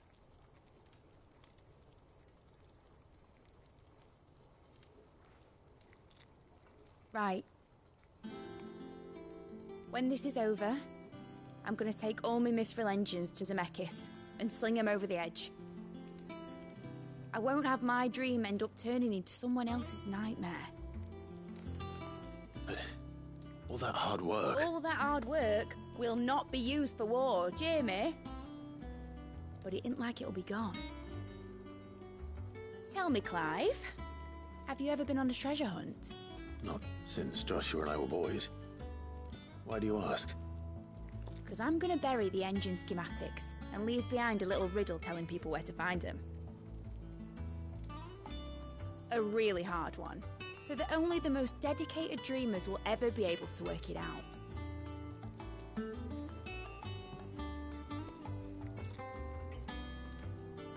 Ooh, I can picture it now. Some daft general squinting at the words with a gormless expression on his mug. Like that one, yeah. Right.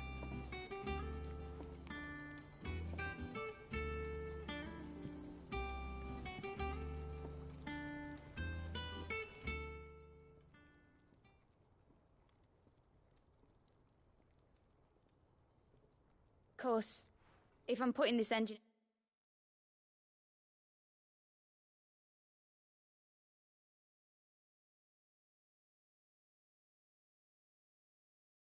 at the end of a treasure hunt, I'll still need to make it a treasure worth hunting for.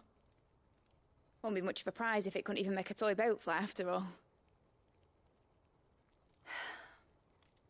My dad always said, dream big. But it ain't the size of a dream that's important, is it, Clive? Only that it's a good one. And I reckon I've got a fair few good uns left in me. I'm sure you do.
What shall I do with your model? You spent a lot of time on it. We both did. What, that old thing? Not healthy to cling to your failures, Clive. They'll weigh you down, you know. Sound advice. Still, I suppose my prototypes will probably be worth a fair bit when I'm as famous as Bart's the Builder. Seeing as you're always strapped for coin, suppose I can give it to you. Just make sure you get a good price when you do come to part with it. I'd say that was up to you as much as me.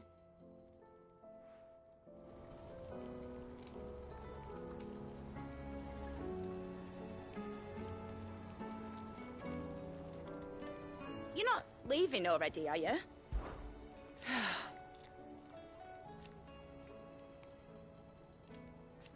Make a name for yourself.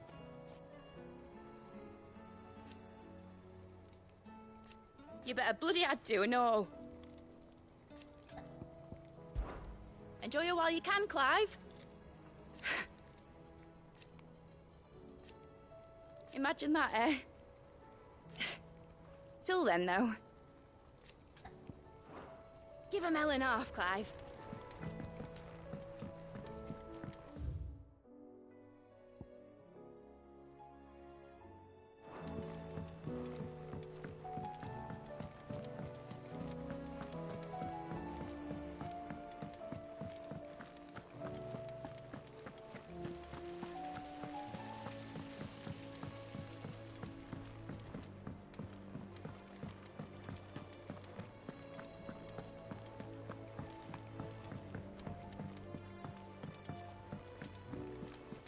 There's something about it.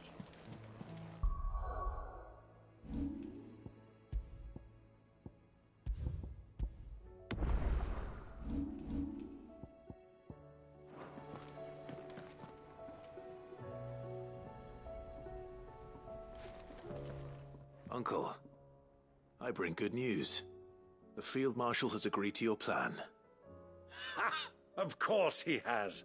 I didn't doubt you for a moment, dear boy. Rutherford is accompanying him back to your manor in Port Isolde as we speak. They will await your return there. As will one other. One other? Who, exactly?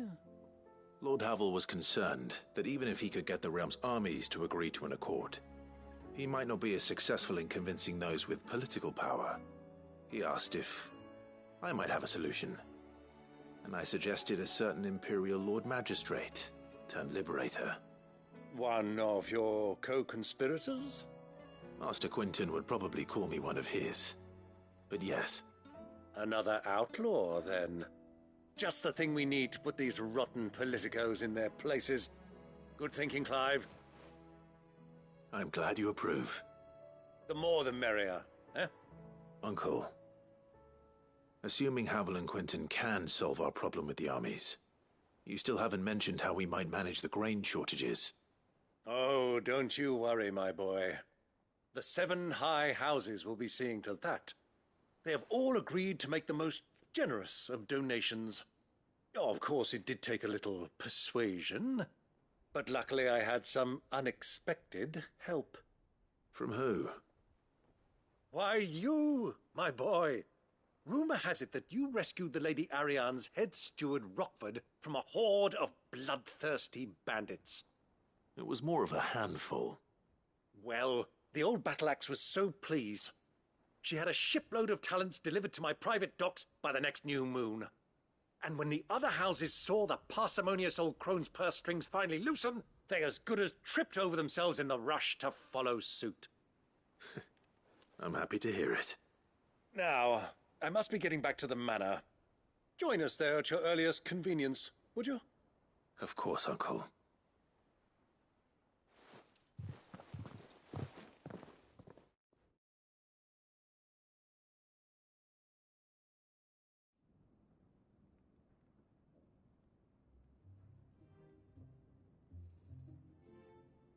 And how, pray tell, will we get that grain to the capital if the roads are still overrun with Akashic? You'll find another bloody road. I only have so many men, and I'm not about to send them headlong into an ether flood. That is, unless you'd have them turn as well. Well, I'd certainly eat less. Says the man with a belly bigger than a band of curls. My soldiers actually need their rations. Without any food to keep them going, they'll be dead even before you've sent them on your fool's errand. If I may, gentlemen, perhaps I might suggest an alternative approach. Though supply routes are indeed disrupted, there is no shortage of ships. Indeed, they bob away in every bay from here to Randalar, awaiting a safe haven. Allow them to make port and fill their bellies full of grain. And once those who crowd the cities are fed, ferry the displaced back to the countryside to work the fallow fields. But I'm sure that you wish to continue your discussion. Forgive the interruption. Two such firm friends as yourselves need no help from the likes of me.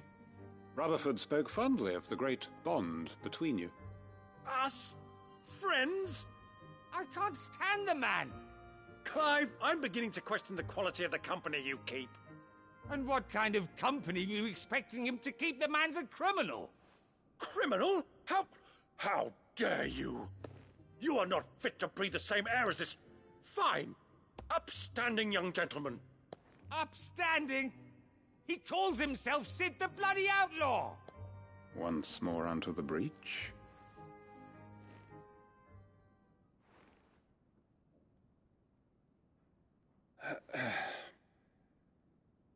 Shall we begin again?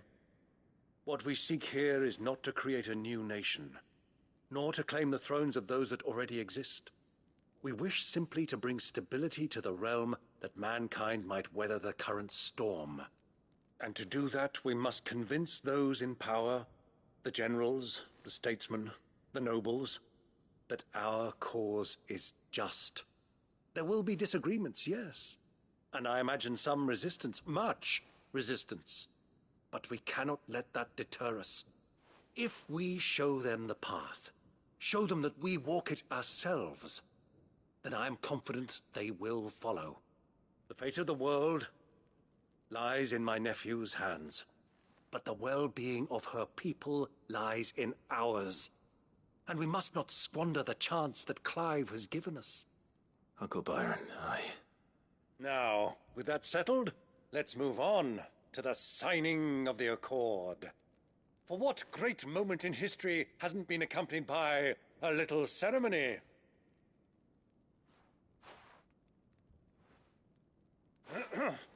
Citizens of Valisthea, I present to you the Triunity.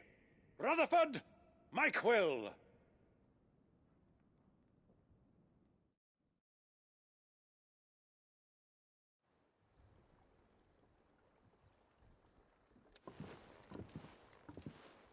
Well, my boy, the stage is set. That it is. This is the role you were born for. Now I ask only that you trust in the talents of your supporting cast. We shall play our parts to the best of our abilities, that you might have the opportunity to shine. The realm needs its Sir Crandall. And there is no better Crandall than you, Clive. I want you to keep this signed accord as proof of our faith in you. I will. Thank you, Uncle.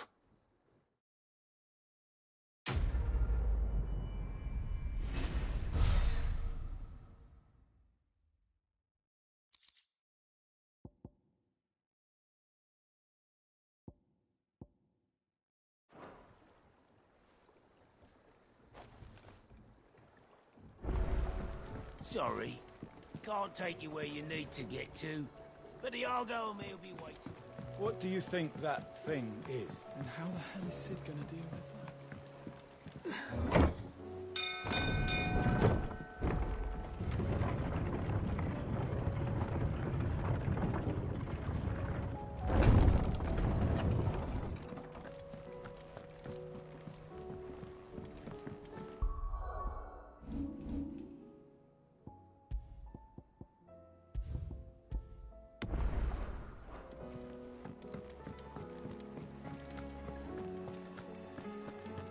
While I admit I had my doubts at first, your man Quinton seems a reasonable sort. That and every moment he's talking instead of Havel, the better chance we'll have of setting things straight. You can trust in us, Clive, just as we trust in you. You all right? Something troubling you? No more than usual. It's just... Eda's baby will be coming soon, and I wanted to make something for it. I'm sure she'd like that. Back in the north, families would always make gifts when a bairn was on the way. Yeah, I'll let the little tykes know they were welcome in their new homes, like. So, what's the problem? Well, the problem is that Eda's due any day now, and I don't know if I'll be ready in time. Is there anything I can do to help? You know, there just might be. All right then. What exactly are we making? A good luck charm. But not just any good luck charm. Not just any. No. One made from the feather of a silver chocobo. There's nowt luckier in all the realm, or so we used to say back home anyway. Thing is, they're hard to come by. Had Otto and Karen check with their suppliers, but nothing. I'd try and track one down myself, only... Only the big day is fast approaching. And that's all you need, a feather. That or the bird whose oar sits attached to, aye. I was gonna start by asking around with travelling traders plying the northern borders. Well, there's no shortage of those passing through Martha's. I think I might make that my first port of call. I'll let you know if I find anything. You're a good friend, Clive. I won't forget this.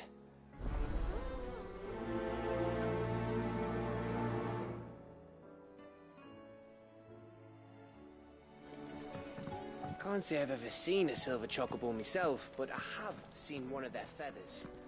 Look just like a normal one.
If Joshua's worried about Jill, I should go and speak with him.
Can't say I've ever seen a silver chocobo myself, but I have seen one of their feathers. Look just like a normal one, only silver, obviously. Well, grey.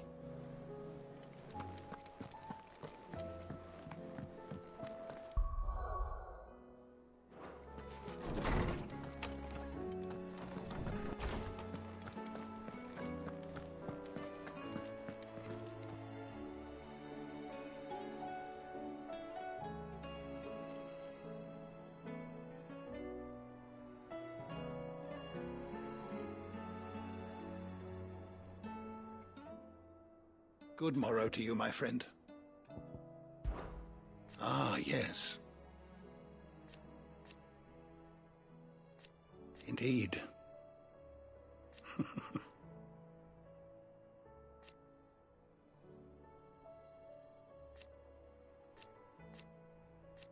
Then go. Having never visited, I cannot tell you exactly where in Garnick my friend's lodgings lie, but he did mention they were some distance from the road. I make no guarantee that you will find what you seek there, only that it is the best and perhaps the only place left to look. I don't believe you've read this particular chapter before. If you have a question for me, I should be happy to answer it.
Did you learn everything you needed?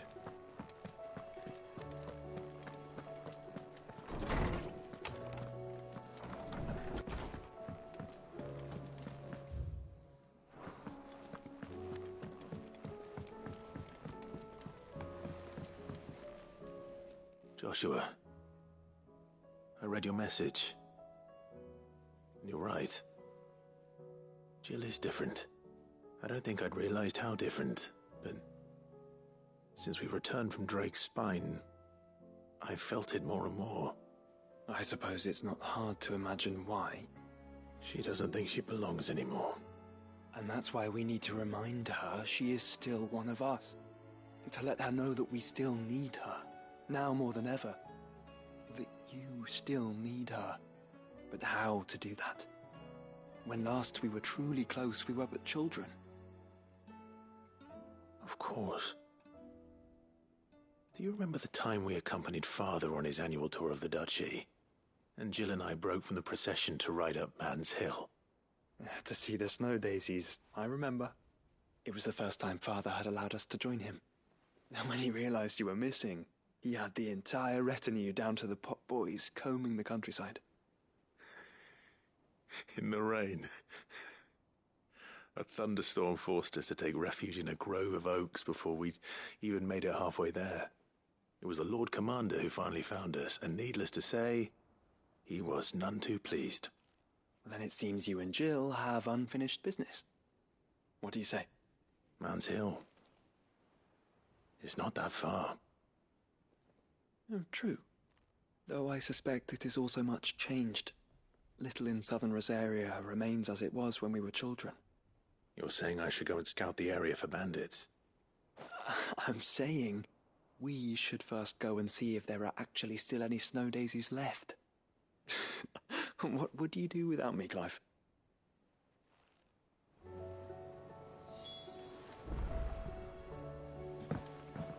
I can't say my travels ever took me back to Man's Hill. I'm curious to see how it has fared.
You're the outlaw!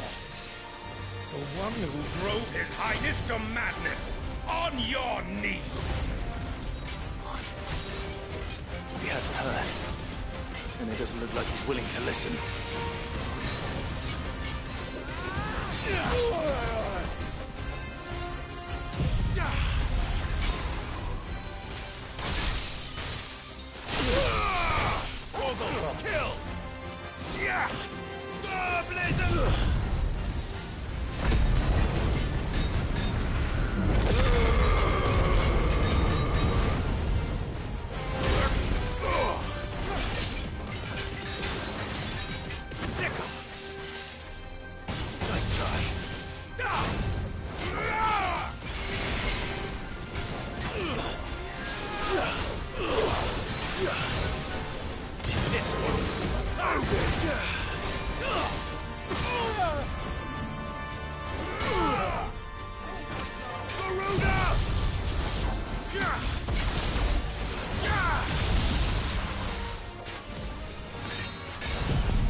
Long live.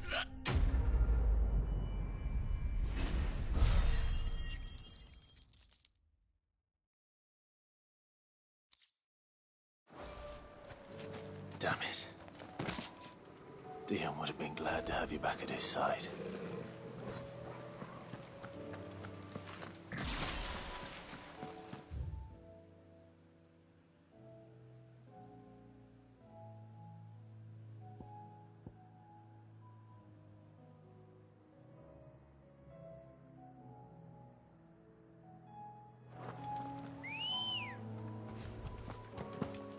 Come on.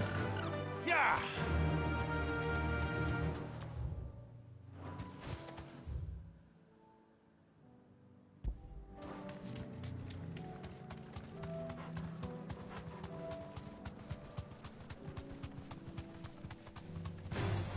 All right.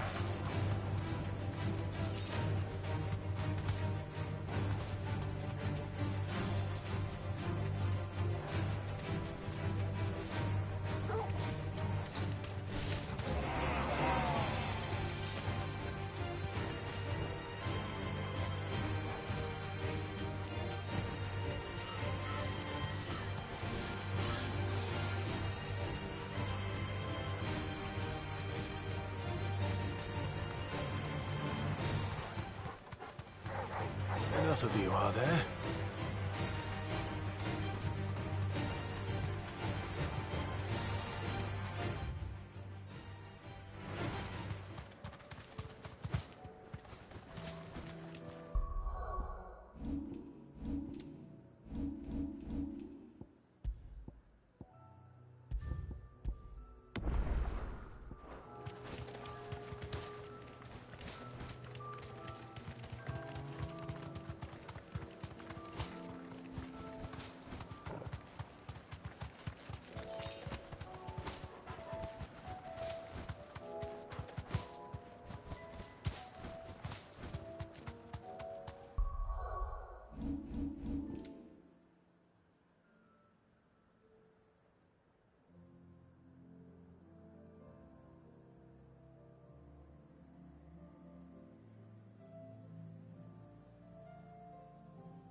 Another one.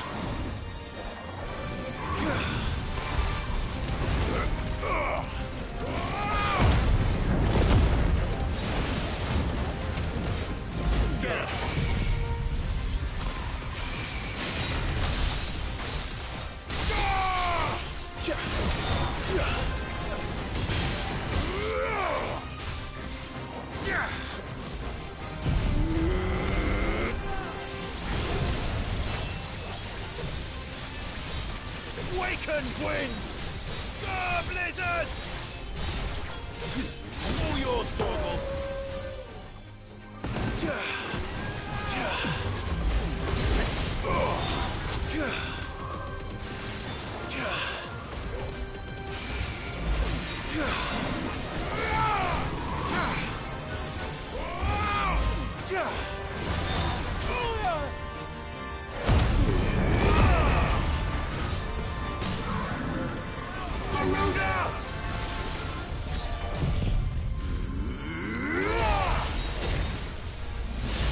This one.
I'm getting tired of these things.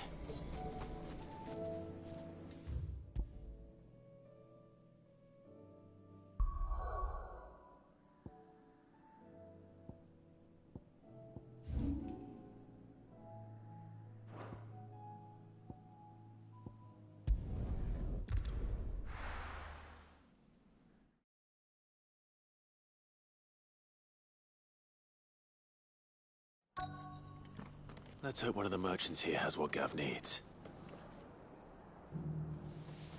Excuse me. I'm looking for something. Oh, well, then I'm your man. A silver chocobo feather. Oh, or maybe not. Though you're not the first to mention the bird around here. There was a man stopped by the rest not long ago claiming he was attacked by a silver chocobo. Near some gutted hovel not far from Eastpool. Most took him for a braggart and a liar, but who knows? Perhaps there was some truth to his tale. We'll see. Thank you.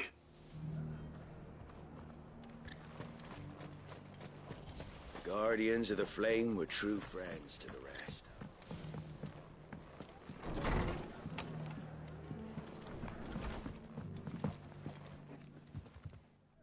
You look like you could do with a drink.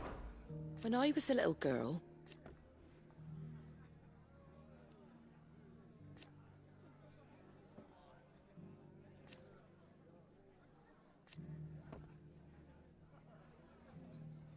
my grandmother...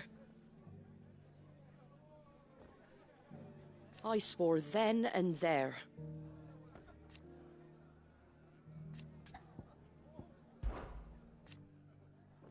Put the wind right up us. And thank goodness they did. Like being back in the glory days. Half of me wishes they hadn't left. It ain't exactly a bed of roses.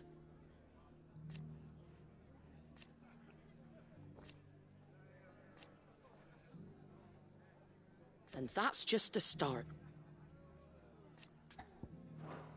You come back and visit, all right?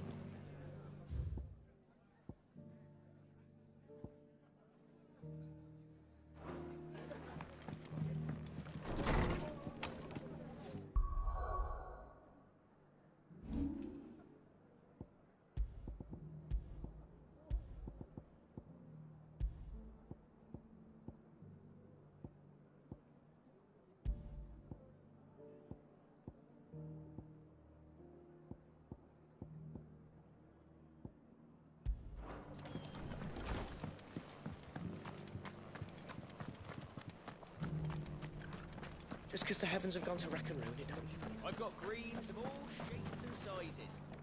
How do, traveller? You've the look of a man who could do with a new whetstone. Or perhaps a bawdy etching of the Vicerine. Maybe another time. I'm looking for a silver chocobo feather. If that's the case, rumours are all you're likely to find. No one has seen a silver chocobo for years. Word is they were all hunted for their feathers. Some northern nonsense about bringing good luck. Didn't bring them much, nor their bows. If any are still out there, I reckon they'll be doing their damnedest not to be discovered. You're probably right. Thank you anyway.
Look, Daddy.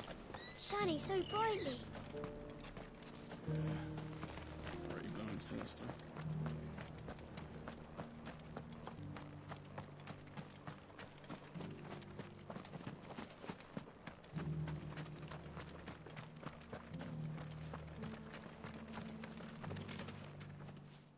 Can I help you with something?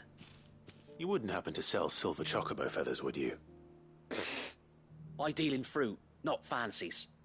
But if it's fancies you're after, I suggest you try Rhiannon's ride. Was a silver chocobo seen there? Oh, yes. If you believe the ravings of a madman. It wouldn't be the first time. A silver chocobo sighted in the hills near Rhiannon's Ride. It sounds almost too good to be true. But since I'm already here...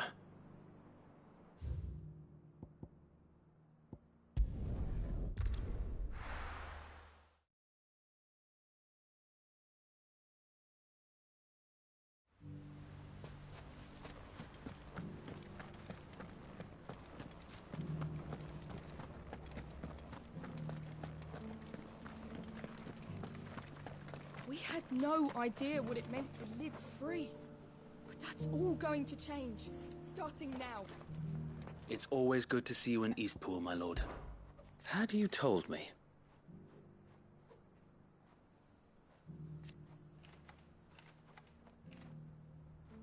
Truth be told.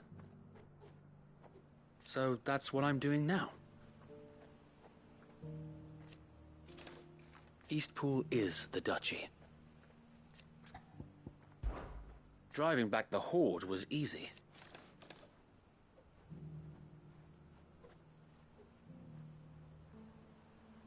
Not that they're lazy.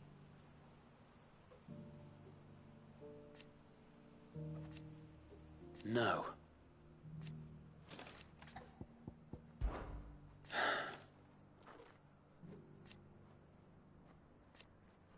Eventually, though.